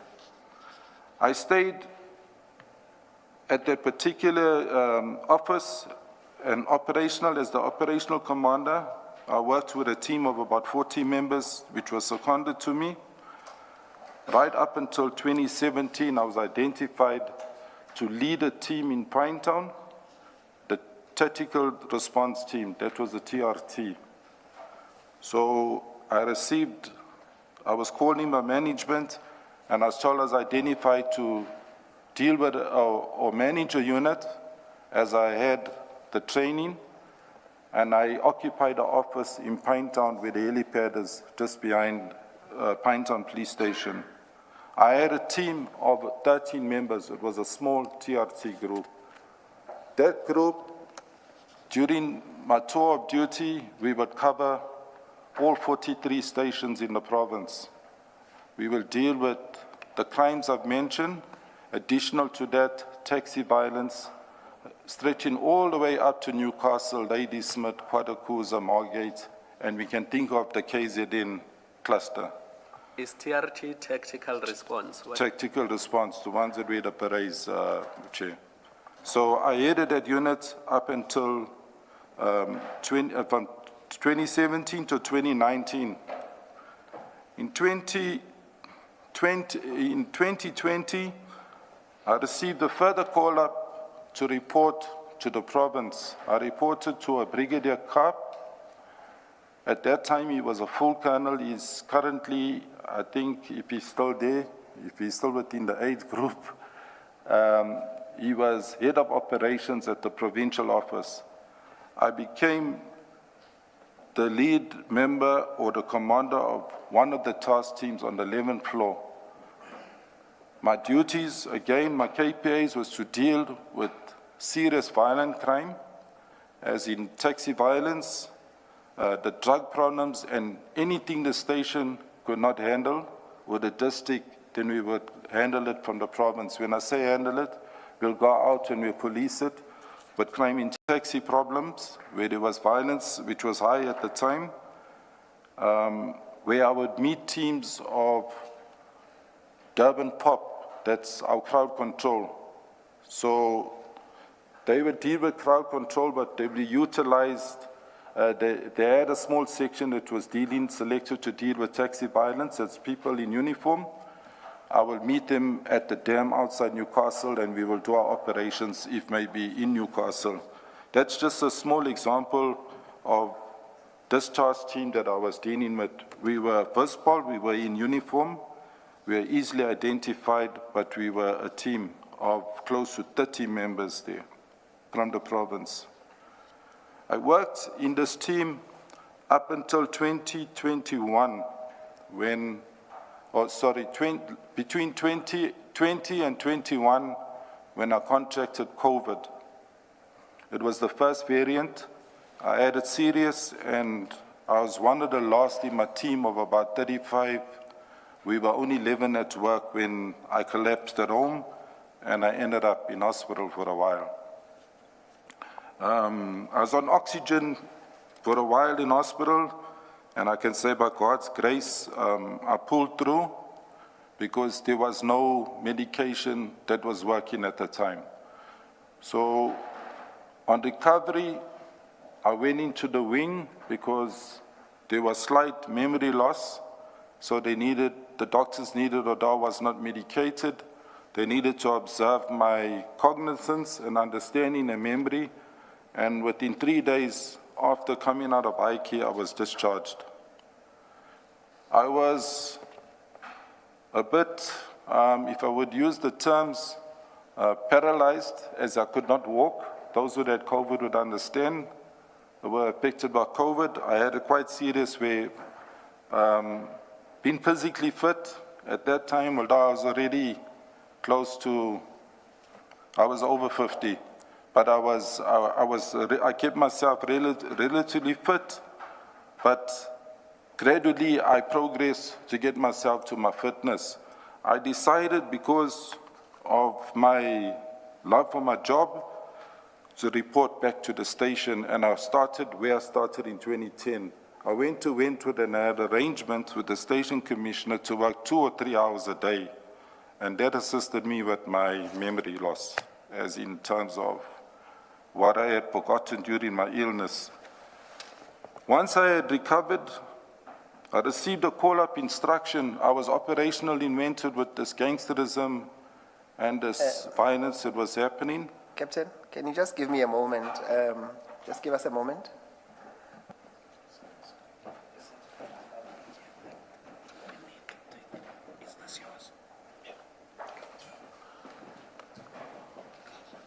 Thank you, Captain. We can continue. I think we're just wrapping up paragraph 9, where you're giving an account after you came back from your recovery from COVID. Yes.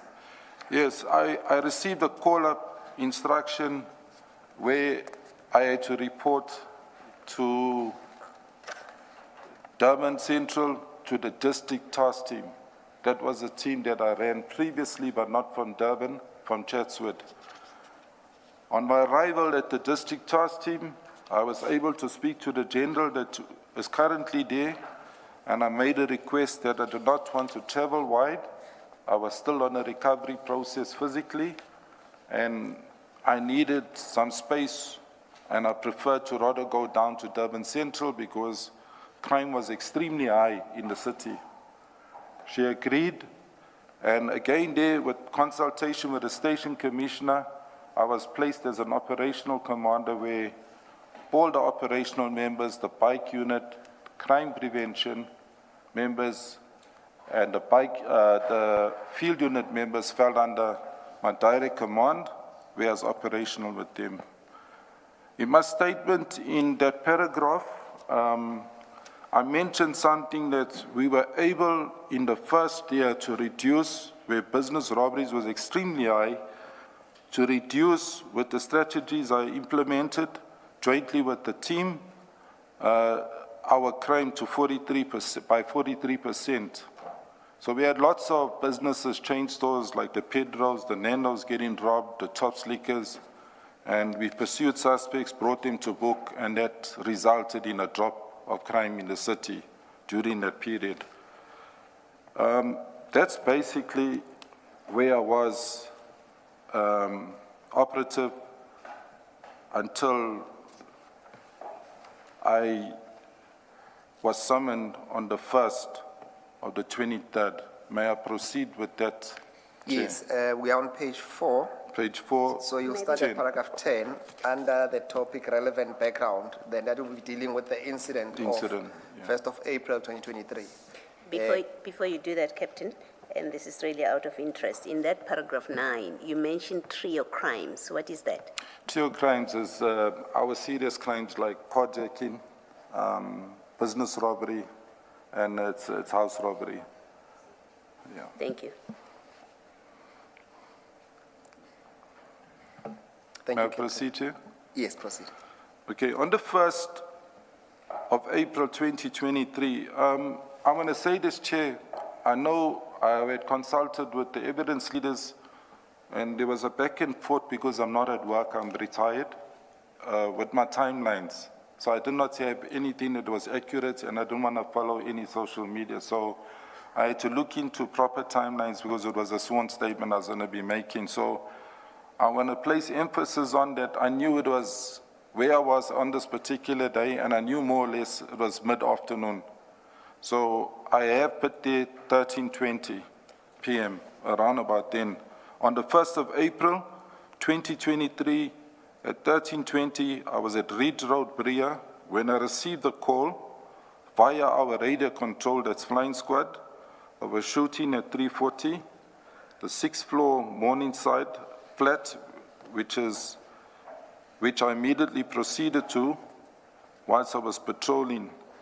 To give you timelines of driving normal, I was never a speed driver. I always took a slower vehicle, gave it to the younger people.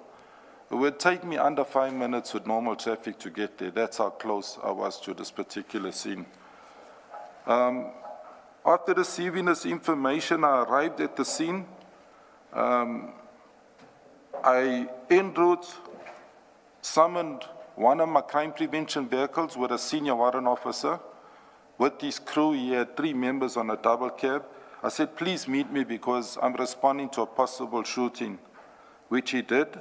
And upon arrival at this particular address, I drove down a driveway which had boom gates as well as a guardhouse. And in this guardhouse was a Sergeant Swane, and coincidentally, I knew him for many years as a policeman. He also worked in a short time at Mayville under my command in the crime prevention, so I was able to identify him. He was in the guardhouse with 2 security guards. And I asked him what's going on, because from the road or from the driveway, we could not see anything in that flat. It's a long driveway going down, and then it's L-shaped, you go into the building. And he confirmed that there is an operation and there is a positive shooting. Captain, sorry to disturb you. Just to be clear, when you received this radio control call, there has been some instances where it was suggested that it was a domestic violence. On your call, can you clarify, it was a shooting, or was it even specific to say it was a police shooting, or what exactly did you, if you can recall? No, clearly it was a police shooting. I would have not responded to a domestic violence with the type of job I was doing in Durban Central. I would have only responded, but I remember clearly it was a shooting. Nothing about domestic violence came to me. Thank you. Just to mention, before I went in, the vehicle that I was driving was a marked double Nissan Navara double cab registration, Bravo Whiskey Kilo, that's BWK 575B. The 17 must come out there. Sorry, it's 557B. The registration's wrong. 557B, 7B. so not 5757. Yeah. Okay, I'll correct on my statement. You can I also only please picked say- it up now, I'm sorry, Chair. The That's fine, registration thanks. number. Yeah. So it's the incorrect one. No, I've corrected that. Okay. I asked Zwane to accompany me into the complex. I drove my van, and I'm sure as seen on TV, those who have seen, there was only one police van that was parked there, marked vehicle in that flat. That was the vehicle I was driving. There was no other police cars where I was parked, or police vehicles. It was load shedding, Chair, at the time, so when I got out of the vehicle and tried to maneuver quickly to the lifts to get up, because I was looking up into the building where there was movement of members, the lifts were jammed, so we had to use the staircase to get up. So I had to walk 4 to 5 flights of stairs up, which wasn't a problem, but I walked up. Upon arriving at the flat entrance, the flat is L-shaped, if I should describe it. I walked in the direction that I'm facing, this way, straight down, then I walked L-shaped. The flat was right on the end. When I got there, there were a few members standing outside, plain clothes, faces cladded, and I was approached by Captain Dina Govender, who is now Lieutenant Colonel. I know him, he knows me, because they have also received weapon training from me. I trained them DPCI when they were still the Scorpions. They came for their training by me. So I told him I was there because of the shooting. He's aware that I'm the operational commander in Durban, and I said I would like to go in just to verify what's actually happening. Whilst we conversed, and he allowed me to walk in. Sorry, because before you get there, Captain, was it your understanding that at least the first person that approached you, did it appear that he was the leader of the team? Yes, Okay, he was the leader of the team. I knew that team. okay. I knew that team. And when you say there were 5 other members, can you recall their names? I know the members. There was, I may not know the members off name, the 2 NIU members. There were 2 members from NIU, National Intervention. There was a Captain China that I saw there from Metro, a Warrant Officer Silva, and Warrant Officer Dina. There could have been, I did see Pedro. At that time, I think he was a warrant officer, recently promoted, I think, after this. But I saw him, and I saw one white other member, which was unknown to me. But I eventually found out later he was from organized crime, Peter Maritzburg. But they were all up there. Just to indicate the entrance of the flat, I had a little passageway that you needed to get to the door. They had a piece of tape there, and on request to Captain Dina Governor to allow me in, which he did, I was stopped by one of the Silva. He asked me where I'm going to and what am I doing. And not to get into any arguments with him, one of the Dina said, Captain Dina Governor said, it's fine. The captain will be able to identify these people. I think that statement was made because they knew I worked on the South. They knew where I came from training, and I've only been in this province with policing, so it was common course I would know most of the people like they would know me in the Durban area. I walked through... Captain, just so before you walked into the flat, is it a fair interpretation to say that conversation would have alluded to a suggestion at least that they did not know the identity of the people that were shot? I would think so. I would think so because it was strange. One of Sedina's body language was like, quick, I let the captain through. You'll be able to identify. I think he tried to justify, this is Captain Tina Governor, tried to justify to one of the civil who was coming out from there. The captain will be able to identify. I think that's the only reason why justified him, say, okay, you can go through. Otherwise, maybe I would have had a problem, but I would have been persistent because I was the first responder there. I was responding to that shooting. So I walked through and led by Captain Dina Governor, as I entered the flat, the door was slightly ajar. As I entered the flat, I saw the C's laying on the floor, and I walked down further, and to the right, which was like blind side of the passage that I entered, there were the other 4 deceased were laying there. I was able, with a quick glance, a very short while, stay in the flat because I did not want to contaminate anything. I knew it's a scene of crime. I'm just going to confirm, look in, and I'm going to retract. But with that, I had moved my eyes around the flat quickly. Just as it's my first time going in here. I looked at it and I then withdrew. But I made out or identified 2 of the 5 males. I identified the late Bevan Loftus, and I identified the second male, which I knew as Ryan. I don't know his surname. If I hear it, I'll say it is his. I didn't know his surname, but I knew him from social media and from a lot spoken on the streets. I saw a video, Chair, of him shooting on his wedding day with an AK-47 on social media. Just which platform it is it popped up on the TikTok. I'm only on WhatsApp and TikTok. I'm not on Facebook, Instagram, and all these other things. So I wondered, who is this guy? And there's the same guy that was lying in the flat. In the statement, you say Ryan Santos. I would have confirmed by making my statement because I made my statement recently. But at that time, I only knew him as Ryan. Yes. I didn't know him by surname. When I came out...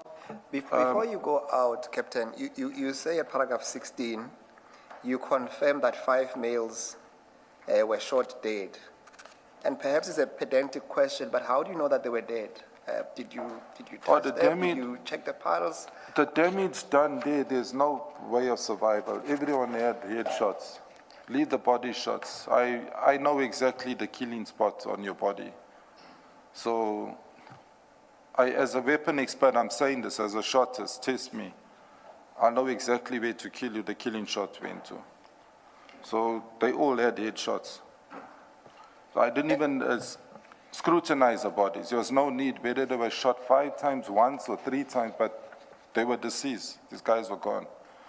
I got there, Chair, I want to mention, I got there very quickly, and I would say so from my experience in terms of the blood splatter, or the spilling or the bleeding of the deceased.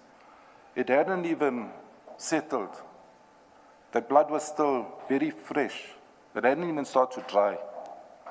So that's how quick I was at that scene. When I say quick, I could have been from, if I were to use my experience going to shootings in progress in the CBD, which I did cash in transits, I done shootings in taxi ranks where it's still happening. I can hear the shots. I would have been there within easier than half an hour, the most. In fact, half an hour would have taken me from Durban to Maritzburg driving normal.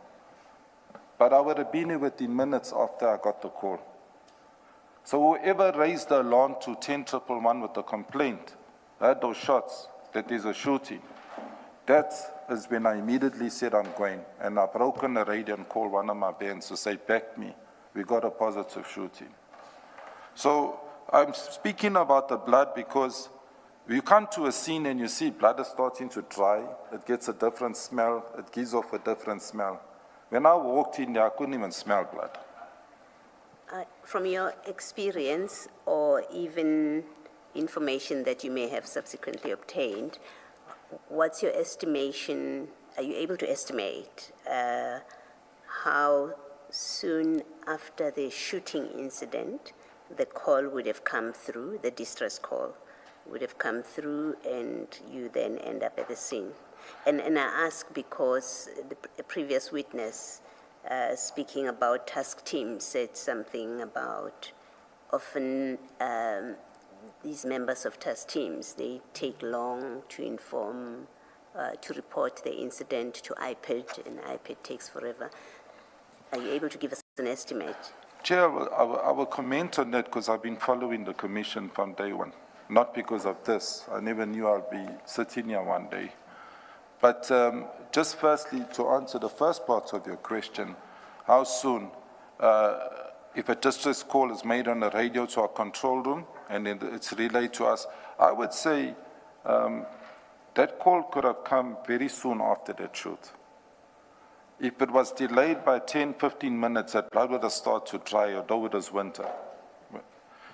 With regards to where I'm going to now is what do I do after I confirm it is a positive shooting? I'm not asking one of Sadina questions, who shot? I now need to call all the role players. What I used to do on a state phone is to put an active crime scene, because it becomes a crime scene. But I chose not to do because now I have different units involved here. It's a task team and it's a variety of members. So I liaise with radio control of the radio, and I requested they get all the role players. And the role players I called for was the ambulance.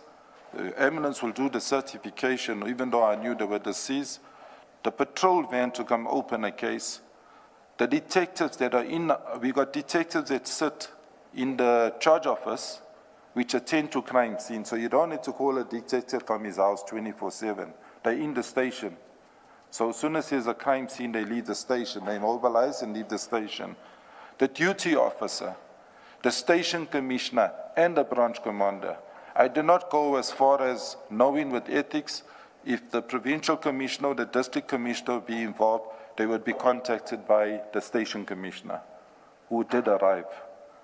But when I arrived there, what Commissioner Baloy is asking, you were not called by the policemen involved in the shooting. No, I was You received the call via a distress call where a member of the public would have said there has been there's a shooting. That's correct. Yes, because the earlier witnesses Commissioner Baloy is referring to, they were criticized because they would take time before they called other teams to come and assist in the scene. So Chair, you were not called by the shooters? Or no, people I was involved not in called by the shooting? shooters. I will comment about that with the previous witness, because the role players is also IPID. It's a police shooting. Whether it is a discharge or a dispensing of a stun grenade, IPID gets called out. I want to comment on that because I followed it, and you know, sometimes we got all post-mortems on what has been said. And I watched this from home yesterday, that firstly, no member that's like me operational with a rifle going to clear a house where there's suspects. No operational member has IPID's number on their phone, speed dial. I used to carry a state phone, no IPID's number. Even if IPID has contacted me for statements for my members involved with allegations of shooting, assault, corruption, whatever it may be they're investigating. So when you deal with radio control, that controller silences everyone on the radio. That controller extracts your information and makes sure all the role players, they actually go into more detail. What firearm is used? What's the serial number? And then I say, hold the lorry, call me. Because we're speaking where everyone's listening to this. Even if that radio's been scanned, everyone is listening to a shooting scene. So we try and keep it where limited information leaks out where it shouldn't be leaked out, as in terms of who we're calling out, the protocols. So I would say call me, and I would say get IPID, get this person, get that person. On the story about not calling IPID, no operative or member, I know all the years in the police, will call IPID out themselves. That has to be done by radio control, or if you've got a VOC in your station, and that VOC's monitoring. Because it's a police shooting or incident involving escaping or with the police, they will contact IPID. Now, just to Somebody mentioned a duty officer. What is the role of the duty officer in that scenario that you've just described? the duty officer will come and he will verify that all his members are there, and he will do a factual, or she will do a factual report on actually what transpired. So we'll come and interview all the role players that were involved at that scene, not necessarily take their statements, and then when they go back to the station and statements are now being confined and placed into the docket, he will do or she will do a final report because they need to escalate everything. So I interrupted you. Duty officer does not call IPID, so tell us who calls IPID. The controllers, because their numbers are right there. In 10-111, if I say now there's a shooting here, accidental discharge, it's a police shooting, radio control here in Pretoria will call IPID immediately, because if there's omission, you deal with radio control, not the shotters. So if there's a delay in calling IPID, the fault is not the police officers. It's not the on the police. scene. It is radio control. Yeah, I just want to tell you the flip side of the coin, Chair. Operationally, I went out from a lot of locations where my members or myself was involved with a shoot, where IPID was under-resourced or couldn't get a vehicle into, let's just say, a 4x4, they had a normal sedan, to get into a rural area or a dangerous, volatile area, where we will go and uplift them, meet them halfway in a safe place and bring them to the crime scene. That's also a delay. But realistically speaking, my experiences, and this is the truth, it's gospel, when it comes to IPID, they don't attend all scenes. So when IPID is contacted, it's like contacting fingerprints or forensics. There's a reference number that's given. So if the standby member does not come out because of a logistical problem, because they overslept or they didn't answer their phone, then there's a reference number given. That reference number is given to the duty officer. And it's endorsed in the docket, because when we sit as management the next morning and we're discussing the cases, not just that particular case, we say there was a police shooting. Well, all role players there. Did the detectives go? They must comment. Did LCRC come there? That's a fingerprint, forensic people, yes. How long did the mortuary take? Because they dispatched from Pietermaritzburg to come to Durban. All those things get accounted for. So if IPID didn't come, then it's endorsed in investigation diary. IPID did not attend. They could come 2 days or 3 days later and come sign for the docket and take the docket away. Thank you, Captain. We've digressed a bit, so maybe you can go back to your statement. Thanks, sir. Sorry, Commissioner Baloyi, just on that point, just to wrap it up, is it a fair understanding of your testimony that if there is an expectation or a policy that the shootist ought to call IPID immediately, that is not realistic? And if this commission was to consider some of the reforms is to deal with some of those issues, that it's not what actually happens in reality, that the shootist will be the one who calls IPID to come to attend to the scene. Is that a fair understanding of your... No. It's not, the onus is not upon the shooters.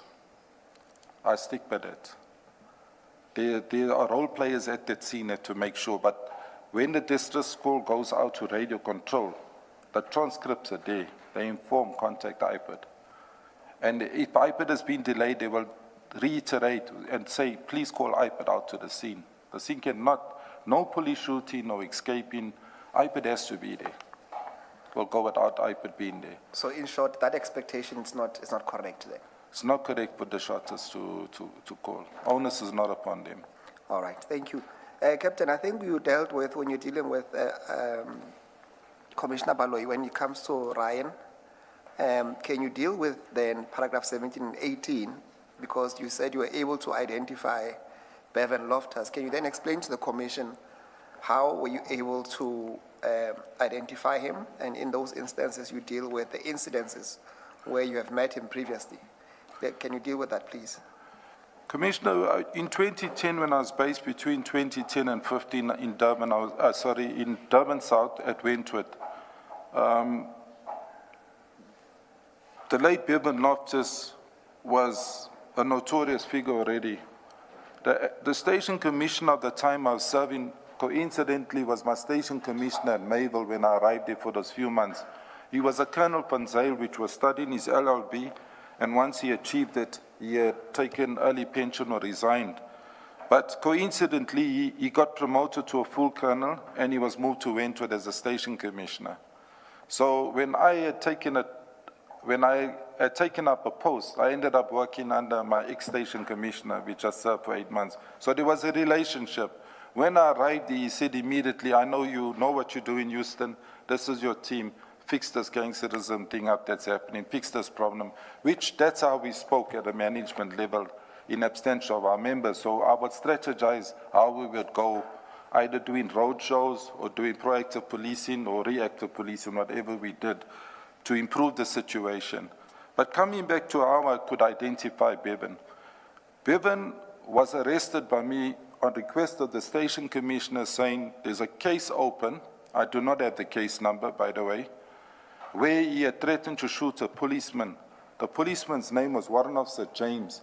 He was working in a one crime prevention unit, but not direct under me. He worked alternative to the group that I was working. And what the station commissioner disclosed to me was that nobody wants to arrest him, as to go for him, because there was a fear. Sorry, I'm just having water, Chair. So I did a patrol with my team. I looked for Bevan. I couldn't find him. I didn't go into the Bluff area, which is like beyond my patrol area when I was at Wentworth. I left it and I said, I'll obviously come across him because he's notorious in the Wentworth area.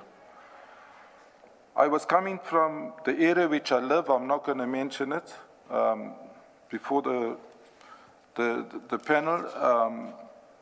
On the M4, I was heading, and as I came off the M4 into the Wentworth area, there was a patch, where they called it a patch, where I saw these 3 tow trucks parked. I was going to start duty about 10 o'clock in the morning, because I used to work a flexi. I was alone. I always worked alone on my vehicle, and my members close in other vehicles, and I saw him. I approached him, and he knew who I was, because they aliased me Robocop in Wentworth. Obviously, I was fully attired when I worked with equipment. But I approached him and I said to him, you're a person of interest.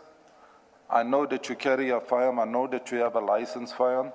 But I need you to make your firearm safe and hand it to me. I'm taking you in. The detectives need to speak to you. He was standing with about 8 guys there, by these 3 tow trucks. They were smoking whatever under some form of drugs, could have been dacha. I was not interested in that, I was alone. But I managed to apprehend him, place him in my vehicle, front seat, and I drove him to the police station. But I had his firearm with me. It was a 9mm pistol. When I got to the station, I took him straight upstairs. And I informed the station commissioner at that time to please get hold of the investigating officer. He has access on a computer to see who's carrying that docket. Because he's an outstanding suspect for intimidation case where he threatened to kill a policeman, a warrant officer. Captain, when you're told that he's notorious and no one wants to arrest him, what was his notoriety? What was said that he's notorious for? With my short arrival, I would say when I arrived in Wentworth, I had a small team. I had to work for a trusted team. When you say a trusted team, I had a small team of 1 female and 4 males. And there were diversity. I had 3 Indian members. I'm going to speak across the race group, young members. I had 1 new constable colored and 1 new female constable.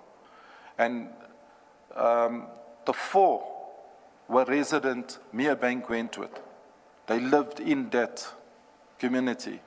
The female lived in Sydenham. So when I had to familiarize myself with the different territories in Wentworth or the different gangs, they were of much of assistance to me.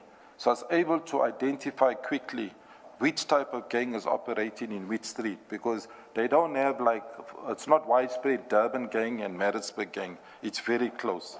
Streets divide the gangs in Wentworth. So just to come back to answer you, Chair, I used to see this guy sitting where the Hollywood gang is, in Woodville Road. Even though I knew that his granny was in Reiger Road, and Reiger Road was where a notorious gang, the Young Destroyers, was from. But he was not sitting with that gang. He was sitting with the Hollywood. And that Hollywood gang was led by a person, I don't know if I should name him, but he's a fugitive at the moment. He's someone that's wanted as a sentenced prisoner. He's sentenced, but he's somewhere on flight. But that's where I would see him sitting, you know, like you'd see these gangsters sitting. And I say, who's this? You know, you look at a face, you say the guy's got an innocent face, but then they will, these young people that say, hey, you know, who's this, Cap? This is so-and-so.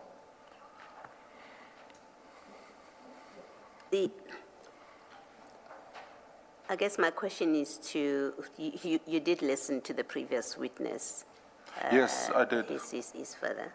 And I'm just trying, when you say he was notorious, I'm trying to understand, notorious that he's a gang member, that he's a drug person, that he has serious criminal allegations against him. I'm just trying to understand what were you told he's notorious for? Chair, the Hollywood gang is not an honorary gang.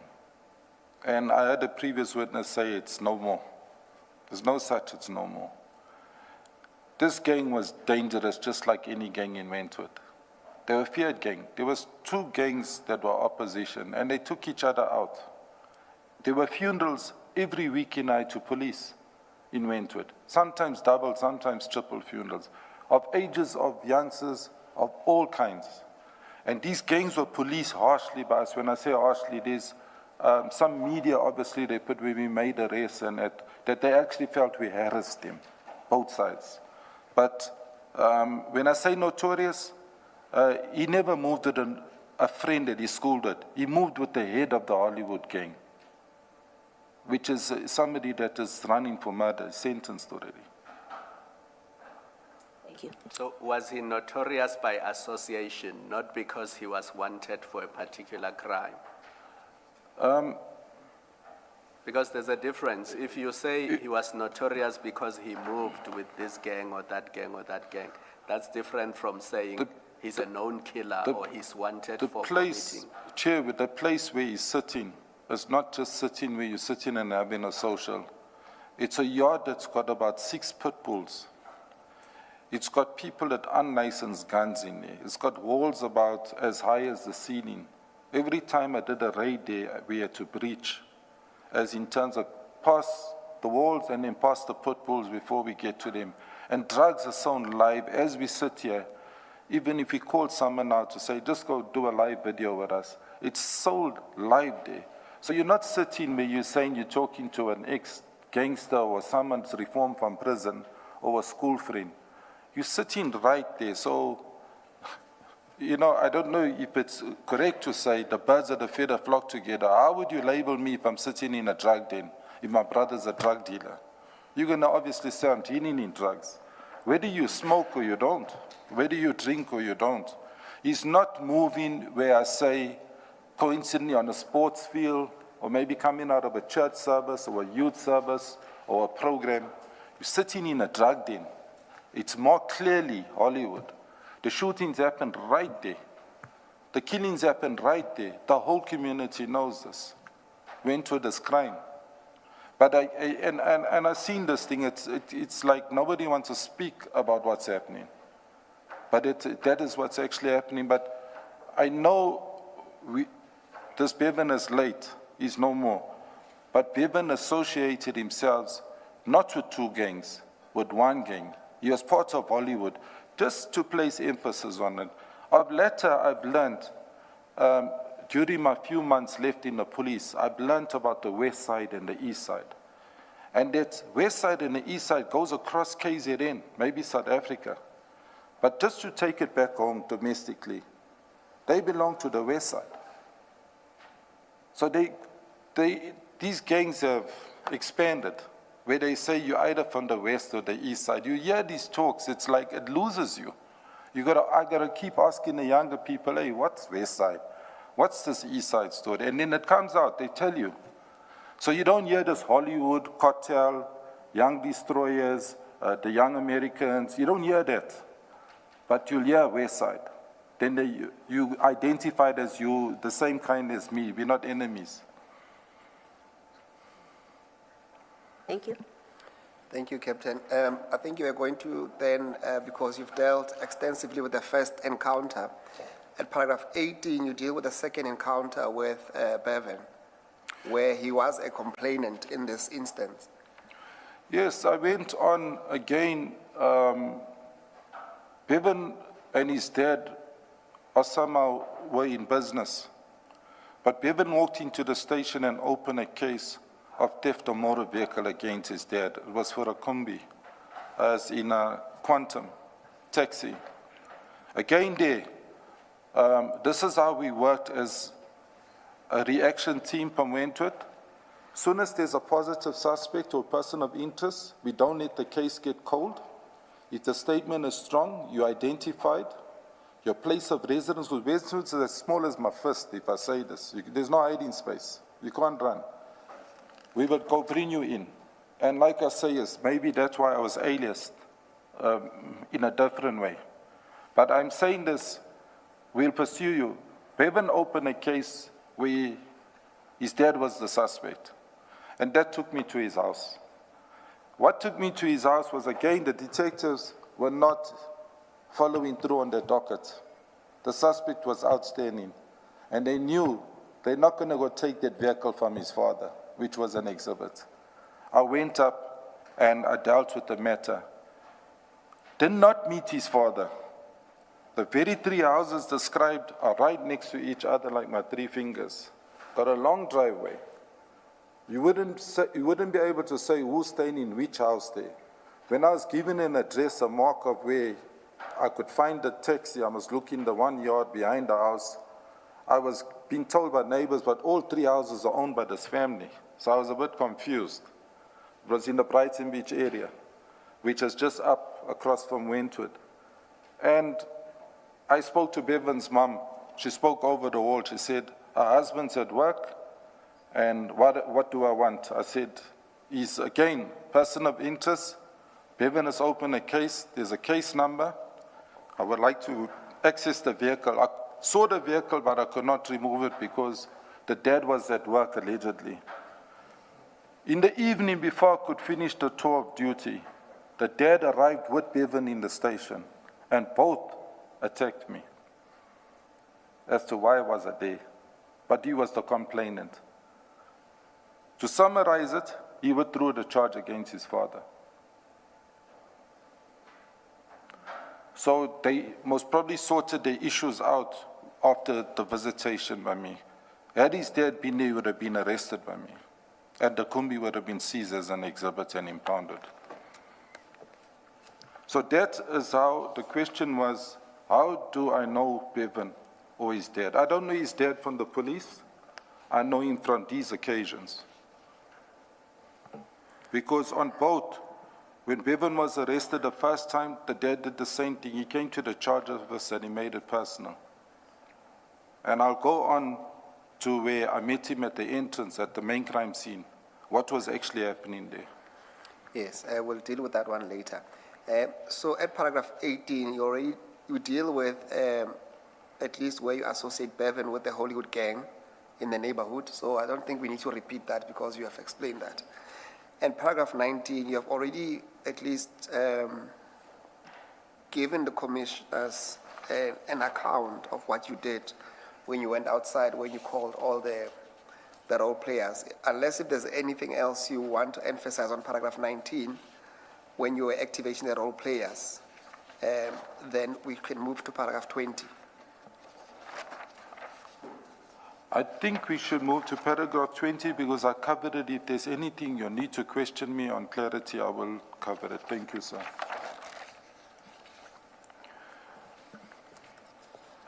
On paragraph 20, I'm going to summarize it. As time went on, it was now going into the mid-afternoon, past 3 o'clock, all role players had arrived.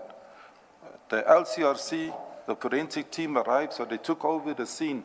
So these role players, this task team under Lieutenant Colonel Dina Governor, had now removed themselves from the top of the flat and they went into the basement, which you cannot see from a public eye.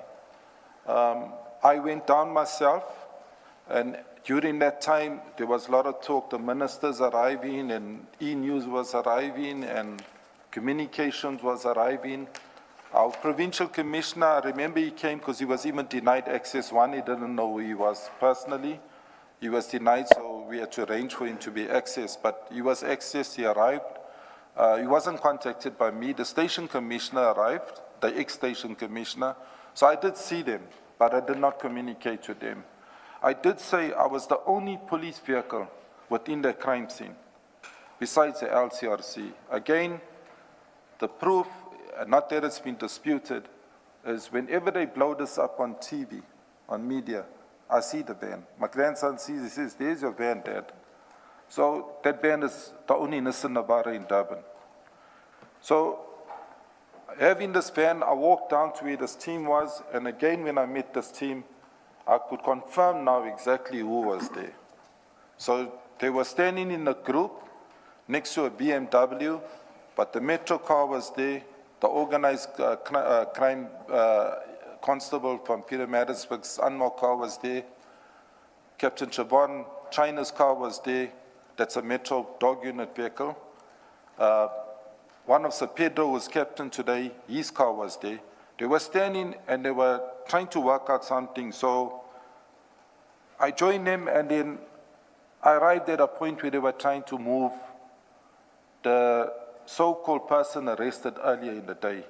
And I don't want to mention his name, but that particular person, they needed him moved to Pinetown Police Station. So one who was standing with me at the time, and I offered. I said, I will assist you all because there's no need for me to stay at the scene. I will go with one of your members and we'll transfer him. The place of his movement to Pinetown Police Station was kept secretive because of security, to give the chair a clear understanding what happened on that day. We were running parallel events in Durban. There was rugby and soccer. It was a Saturday. So we had armored vehicles, Nyalas, in the stadiums. I have access as an operational commander where I also oversee events. So I have access to communicating with those commanders that are placed at these events. So I requested, knowing that the road was getting very busy, and by then, I, on my state phone, did get a call from home. I also got a picture which was taken at the scene, sent to me, to say, look what's floating around. And I said to my wife, I called her, I said, please switch off the TV, and I don't want my family to see what's happening here. It wasn't nice, as in terms for people to see that, because I don't know how far on social media this thing is. So I had called before I'd left with the male that was arrested, or the suspect was arrested earlier. I had called for 2 sections of the POP guys to come down to that street to lock it down. The reason, because of that, a picture went viral on social, and that drew people from all walks of life who had interest in this drive-by shootings and these killings that are going on in the Durban area and surrounding. So that road got, from a quiet road, it got very busy. And I could see it from the flat, and I said it's time we lock down the road. So to give the chair a clearer indication, with any crime scene, you have the inner and you have the outer. If this is a crime scene, I'll cordon this whole scene and I'll cordon outer, so that people don't come in and hear what you're discussing in terms of who's the deceased, whatever, because sometimes you don't need any information to leave until the scene has been sorted. So I locked down using, with the assistance of one of the squires, that's my crime prevention, to place those nyalas. And I said to the commander, I'm going to need them indefinitely placed because this crime scene doesn't look like it's going to be an hour. It's going to be more than that. And just to sensitize all, that crime scene went on for almost a week. I had to place members to guard it. So even though the bodies were removed early hours of the morning, I know I'm mopping, as skipping part of my statement, we still had to guard that scene for a week. When I say there was work to do at that scene, I was only involved with placing of members. I was no longer involved besides looking what happened there and calling role players. Captain, before you move on, just give us a better understanding. At paragraph 20, you say that there is this young black male inside Captain Dina Govenda's BMW that is being handed to you. That is correct. Did they inform you as to why he was detained? Yes, I by then already knew because they were talking. I could hear that this guy was arrested with an AK-47 rifle and he was arrested with drugs. So there was some association with him and the deceased. That's how they arrived there. So he was seated in the BMW, which had tinted windows, and that BM I know the car comes into Durban Central Air Station. It's driven by Lieutenant Colonel Dina Govender. He was in the back seat, so I said I'll transfer him with Zwane, because Zwane was seconded to them at the walks. I said, long as I got a rifleman, we'll take him away from here because they can't leave the scene. So we loaded this male. This male wasn't handcuffed. He didn't have leg irons or nothing. So I wondered, suspect AK-47, I don't operate like this with suspects. I'll cable tie you same time. But he had treatment like where he was very casual. So I thought, well, they were here before my time. I'm going to have to just treat it the same. So I warned this guy. I said to him, you're a suspect or you're not handcuffed. So don't try anything, you know. So Zwane sat next to him in the van. And I drove out. By the time I drove out, there was a crowd outside this complex. And that crowd was not just the deceased's family. There was other people of interest. So there was opposition. I picked it up in my eye. This is rivals. And I drove out and I said the shortest route for me to get out to Pinetown was, if you know Durban, was to take the M19.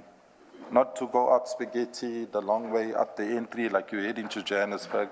As to go down Quarry Road, past the Macro, Springfield, straight up the M19 and I'll end up in Pinetown. I managed to get to Pinetown, and this is the time frame I want the chair to know. When I reached Pinetown, it was already the change of shift, and now I know this. It's now 1800 hours from the afternoon we arrived. Because a lieutenant colonel which worked with me in Sydenham years ago was now in charge of the cells. And when I walked in and he saw us with the suspect, he said, I saw your van, you're involved with a shooting. And then Zwane was wearing a Walks t-shirt. So I just said to him, we need a quiet space as to hold the suspect until he's detained. He said, no problem, and he gave us an area to wait for the person to come process. Now I'm speaking about time, Chair. The time was now past 6. The shifts had changed, it's night shift that's on. So if you look at time, if I was managing my time, I was like close to 4 hours busy with this same issue. 10 in the scene, speedily, assisting now to remove this guy with transport to Pinetown. When we got to Pinetown, that is where it became a concern. And it gave me opportunity while we were sitting there, which was normal of a policeman, to start talking to a suspect. And I had to explain to him who I was because I was in civilian dress as well. And I managed to speak to him and ask him, where is he from, what he does, and so on. And the indication that... Are you now that reading from paragraph 29? Have we skipped the other paragraphs? Yes, he's jumped to paragraph 29 on page 9, where he's dealing with the transportation. The transporting the suspect. The suspect, Okay. yes. So it's 29 and 30.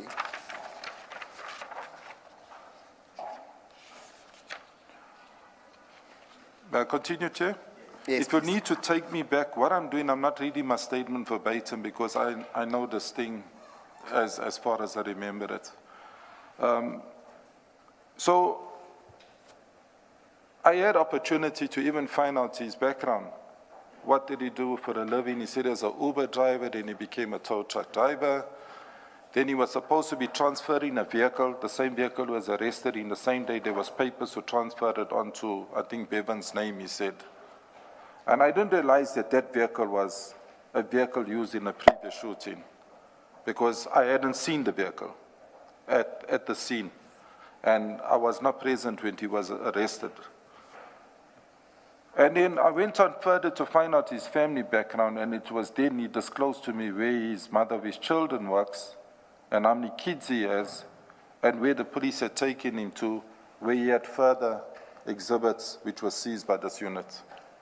So I won't discuss that because I was not part of it, but he confirmed that there was items seized, he was cooperative, and then that's how they ended up in Morningside. So I kept it in the back of my muscle memory that this guy has a landmark where he stays, he has a family, he has a spouse. So should he, let's say, hypothetically escape one day or go missing, I know who to ask questions. And one would ask, why would you say that? The mere fact that I had him in my custody, it was a prerequisite to question him as to who are you, what's your name? Even though I do not remember his surname. To fast forward, when I was dealing with the evidence leaders and I was dealing with IPID previously, it was alleged that they lost this person. But due to what I furnished them with, they were able to locate him. I'm not going to mention who and where. So I was given a phone number. But before you do that, you say something in that last sentence in paragraph 29. His association with Bevan. Yes, I did question him. He did say he's a middleman. He only keeps the weapons and he keeps the drugs. On this particular day, he was taking the drugs to Newlands and then he was going to meet with them. He didn't mention that to me. Thank you. I did not include names here. But he also mentioned, besides Bevan, another deceased. He wasn't too sure that guy was there. He said that guy's gone on a trip, as on a boat trip, as with the MSC, the trip that takes you out for 3 days. So he was unaware that this guy was in the flat, as basically confirmed normal or deceased. In simpler terms, Captain, when you say that, because you use the word middleman, what does that mean? He was middleman for Bevan. Yes, what he says, whenever it comes to moving or storing or keeping on the guns, because he's in an estate, they would leave everything with him. They entrusted him to keep it. That was his role playing. And I still wanted to associate because I've never seen him in Went with this guy during my period that I was policing, because even when I moved from Went and I moved to Brighton Beach, I still oversaw Wentworth.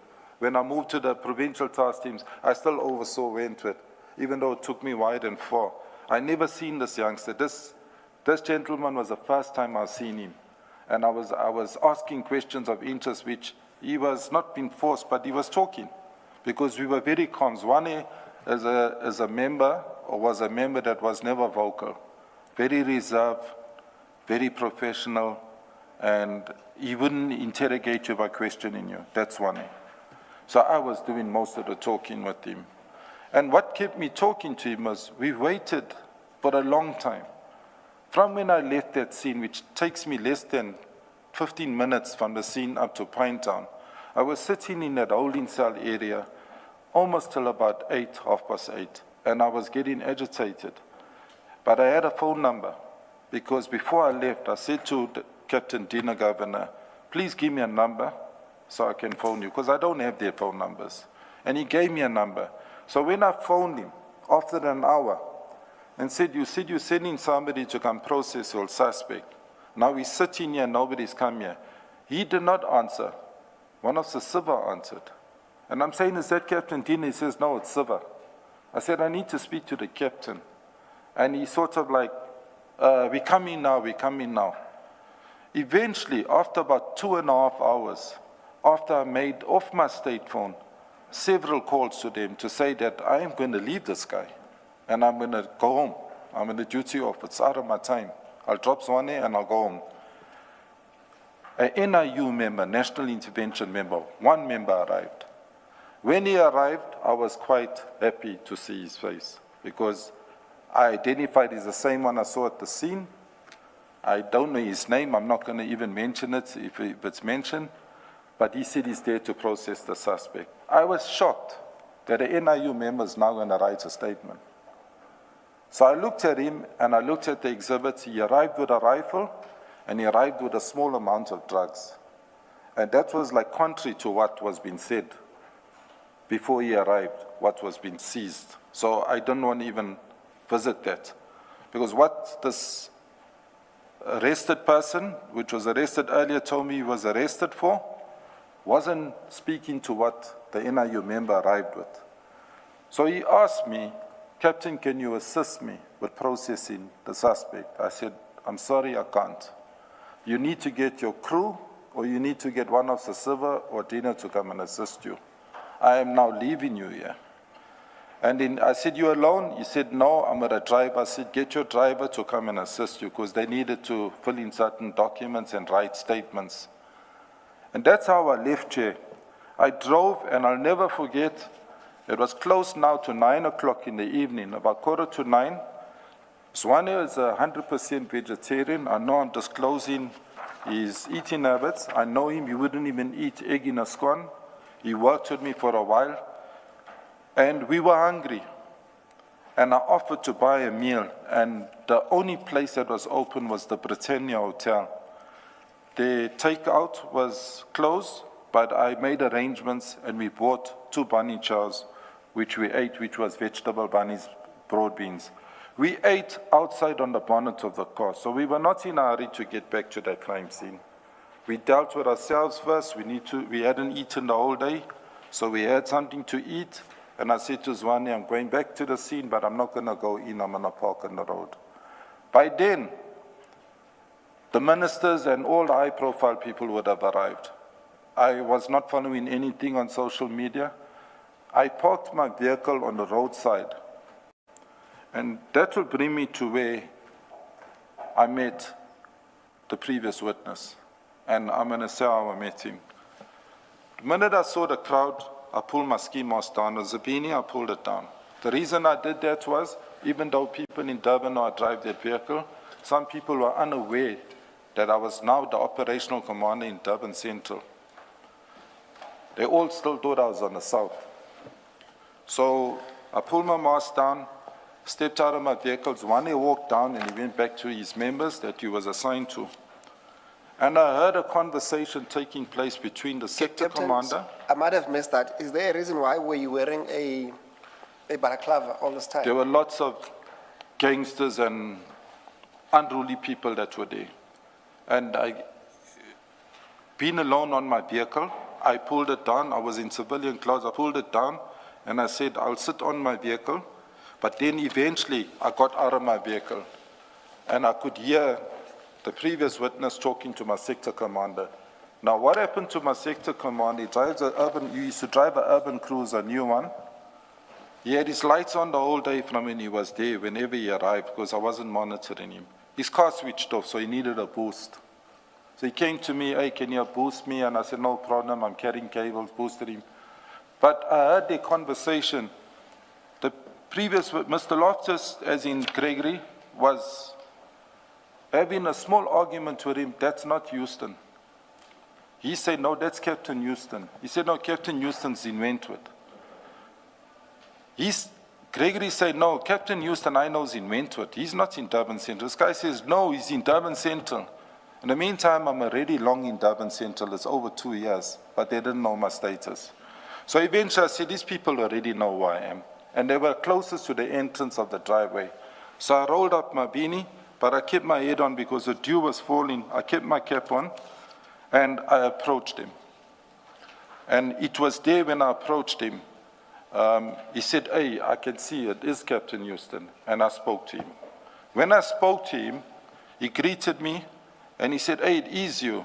And he mentioned some words which could have upset me, mumbled some words, this was all a planned thing, because he obviously thought I had something with his son, because I had arrested him previously. Then I sympathized with him. I said to him, Greggs, I'm sympathizing with you because it's now hours later. This is like past 9 in the evening. His family were all standing there, but away at certain intervals away from each other, but he was standing with the sector commander, this one of the Venkates. And I said, your son is no more. I just want to sympathize with you, but you must let whatever's happening be subject to investigation. That was my exact words to him, because I was not here to say what happened, and if you're going to hear anything, it's going to be propaganda, because the only people who knows what happened here are the people inside. And that's how we left it. I did not include in my statement, just to tell you who's one of the Venkates, so you understand how does he get to talk to this one of the Venkates. One of the Venkates, I never knew whilst I was working in Wentworth's daughter, his eldest daughter is a teacher in a school right opposite the police station. She's in a relationship or had a kid from late Bevan's first cousin. His name is Heath Loftus. Heath Loftus is an alleged drug dealer. So Heath and Bevan do not get on. They have the same granny in those flats, Reicher Road flats. That's Mr. Loftus's mother. So what actually happened was they ended up being directed from the charge office personnel into my crime prevention office, where they had a domestic feud, where he was threatening to take the child away from her, and there was a gun threat in it. But I had met Heath that day, and I sort of, in layman's language, cooled him down properly and said, if there's anything that you're saying that you're going to do, you're going to end up being arrested. It'll work against you. Now, why I'm saying this, I never knew that the lady sitting in my office was going to be one day somebody's daughter that's working now under me as a sector commander. That is one of the Venkates' daughter. So if you see why Mr. Loftus, Bevan, was talking to, not Bevan, sorry, his dad, was standing with Venkates, it's closer than just standing there. It's unlike standing and talking to me. It's your daughter and my first blood nephew are in a relationship, they have a child. So they know each other very well. So that's why they were having that argument about, who's this Houston here? Is this the same Houston from Wentworth? No, it can't be. And I heard it. It was like on top of their voices because they were upset. He was upset about this whole thing, which was a norm. As a parent, you would have been upset with whatever they're alleging has happened. Mr. Msikili, at this point, subject to what you have to say, you may have your own plan, but because Captain Houston introduced the topic, Gregory Loftus's paragraph 74, yes? Yes, it's up there, Commissioner Kumalo. We want to deal with that directly.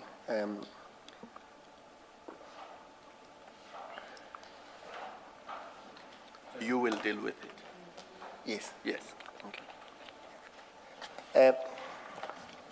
Captain, you would have heard from the previous witness, being Mr. Gregory Loftus, at paragraph 73 and 74 of his statement, it's in front of you there, I think you can see it there. He deals with the encounter that he had with you on the pavement of the crime scene. And in particular, paragraph 74, this is what he says you said to him, and I would like to invite your comment to that. He says at paragraph 74. Does he have the... No, I don't. Is it in the second file? Let me arrange it for you.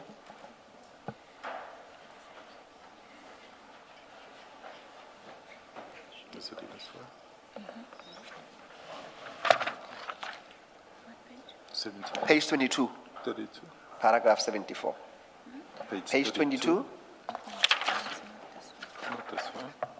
So the file will say Gregory Loftus' statement with annexures. That's me.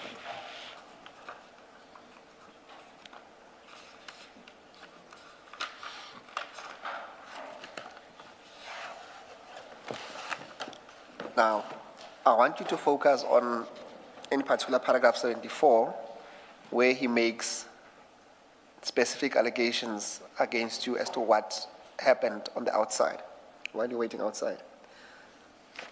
He said, at paragraph 74, at the bottom of the page, Captain Houston relates that when he entered the flat, he first saw Sihle Zondi laying in a passage in a pool of blood. He then saw 4 men in the lounge lying side by side. He at first did not recognize any of them, but on a second closer look, he recognized Bevan. They were all lying in blood on the floor. He said that it was one of the worst scenes he had been in. He said, I must not leave it because they were executed. Chair, that's not my words to him. I deny saying that to him. I would not say something like that. Not to protect anyone's actions, but that is unbecoming on me to say that. About seeing the first person, I didn't even know that person. Up until today, I don't even know. This name is foreign to me. So, with identifying who Bevan was and who the second person, as I said, I didn't know his surname, those were clearly identified. Just with a quick glance at them, I could say who they were. The other 3 deceased, I could not say who they were. And there wasn't a second look. When I went in, because I knew they dialoguing about me being in there, I looked and I extracted myself, I left. I was satisfied that there is a shooting, there are 5 deceased, I need to get people out there ASAP. So with Gregory, I would have not discussed such. Other than identifying his son, did you tell him about the scene? Did you tell him what you saw when you went into the flat? No. I'll tell you where he picks that up, or he depicts that. Whilst we were up on the flat before we even came down, a picture was circulating. And that picture circulated of social media. There was a family member, I'm not too sure, that got hold of me. It was never my wife, because she's also not on this Facebook stories. And then we said, hey, there's a shooting at Jolette where these people have been shot. It was a sensitive picture. And I was upset about it. I had to wrestle with it the whole night, in fact, for a couple of days. As to say, who would do such a thing? Only somebody who was up at the scene. And it was definitely not forensics that will circulate a picture like that. So that picture he already had. Before he even spoken to me, it was, remember, when he testified, it sounded like the shoot took, say, for example, 2 o'clock. He was there 2:30. I only saw him when I came back 8:30, almost 9:15 in the evening, standing by the gate. I did not communicate with him prior to that. When Zwan and I returned after depositing the so-called detainee and handing over to NIU, only then people saw me close up and I removed my cap. So my communication was short. Clearly, I did sympathize with him. I would do that even if I'm in a shooting with someone. I will sympathize, because parents need to know, hey, what their children are up to. We all defend our kids. Thank you. So you never said to him that it was an execution? Never mentioned that. Okay. He mentions I went in a second time. I did not go a second time and look. There was no second time. No, he does not say you went in the second time. He said at first you could not recognize any of them, but on a second closer look. In other words, you went closer. So not that you went in and left and went the second time. No. I did tell him I identified. I only spoke about his son, that I identified his son. The rest I didn't even discuss who's the deceased, even though I could identify a second person. You must remember, Chair, the deceased, the second one that I identified, that I mentioned, his parents didn't even know he was there. They thought he's gone on holiday. That particular detainee that I took to Pinetown didn't even know that that particular individual is no more. And I never disclosed that to him. So when I say I never disclosed, there was no need for me to explain who's now deceased up there. There was procedures taking place. It eventually would have come. Right up until earlier hours, I think it was close to like 2 o'clock in the morning, it's not in my statement, but we had to abseil those bodies down. The body bags were too weak. We had to use search and rescue to bring those bodies down. And the families watched from outer. They counted the amount of bodies that were coming down. And they were like, oh, is that correct count? But like I say, that picture that was taken, and it was taken, and I'm going to say this, it could have only been taken by the people who entered there. And the people who entered there is Captain Dina's team. One of his members took that and sent that out to somebody. And that somebody put it on social media. And I heard Chair say in a previous witness, police have WhatsApp groups. I belong... It was me. Yes, I remember. And, you know, I sort of like wanted to reach out to you and say, no, man, touch the screen here, wait. We do have these groups, but why would we, if we're a team of 6, send a picture to each other when we know what's happening there? And if we're going to do that, keep it as a library or keep it as a file, as part of our file of the scene, because we sort of keep transcripts of our scene. Why would we send it to each other? That thing was sent directly to somebody of the public. Whether it was sent to Wentworth, or whether it was sent to Sydenham, or to Marinill, or Newlands, it was sent to somebody who immediately. And I remember that day when I got the call, and I can say this, even though I'm not a computer fundi, I'm still, my grandson's better, I'm going to say it openly. I'm good at weapons, but I'm weak with a computer. I'm saying this, that when it went on Facebook, somebody blocked it. When it went on Instagram, they blocked it because it was sensitive. It was something that was running currently with the other social media platforms. It's a news. So it was a sensitive one. But Mr. Loftus had that already before he even spoke to me.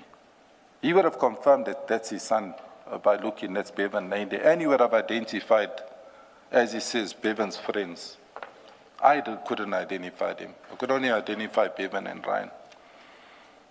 Thank you, Captain. It's unclear as to why you would attribute those utterances, at least attribute and associate them with you. But I would want us, Captain, to go to page 7 of your statement. Maybe before you go to page 7, Captain, at paragraph, and maybe just for completeness, at paragraph 34, you actually describe the engagement with Mr. Loftus, what it is. Do you want to speak to that? Okay, I just want to read it quietly before I respond to you.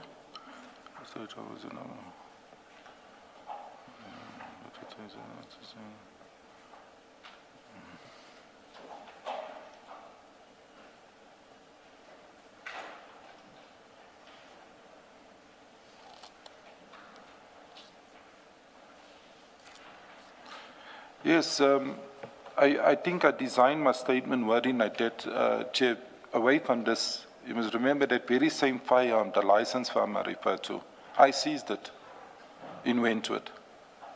And somehow it went back, obviously because the policeman's case obviously didn't go to trial. Outcome I did not follow as respect of it. So I think it would have been normal that you would have had a license firearm with him if it wasn't in his safe at home. And yes, his dad he was mumbling a lot of things at the gate. He was upset and he was saying a lot of things. Because obviously of his history, I heard a little that night, I heard more when he testified. I got texts on my personal phone or maybe even my state phone from him, where eventually I did not just respond to him because he was trying to extract stuff from me. And I think, and I'm not pointing fingers, but I'd say it openly, I think one of the Venkatas was one to furnish my numbers, because nobody has my personal numbers.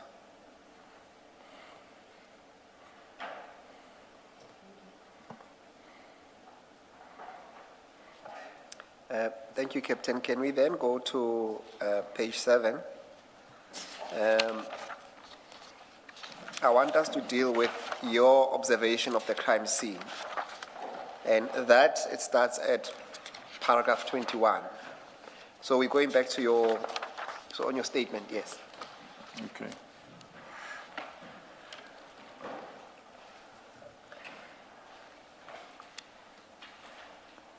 Can you pick it up from paragraph 21, Captain?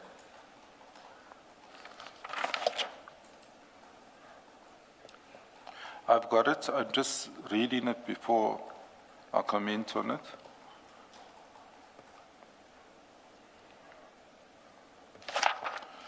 To summarize it, Chair, my opinion, from my experience, not on this particular day, but on a simulation, if I were to simulate coming through a door.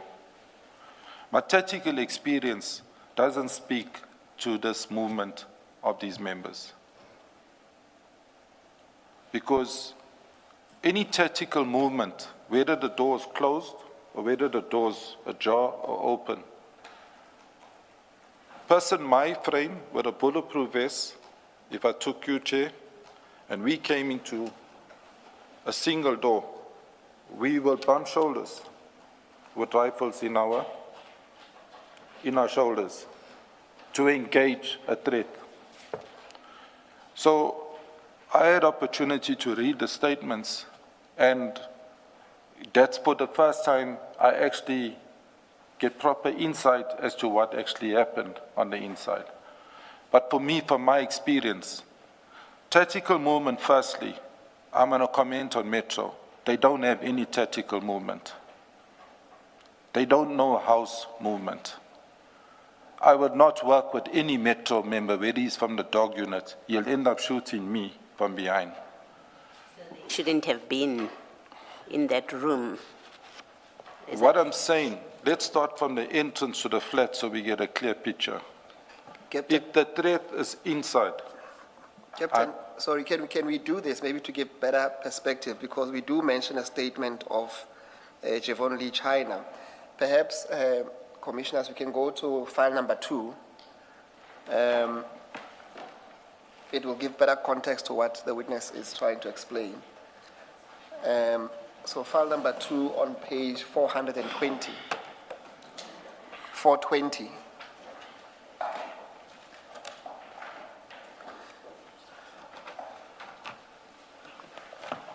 So, Captain, you'll see there it says the statement of one Javon Lee China.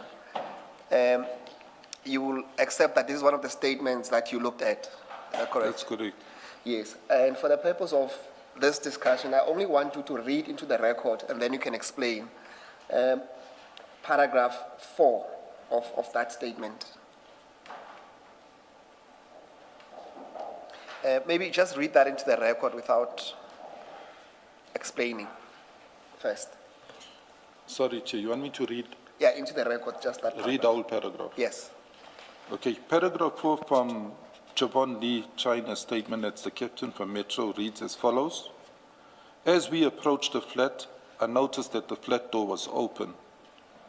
Captain Rodriguez, which is Pedro, was slightly ahead of me. Captain Rodriguez shouted out aloud as we entered that we the police. I also shouted out identifying ourselves as policemen.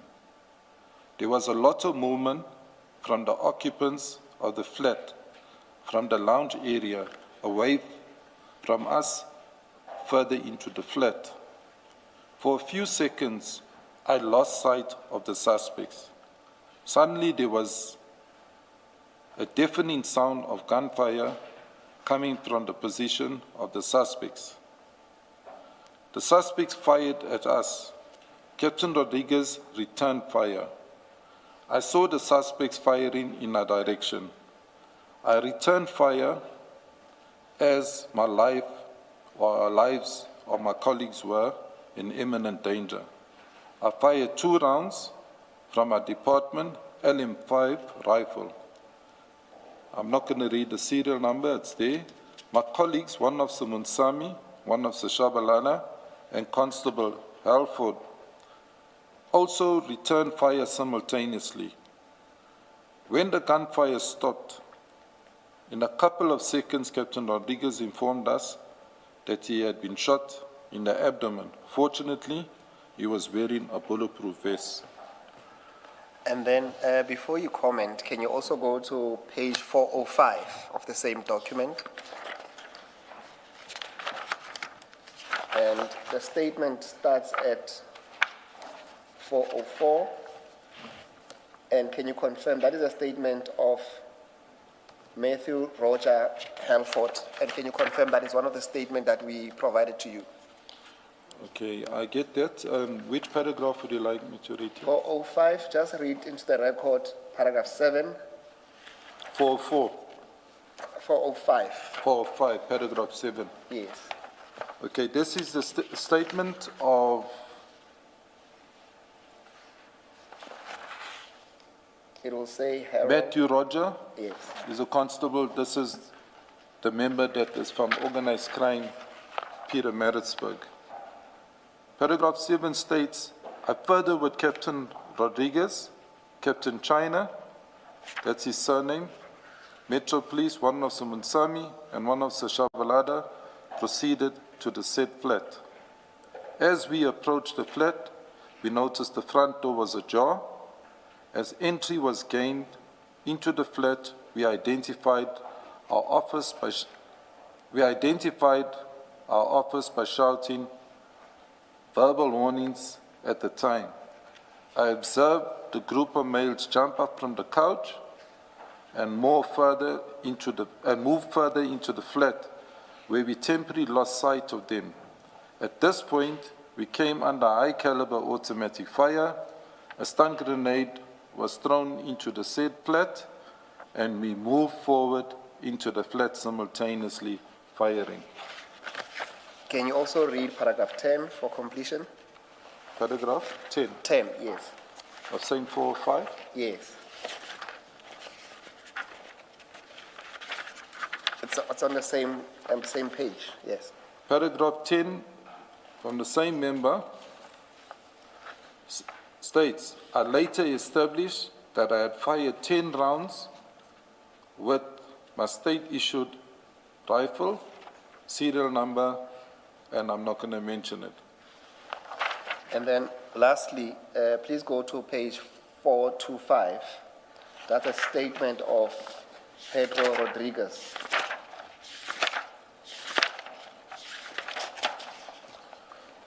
And again, Captain, can you confirm that this is one of the 5 statements that we provided to you to consider? Yes, I confirm, Chair, this is a statement that was issued to me to look at. And then on that statement, please go to the next page. I want you to read into the record paragraph 7, which is the first paragraph. Okay, this statement, which I'm reading, is one of Sir Pedro's, or Captain Pedro of recent promoted. Captain Pedro, paragraph 7 from SEP's dog unit. I, together with Captain China of Metro, one of Sumunsami, one of Shabalala, and Constable Alpha proceeded to the said flat. As we approached the flat, I noticed the front door was ajar. As I entered the flat, I identified our presence as police officers shouting verbal warnings. At the time, I observed a group of males jump up from the couch and move further into the flat, where we temporarily lost sight of them. At this stage, high-caliber automatic fire being fired at us. I immediately began to return fire as we moved further into the flat. During this stage, I felt that I had been shot in my lower abdomen area. Simultaneously, a stun grenade was thrown as we continued to advance forward.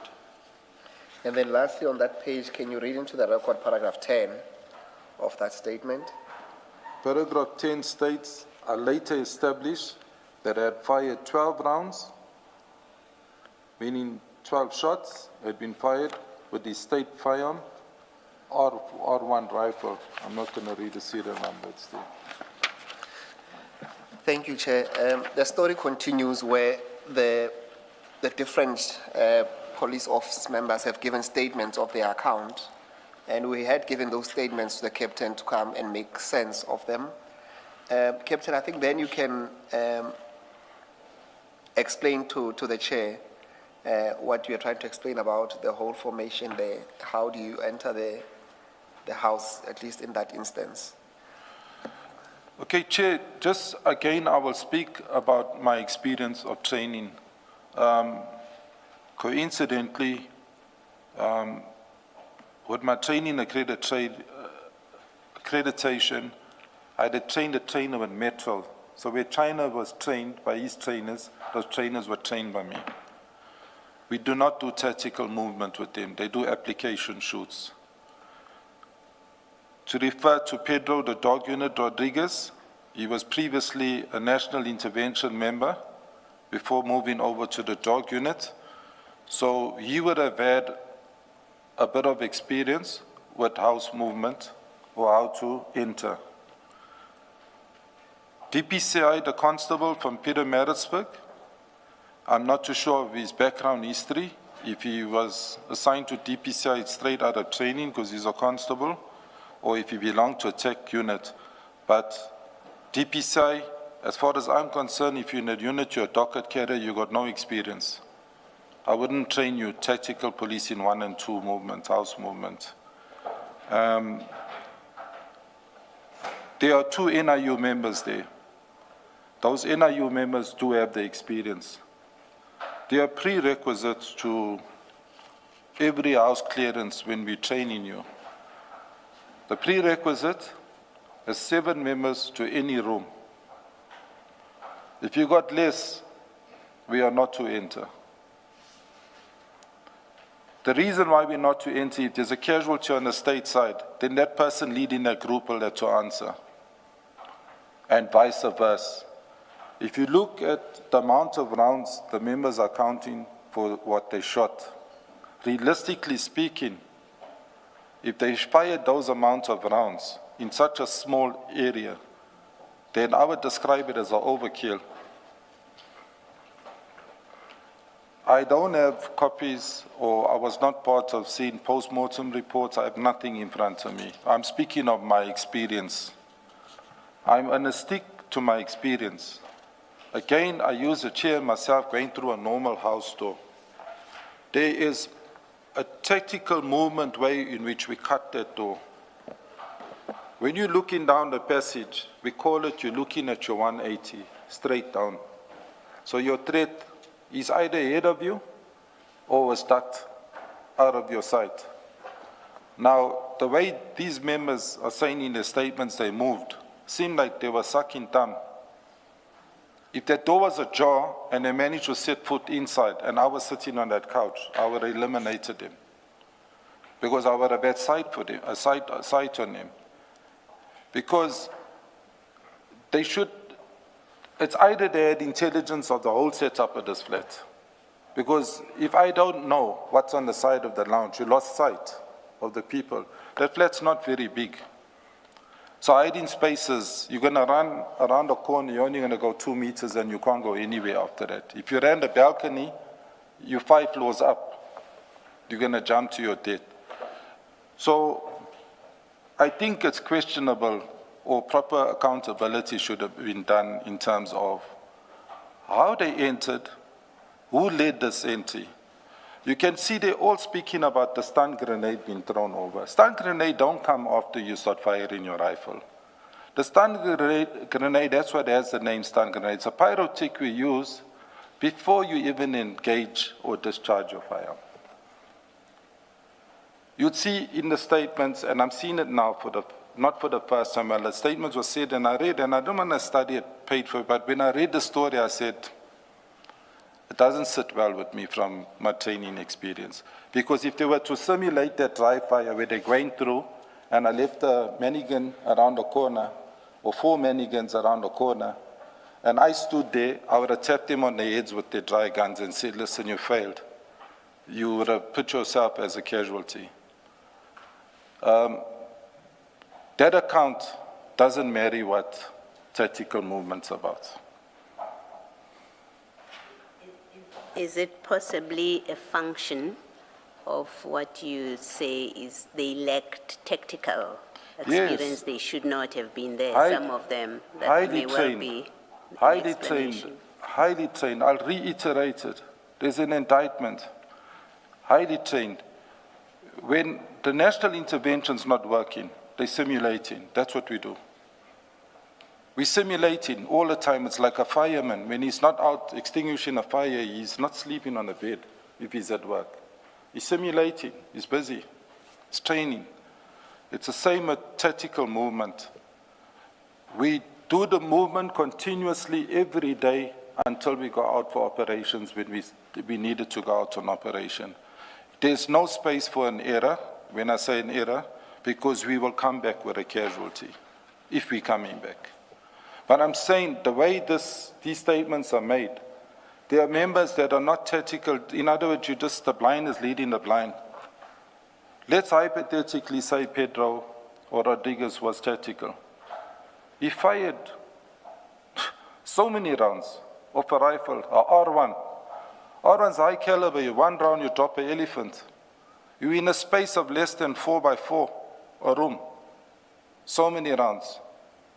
Something is not speaking to whatever happened there of their statements. Captain, so you highlighted 2 things. I want to ask you about a third one. You highlighted the composition of the team and the fact that at least the dog unit and the DPCI constable may not have had the experience. And also, I guess, Javon Lee, the Metro police officer. The second issue you highlighted was how they were supposed to enter the room.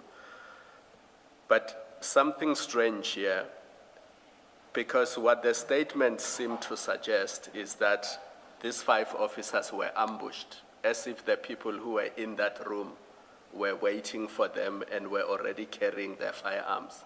Because they are all saying as they entered, the people inside started firing at them. That's what the statement seemed to suggest. But then what is odd is that only Captain Rodriguez was hit, and he was hit by the vest. And the reason why you say this is improbable, you said if the scene happened as they say it happened, they would have been shot or they would have been hurt. That's correct. It would have been a casualty because, again, I start at the door. Machi, I start at the door, the movement shoulder to shoulder. Nobody walks in front of somebody unless you know what you're doing.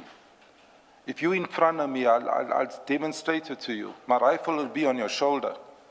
The next person's rifle will be facing the back because you don't know who's coming from the back. And we will cut this place nicely, as in terms of cut our corners tactically. I don't want to demonstrate the whole foot movement, but they will know as tech people what I'm talking about. Even if the doors are ajar, there's a way you go into a door. You don't know if the person's standing behind the door. So, again, what you're saying, you're absolutely right. I'm saying is, even with panic, they would have shot each other up in that narrow space because they fired so many rounds. That means all the shooting happened around the corner. And Chair has been careful to point out that we are not so much concerned with the shooting and how it happened. The focus of the commission is whether the police have been infiltrated by the gangsters and the drug dealers and other people.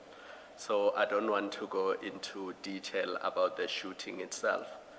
But Mr. John, the DPCI officer, when he gave evidence, he talked about the way the victims were lined up.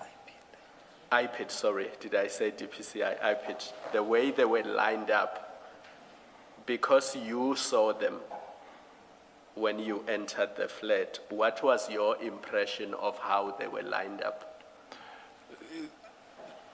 Does it accord with the statement? The 4 doesn't speak to the shoot. Even if I took the picture that was circulated, the 4, the C's, leave the one that's laying closer in the picture. The 4 around the corner, that's Loftus, Ryan, and the other 2 unknowns to me. It doesn't speak to the shoot. When I say it doesn't speak to the shoot, how does one cut a corner and you find 4 people standing there and you hit them? Now, they fired so many rounds. Now, if that shot's fired missed, they would have hit the walls behind them. Nowhere high up is there one round that missed where there's damage to the walls high up. Do you still have file 2 next to you? Yes, I do. Just have a look at 699. They don't have to flight it.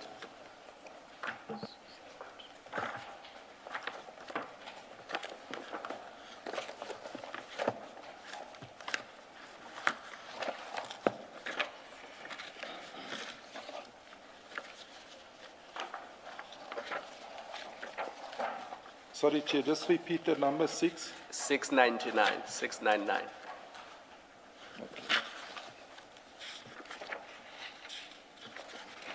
Yeah, I got it.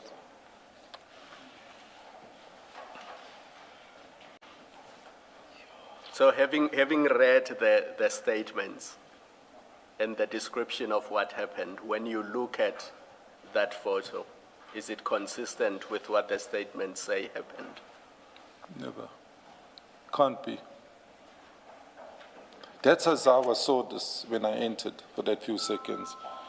I saw more, the picture's wider than what's here, but it doesn't speak to it. You shoot someone with a rifle, I'm just saying, or even a pistol, close range. The body positions will never be like that. You get shot with a rifle, we simulate it on a shooting range with mannequins. It'll lift you and throw you. Maybe enter and even exit you. There'll be blood splatter all over those walls.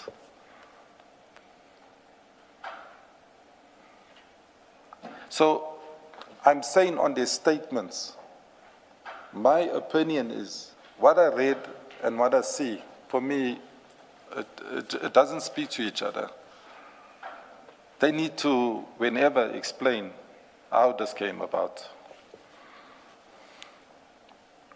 Captain, while you are there, can you also go to 767 on the same file, file 2?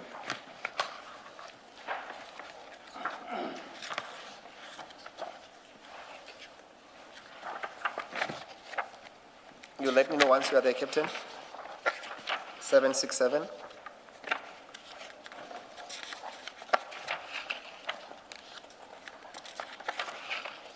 Yeah, I got it.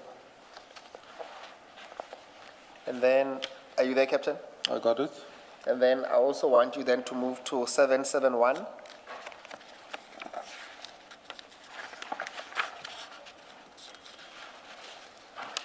And then go to 772.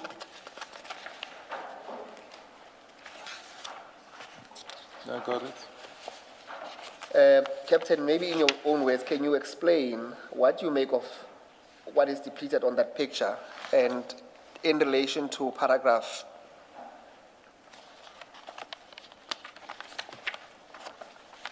25 and 26 of your statement in terms of those bullet wounds, those gunshot markings, and some of the blood spatters on the floor?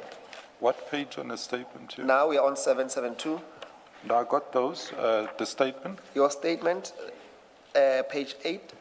Oh, my statement. Yes, I'm saying in relation to what you are saying on your statement. So maybe you can refresh yourself what you say.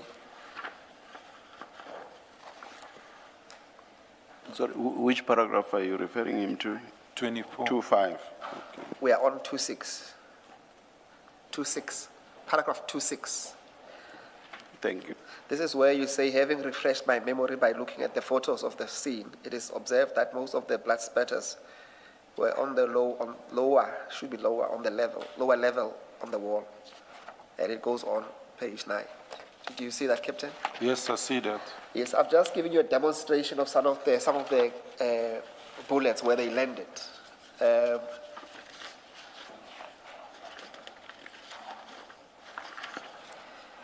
As I said in my statement here, with the statements of the shotters and the pictures taken by the photographer, it does not speak to each other with the statements of the shotters. And my opinion is, as if anyone tried to hide, that they go hiding in a laying position or that they go hiding in a kneeling position, that they stumble on each other, because it's alleged somebody was firing at the police there. So, or some bodies was firing, that's the allegation. But if you look at all the pictures depicted there were taken here, these are all low shots. And you can't, a rifle, just to give you the difference between shooting with a pistol and a rifle, if I train a slow learner with a pistol, if they're in fear of the sound going off and they don't follow the fundamentals which I would teach them, they will shoot the ground. And from 5 meters, they shoot the ground. But if they follow the fundamentals and they know their weapons, that's why I said this should be advanced units that are doing house clearances. If you're not trained to do it, don't do it, because you'll end up injuring or killing your own member. You're going through a door. Whatever way your rifle is pointing is the direction in which it's going to fire. So there's no way if you got your rifle in your shoulder, it's going to fire on the ground. So the statements, Unless you point it, it's on your shoulder, nothing stops you from pointing it to the ground. Let me give you a better simulation, Chair. And it's good you ask this question. It's healthy because not everyone carries rifles. A rifle is about 15 kilos with a magazine in it, 15 kgs. We got tactical belts on this rifle, so you don't carry a rifle without a belt. So it supports you at the weight. When you train with a rifle, it's from the safe radio rifles here, but when you engage in a threat, your rifle is here. So the movement is not from your lower hip, 1, 2, 3. By 1, 2, 3, me as a weapon expert, I would have double tapped you before you do anything. So the rifle will be in the shoulder when you enter in the threat. There's no way when you discharge that rifle, you're going to hit the ground or you're going to fire low.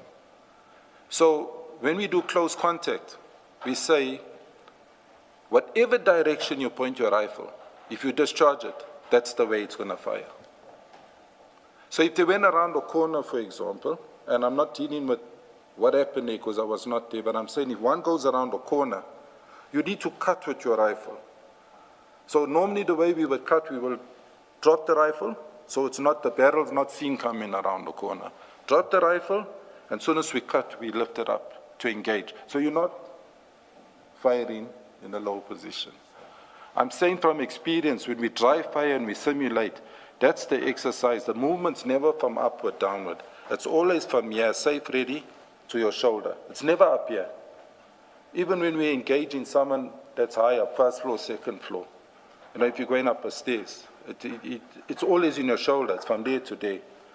And if the threat's not there, it's immediately here, because you could have someone innocent that will just bypass or come in front of you. But from the statements, like I say, to the pictures, the pictures of where the walls and the floors are damaged, it's indicating clear that the whole shoot, and I don't want to ponder on it, but from my experience, that whole shoot was a low shoot. So, Captain, you were not there, but in layman's terms, the story as depicted or as set out in the statements does not add up. Doesn't add up. Firstly, with the amount of rounds they fired. A human being's body it's a big target. When we simulate, we shoot on straight pins. We shoot on matchboxes. We shoot on a 9mm cartridge. It's ridiculous.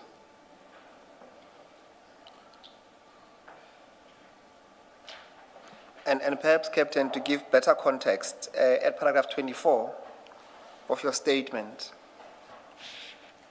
maybe read into the record as to how many rounds were shot by each of the 5 members. That's from paragraph 24.1 to 24.5. According to their statements. According to their statements, yes. Yeah. Well, I confirmed this off their statements that Captain Pedro Rodriguez fired 12 rounds with the R1.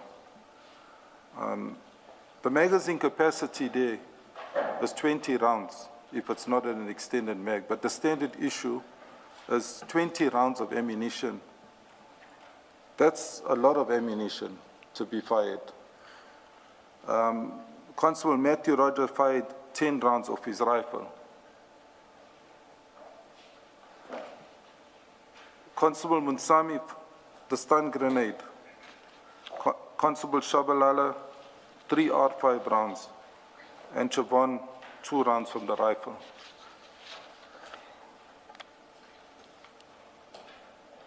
Now, I want you to consider, Captain Chair, Let me take you to 776 and 780.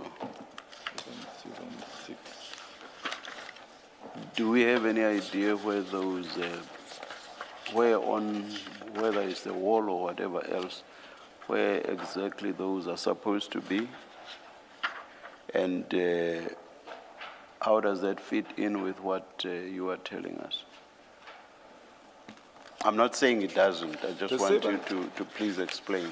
Chair, that 776 looks from if you look at 773, that's looking like that's the passage wall which leads you to the lounge. I could be subject to correction.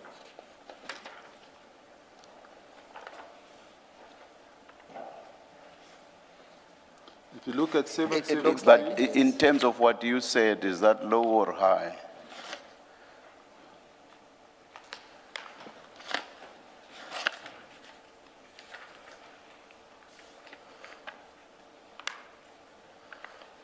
perhaps it will help that when you answer that question on 773, look in relation to the green couch and answering that question. Maybe that will assist. 773? 773, Okay. yes. That's low. Not sure. It's especially the top mark would have been around what head level. In fact, even above head level, if someone was sitting on the couch. That picture, if we entered as we are going towards a threat, there's no way we're going to engage the wall by accidentally shooting it.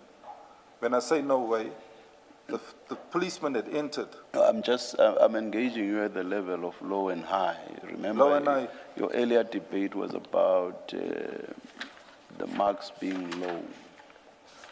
For me, Which is why I was asking, is that low or high? the ones in the passage are classified as high, as reasonably high. That's hip higher. That's hip higher. That's abdomen shot. That's in the passage. 773. We're looking in line with the couch. Yes.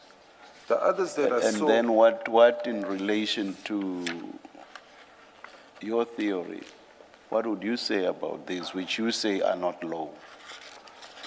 Based on your theory about when you enter, this is what you would do. 773, you're referring to, Chair? Yes.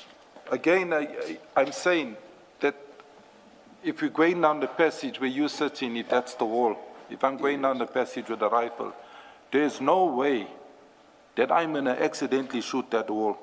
That wall can only be shot from an opposite 180 direction. And if you're asking for height, I've given it to you, that's higher than hip height. It's hip and higher. By that, do you mean someone would have had to be facing that wall? Someone has to be facing that wall, and that's what we call, when you're approaching your 180, you're shooting at 180, straight ahead of you. And even the damage in the wall, hypothetically, if the police shot that wall, the damage wouldn't have looked like that. They would have taken out chunks, big chunks with the caliber. The 223 and the rifle, the R1 rifle, would take big chunks out of that wall. Have we seen any such big chunks here? Sorry, Chair? Have we seen any such big chunks here? Yeah, if you look at 776. Yes. Yeah, 776, that's definitely rifle damage. That won't be 9mm damage. And I guess because we don't see the ceiling and the floor, you can't tell how high this is. We can't That tell. is at 776, and I would imagine at 780 as well.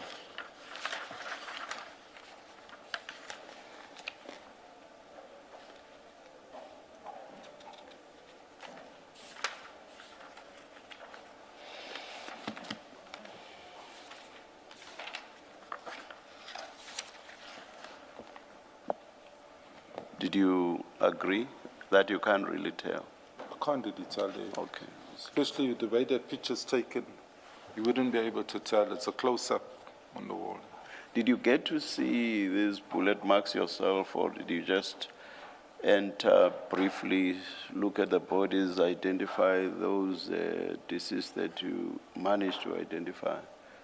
With my experience tending the crime scene to confirm, I was led by one of Captain Dina Governor. So he walked me down the passage. I was not even looking kitchen, bathroom. I walked behind him until I saw the deceased. I could see one person name, and then that's when I looked in. I didn't even like walk, I would step over them or anything. I don't want to contaminate. So I didn't look for the bullet holes and whatever there, the damages on the walls. And then. Captain, All right, in thank relation you. to page 773 that the chair is engaging with you with on, 773, the deceased bodies in relation to that, on which side would that be? Because, It should be at your quarter past or your corner past, yeah. to the picture. Yes. So my understanding is that those holes will be on your left as you enter that's the corridor. That's the left. Yes. But all the deceased, is it correct at least to say that all the deceased were actually on the opposite side of the wall? That's correct. Which also creates a difficulty as to why would the police shoot in the opposite direction if their statement is to be taken That's correct. as That's what I seriously. said. Can I just ask a different question about this 773? You say, given that wall, those shootings there, you say, those marks rather, you say if the police had shot at that with this caliber weapons, it would have taken out a big chunk. Chunks, too. Does that then mean that you allow for different guns or firearms were used other than the rifle, whether by the police or by the deceased? Is that what it means? Say again, sorry, Chair.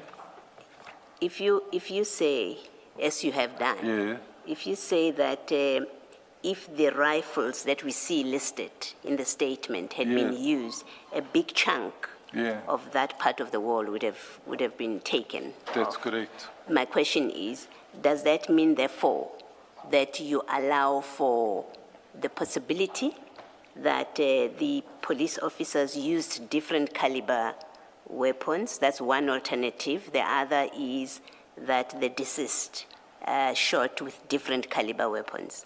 I agree with you. Yeah. I agree with you. It is clear that different calibers were used here, by the damage that's photographed there. Just take note here, you know, this is all close contact.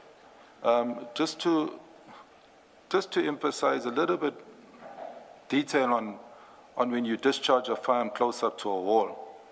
You must remember, there's a thing like a ricochet, can come right back at you.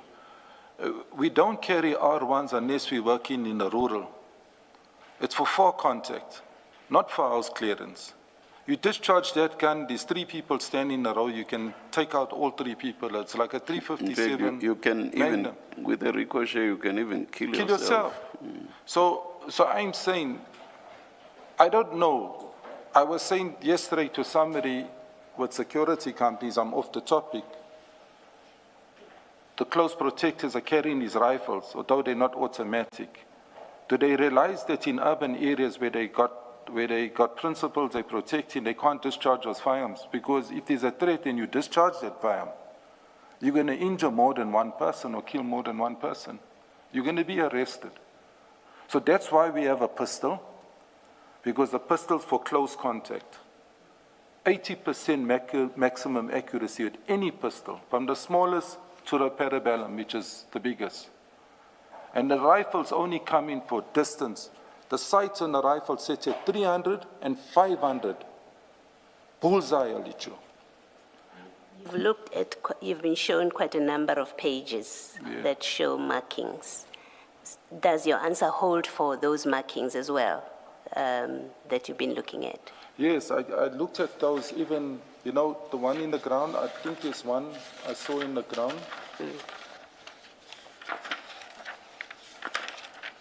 There's some that So there's- look obviously low, and then you've got some on the ground. And my question is it the same reasoning that you apply? Same That reasoning. if it had been these caliber weapons, Yeah, there should have been a that's bigger... reasoning. I also just want to say about the amount of ammunition fired from these rifles. I'm not saying when there's a threat, you stop shooting when you've still been fired at, if that's happening. But the state issues fully automatic weapons.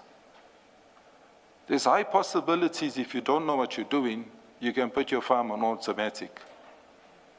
Because it has a double lever, that R5. It has a left-hand user lever, which can engage you into automatic with a soft charge, and it has a right-hand lever on either side of the firearm. If you don't know what you're doing, when I train these people down at the range, fire 20 rounds at your own time on your own target from 30 meters. I'll just hear, within 5 seconds, all 30 rounds is out, and the person's not competent.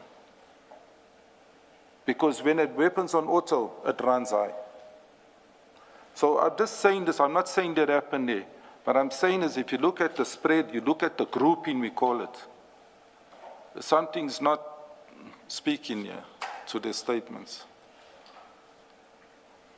It must have been a long contact to fire this unless you had your firearm on auto. To fire 12 R1 rounds, it must have been a long gunfight, this, which I don't believe was a long gunfight. Otherwise, the whole of Durban's armed response, as in policing, would have been there.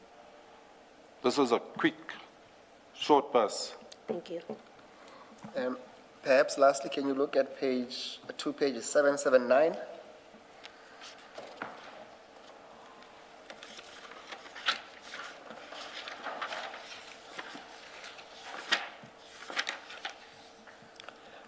That marking there, would you say it accords with, are you there, Captain?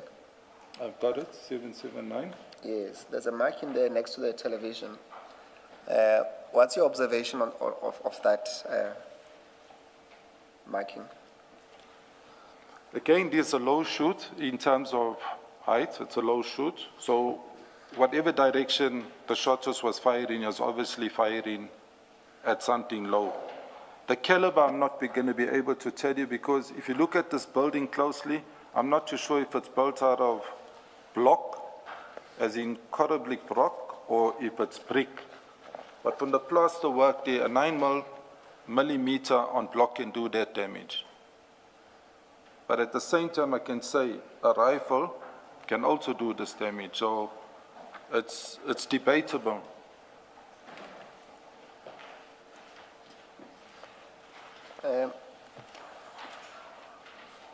Chair, I think we've made the point on the bullets that some of them ended on the floor, some on the lower range, and maybe some on the mid to higher range. But the majority of them, we would say by observation, they seem to be on a much lower end on the ground, Chair. But we cannot exclude some of them that are a bit hip higher, Chair.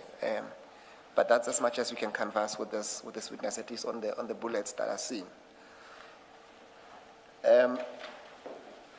Yeah, I cannot claim to have gone through all of them. We'll see when we do that exercise slowly and carefully. And, we'll see what to make of Indeed, Chair. them. Yes. Yeah. But yeah, the exhibit is there, Chair. Captain, what I want to converse with you while we're dealing with ammunitions is, Chair, I don't intend on going through the post-mortem reports, but what I want to converse with the witness is the diagrams that they show where the bullet ended, and it is not graphic at all, Chairperson. It's the sketches, as it were, Chairperson. So if, for example, Chair, look at page 440, and Chair can give us indication whether that should be flatted or not. Captain, go to page 440. What are we seeking to establish with it?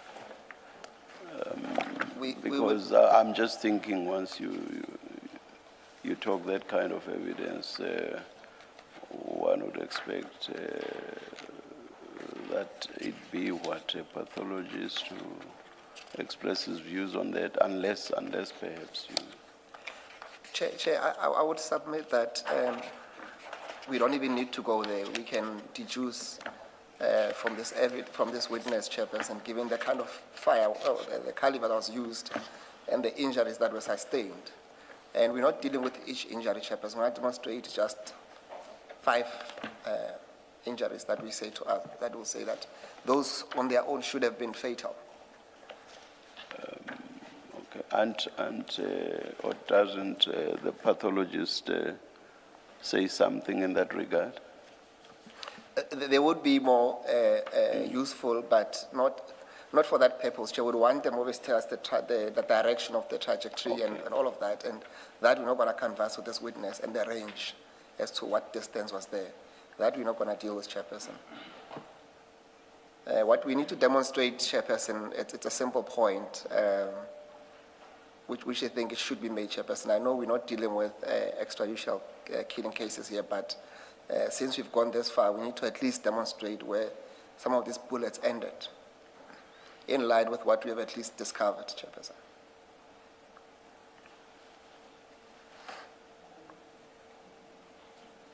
Yeah, Mr. Msikidi, I wanted to suggest that, I mean, there's no controversy that these people were killed in that operation by police officers. And without knowing which shot came first and was the fatal shot, is there what is the point that we are seeking? If the discussion is not to say, well, there's a headshot there, that shot would have killed and therefore it wasn't necessary to shoot this person further, what would we be seeking to demonstrate? Commissioner Balwe, I don't need to go there. But what I want to put to this witness is that what we have, and to an extent that he might want to see, is that when you look at these diagrams in the postmortem reports, they all show that each and every deceased received a headshot wound. And some might have 4 or 5 wounds for the rest of the bodies. And I want to see if you can comment, especially on the calibers used, and accepting that on the facts presented, at least the diagrams presented in the postmortem reports, that there were head wounds that were at least each and every deceased. I believe I may be wrong. We do know that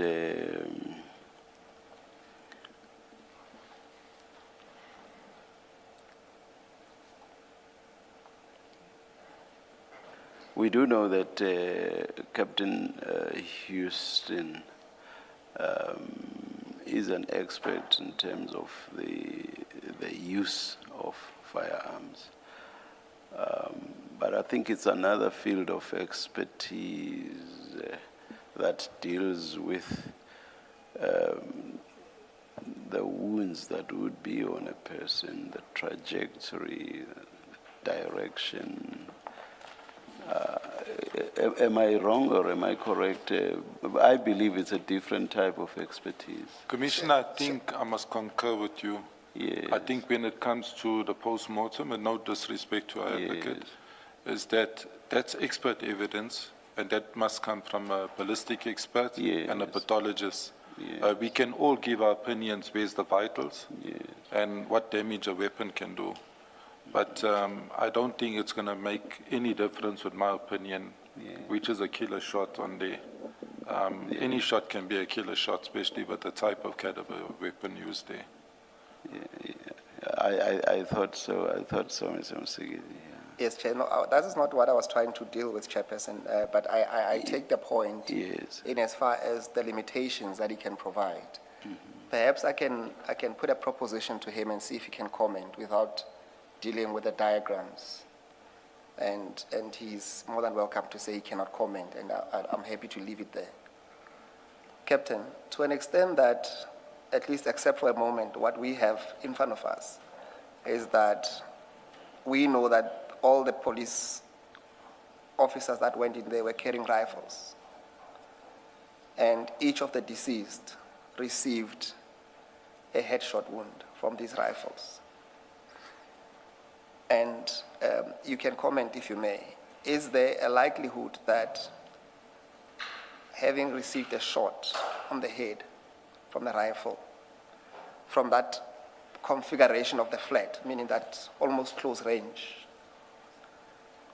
one would have survived long enough to receive further gunshot wounds on the body? If we say for a moment the gunshot wounds were first, we don't know which one came first. Let's say the gunshot wound on the head were first. Is it plausible that further to that you would survive to receive further wounds on your abdomen and torso as we have here? There is a possibility, realistically, if a human being has been shot, that there's still life after you've been shot. A person can be decapitated and still have movement. I'm saying that from experience. With regards to this, again, I'm going to reiterate that we cannot say which is the killer shot. But what I do want to add, Mr. Chair, is that if there's any movement with close contact shooting, it can result in burns. When I say burns, residue. Rifle residue from where I'm sitting, the cameraman here can have it on him if I shoot past him. Same with me, it can get onto my body, onto my face and my clothing, because it's close up. That's, I think I must just close there because the question that's put to me is a difficult one. My finding might be, yes, I can hit you in the artery in your right leg and you're normal. Another one would say hit you a headshot and you're normal. But it's all subject to exactly the scene, what would happen there. I'm not going to be able to give you an accurate answer there. And I was only limiting it to the headshot wounds, but if that's your final answer, not any other body parts. It was limited to that, to the body part. To the if it's headshot, if that's a headshot, you got no chance. Not with what I saw there, because that whole head is blown out. There's no chance that you, even if you got life in your heart is still beating, there's no chance you got of survival of a returning fire or anything. That will do for now, Captain. Thank you. Chair, that will then do away with having to go through the diagrams, because at the point I think it's made, and as to how the rest of the wounds will be explained and which one came first and which one is a fatal wound, that's something that we'll have to deal with when you make submissions to the Commission. But at least I'm happy to live with that, no pun intended with that answer from the Captain.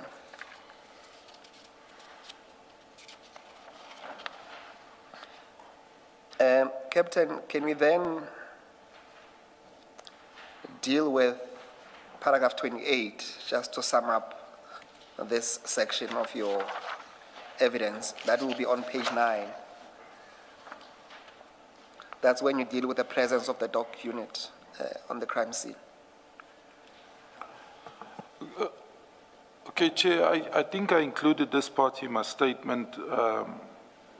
When you're going for high-profile suspects, if they're classified as high-profile, dangerous suspects, and a dog vehicles utilize. Normally, a dog vehicle has a dog on it, and a dog is normally the first line of defense. You would send a dog in, you get two types, or you get various types. I'm just going to stick on the patrol dog. A patrol dog is a biting dog. When you release it, there's a robbery and a suspect's running, the dog will bite and subdue the suspect. If there's housebreaking, I'm just using examples away from this, you release the dog, you got a positive spore or scent, the dog will find the suspect and flush them out. So a dog vehicle will be utilized for flushing out a suspect. In this case, there were two dog vehicles, there are no dogs. That was, when I say I had no dogs, I never saw dogs, but there were dog vehicles. That was Captain Pedro, who belongs to the dog unit, and Metro Captain China, China. He didn't arrive with a dog. I'm not saying the scenario would have been better, but if they parted the team because they're dog handlers, that's what the dog units would be used for. Can I just find out, Captain, I think Mr. John, the first witness, he spoke about a task team which is led by Colonel Dina Govender. Now, these people that you're describing, including the dog unit and the metro police officer, are these part of, to your knowledge, are these part of the task team led by Colonel Govender, or on the day these are randomly put together people are not ordinarily his task team? I'll answer this two ways, if you allow me to, Commissioner. When I worked Western, I ran the TRT, that's 2017 in Pinetown. Pedro worked in my unit as a dog unit, as a dog handler. So we would attend to cash in transit, business robberies, serious crime. I was wearing a beret, I was TRT with my members. He was dog unit, but he was in the team. He would report to me at times, I would even sign his permit when it expired for his rifle.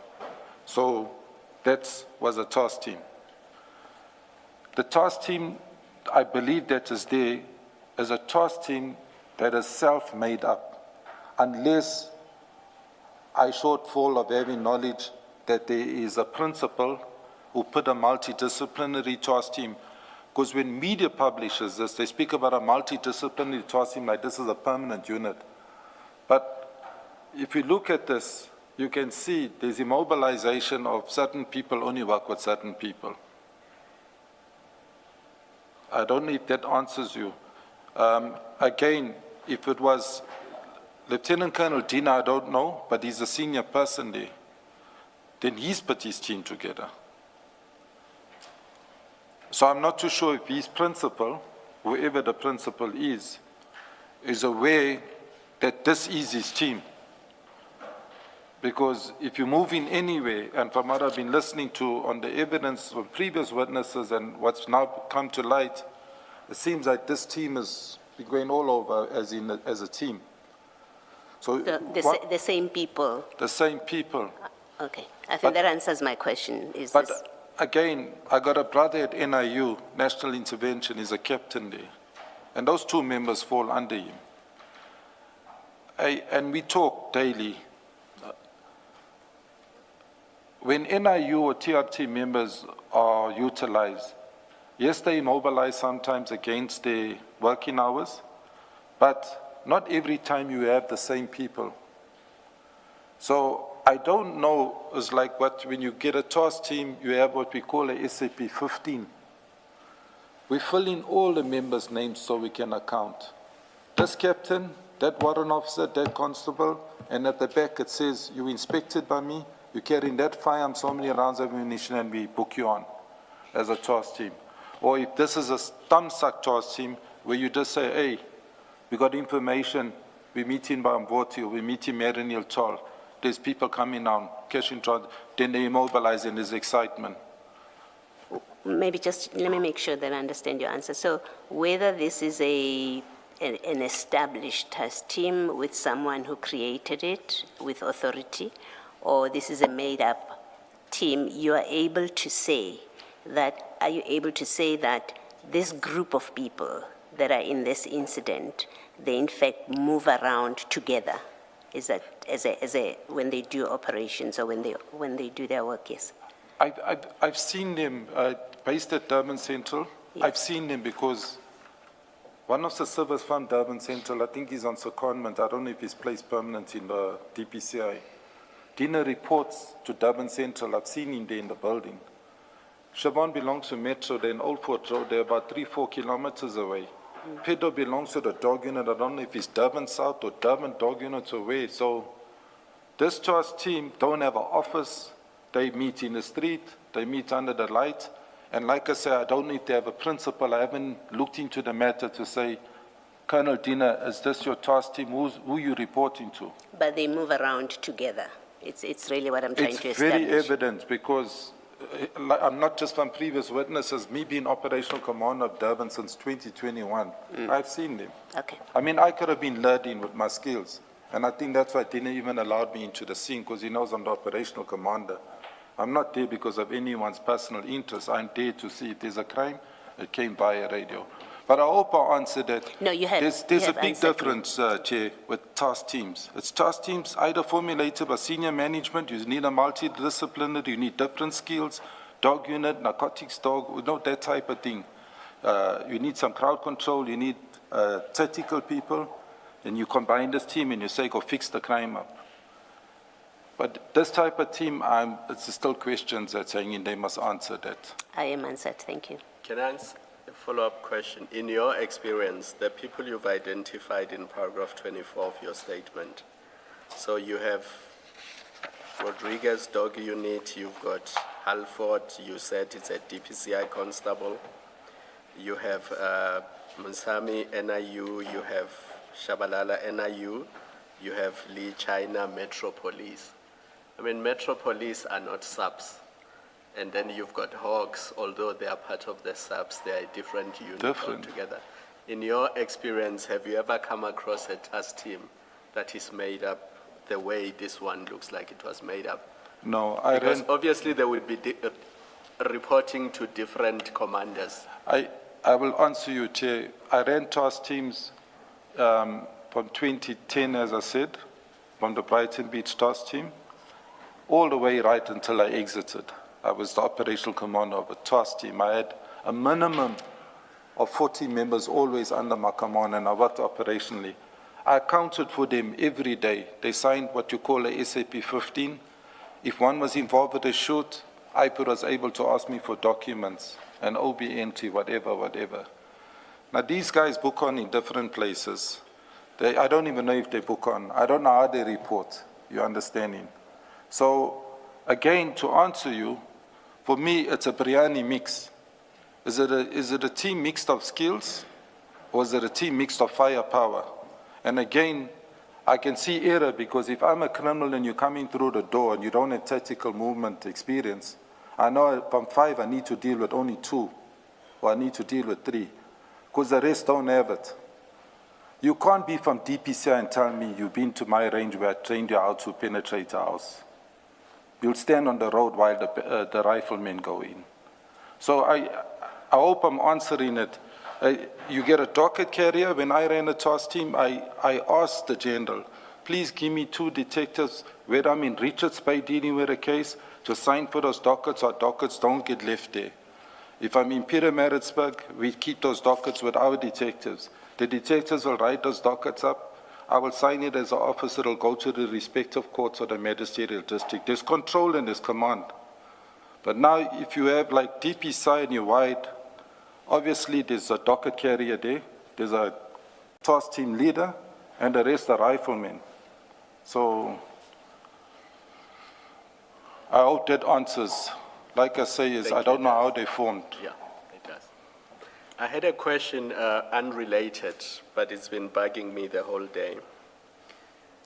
In a different stream where we were dealing with drugs and drug busts, certain members of the force, whether they're the Hawks or subs, found themselves at a scene of a bust, and they were questioned about their inquiry number, because it was suggested that for them to be present at that scene, an inquiry must have been opened. I'm trying to understand whether in KZN, and specifically this scene, that would have been a requirement. For a team like this to go to that flat to conduct whatever operation they were conducting, would they have been required to have an inquiry number, or could they just get a tip-off and go there and do whatever they did? Let's answer on the drug first one, Chair. On drugs found abandoned or seized, you open an inquiry, because it's subject to an investigation to track and trace the person linked to it.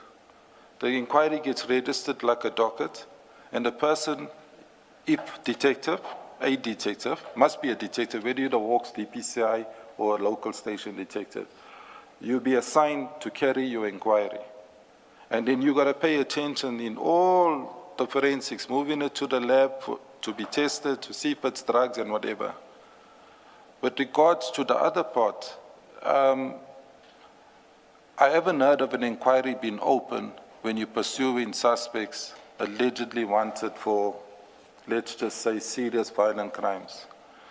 They should have been having dockets, J50s, etc. You cannot act impulsively. Yes, information comes through informer networks, but then once you have the informer's going to Cape Town and he's on a bus, you can still apply for the documents. Because you don't have to walk in physically into the court, you can make a phone call and you can get the necessary documents. So I don't know if that's been followed. I don't accredit whoever's overseeing carrying whatever, or if there's nothing they're carrying, then I think there's questions to answer there. You have a docket and a docket number, even when there's no identifiable complainant? No. Unless there's a state case open. A state case means there's a complainant. It'll be state as per Captain Houston, SAPS, Durban Central. Then say I recovered a AK-47. That refers you, Chair, to the inquiry now. So I'm registering it saying, I'm going to do touch DNA on it, and I got an informer saying it belongs to Joe Slovo, and I'm going to start checking him. And after I get all my statements, I apply for J50 and I check Joe Slovo. But there's no docket that can have no complainant, whether the elements of the crime is there. And the complainant themselves doesn't have to be, let's just say, the victim. You can open a case on behalf of a person. Thank you.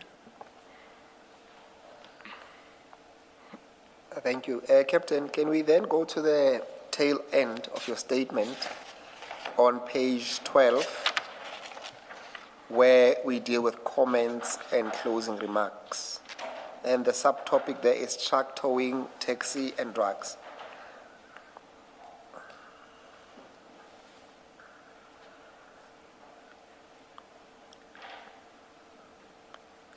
And you can deal with paragraph 35 and 36 together in your summary. To sum it up, Chair, to be honest, there was much more in my statement which I took out because I do not work on presumption. I like to work on fact, and fact is how I will present it. This is a fact. It's not only in the Durban area, it's throughout South Africa. Yes, there's some areas, Western Cape, Gauteng, and KZN, it is rife.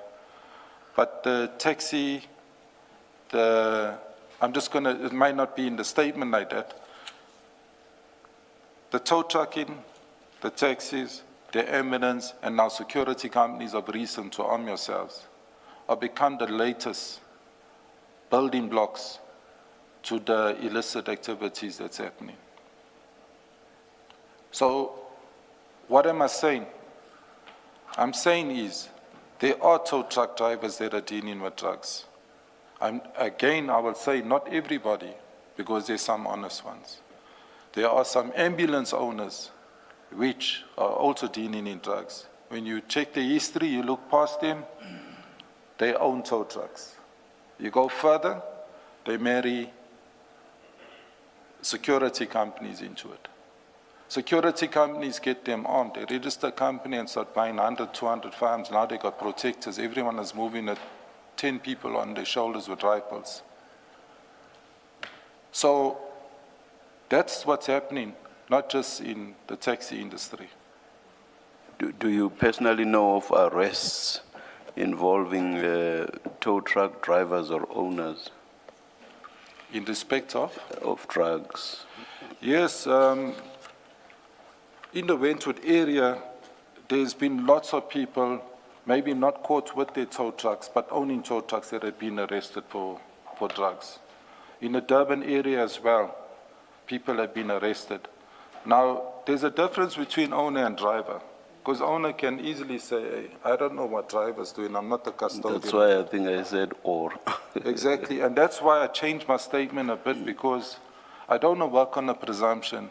I'm not saying if I didn't process you whilst I had the badge, I cannot say that you're involved with something. And that is fact. I cannot say. It's like somebody can say, I'm involved with illicit activities, but if I wasn't arrested, nothing showing I'm involved for that illicit activity.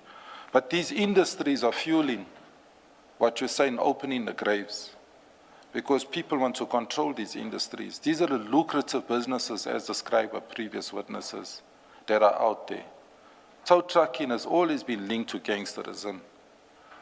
It's a violent thing. And just to add on to authorities, the authorities are pushed one side. The metros and the SEPs, they don't even dictate. I'll use one example away from this particular case. I attended an accident, which I thought was an accident in Durban. I was near the Blue Waters Hotel, so I just drove up Argyle, like I'm going west, going home. And I rode onto what I thought was an accident. It was a shooting. And I still sent the information to be investigated, and I hope that cases are being opened, because I pursued the shotters, because I believe licensed guns were used there. A Land Rover at the intersection of Argyle Road under Canberra knocked into a little Corsa bakkie where a gentleman was on his way home from work on a Friday evening. Whilst his leg was broken and he was entrapped, I rode onto the vehicle. That same very Land Rover, with the tow truck attending there, with the police there, was saying, your vehicle is going with you to our taxi rank till you pay for the Land Rover. An ornery driver comes past and intervenes and says, but what you're doing here is wrong. This guy's injured, let's get an ambulance. And he ends up being shot several times. It's on camera. He gets shot like an animal's been hunted close up. So I get it as an accident. And when I get down to the accident, I realize, man, the driver's no longer there. He's taken, but his brother's standing at his van. The tow truck guy is waiting to lift that vehicle. The Land Rover's gone. The Land Rover had the shotters. So quietly I look at the eye in the sky and I say, but I got cameras right here. And I go to the Fusion Center, as they call the Charlie Control, Metro's camera room. And I ask, please, man, I need assistance. And I sit in front of the screen and I look at it. And I see the actual crime. To fast forward, I seized 2 firearms because people came back, they changed their clothes and changed their vehicles, but they didn't come back with their firearms, but they came back with firearm licenses on them. But there were 4 of them. 2 that didn't shoot came back. I forwarded that case number for it to be investigated. I don't know the condition of the person who was shot, but they were shot several times with a licensed gun. Now, where am I going to? We speak about tow trucking. The tow trucking guy was dictating. That taxi owners were dictating. If you watch the body language on the cameras and you interview the victim, they had no chance. The police were like eating humble pie. They were quiet at the scene. When I got back and I coordinated the scene, and I dealt with the duty officer from the detectives, and I secured the scene for the forensics to come out in it and the photographers, people started to panic. That the next day I got to work, there were 2 people waiting with their firearms to come hand it to me. But I knew why they were handing those firearms. Because they were protecting the shooter. But if you see how it operates, if you drive out in Durban and you knock a taxi, or a taxi knocks you, they take you in your car with you, injured or not. So that's how the industry is actually becoming very, very dangerous. Our roads are dangerous. In layman's language, those are gangsters, if gangsters is the English word. That's mafia, known to the police. Thank you, Captain. Captain, there are 2 issues I want to discuss with you which are not in your statement, but only if you are willing to discuss them with the Commission or to share them. Firstly, it's in relation to a restaurant in Durban. And I think we had a discussion that you once went there and some implication of the police. Are you willing to share information around that restaurant?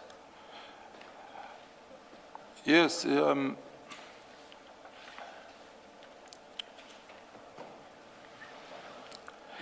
it's simple. I think where the evidence leaders taken to me is where I extracted certain things from my statement.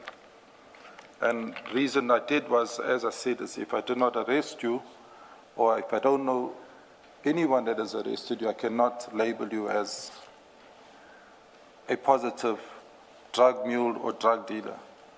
But during my arrival at Durban Central, I was invited by staff, management, and a very same sector commander that one of the bankers is one morning. Let's go for breakfast. They taking me. So I said, okay, fine, I'm not a breakfast guy because I train before work and I normally have something light. That was my program every day, they knew.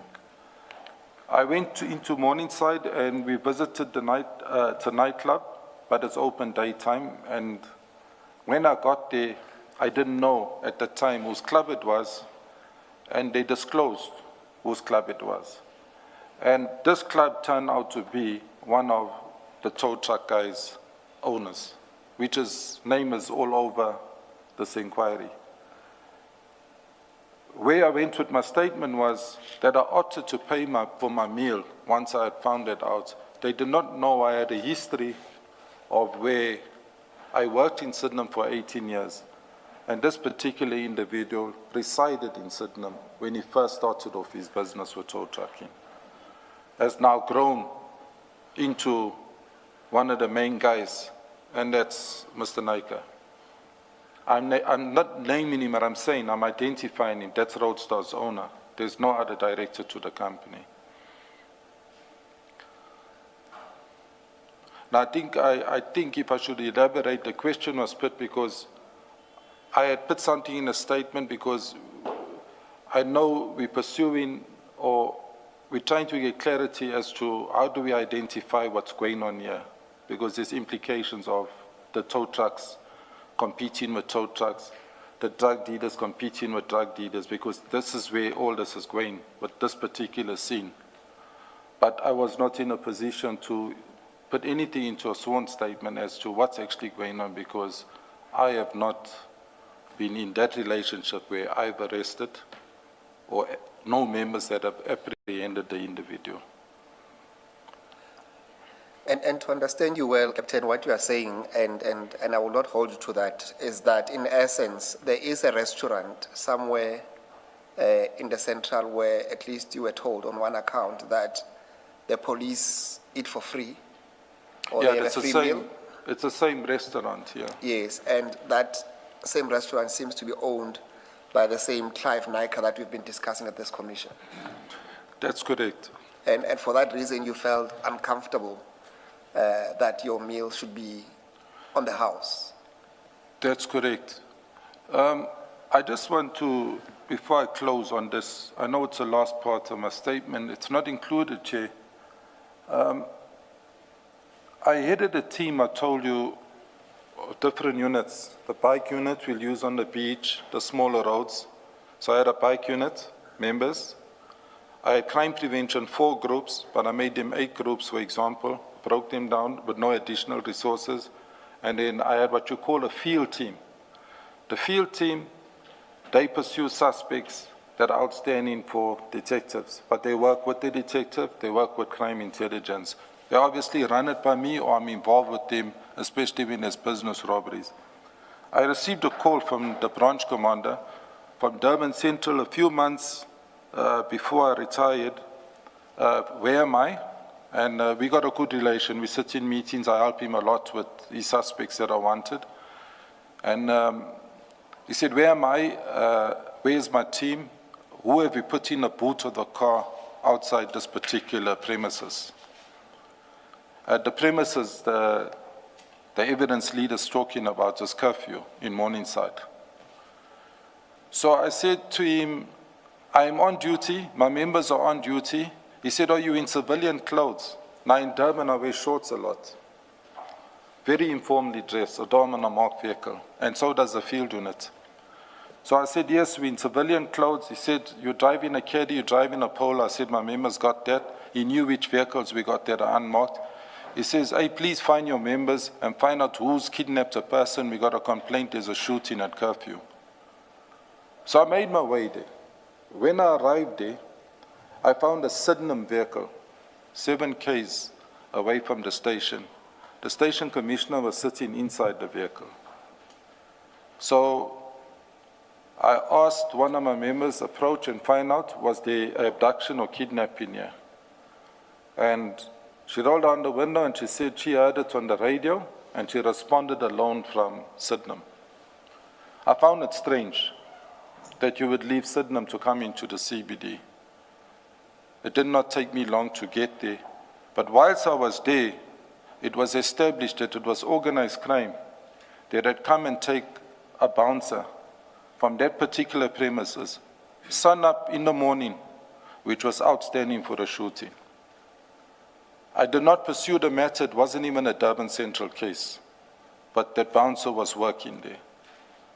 Now I was asked the question, is it the same place that policemen go on frequent? The answer is yes.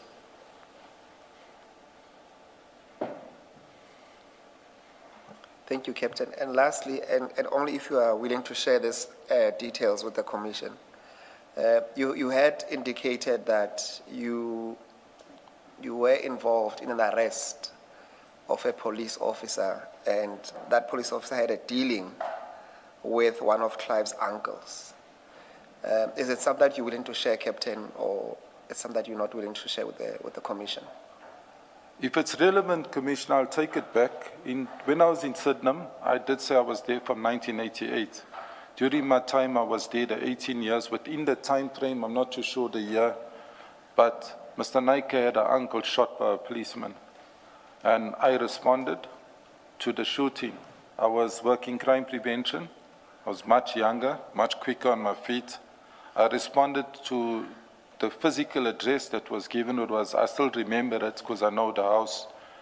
I'm not going to mention the house, but when I got there, it was a warrant officer which was stationed at Sydenham. He had earlier went there with an off-duty warrant officer who's now deceased, and he demanded for them to buy alcohol. This was for Mr. Naika's uncle. Unawares that they were there earlier, they came a second time and they refused to give money. This is the uncle I'm speaking about, as in Mr. Naika. And as a result, this policeman shot him with a Glock to his chest on the stairs, and he died. When I arrived there, there was a lot of commotion at this address, so off the road, I had to go down the stairs, and when I got there, I found Mr. Naika with a pistol in his possession. I checked it, it was licensed. And because there was a shooting, he said he fired 1 shot in the direction of the policeman. I had seized the gun and put it in the station. To fast forward, that case went to trial, and that warrant officer was found guilty, and he was sentenced. He was stationed at Sydenham with me. Thank you, Captain. Captain, those will be my questions for you. I don't know if you have any comments or remarks that you want to make. No, I think I'm good unless the Commissioner got in.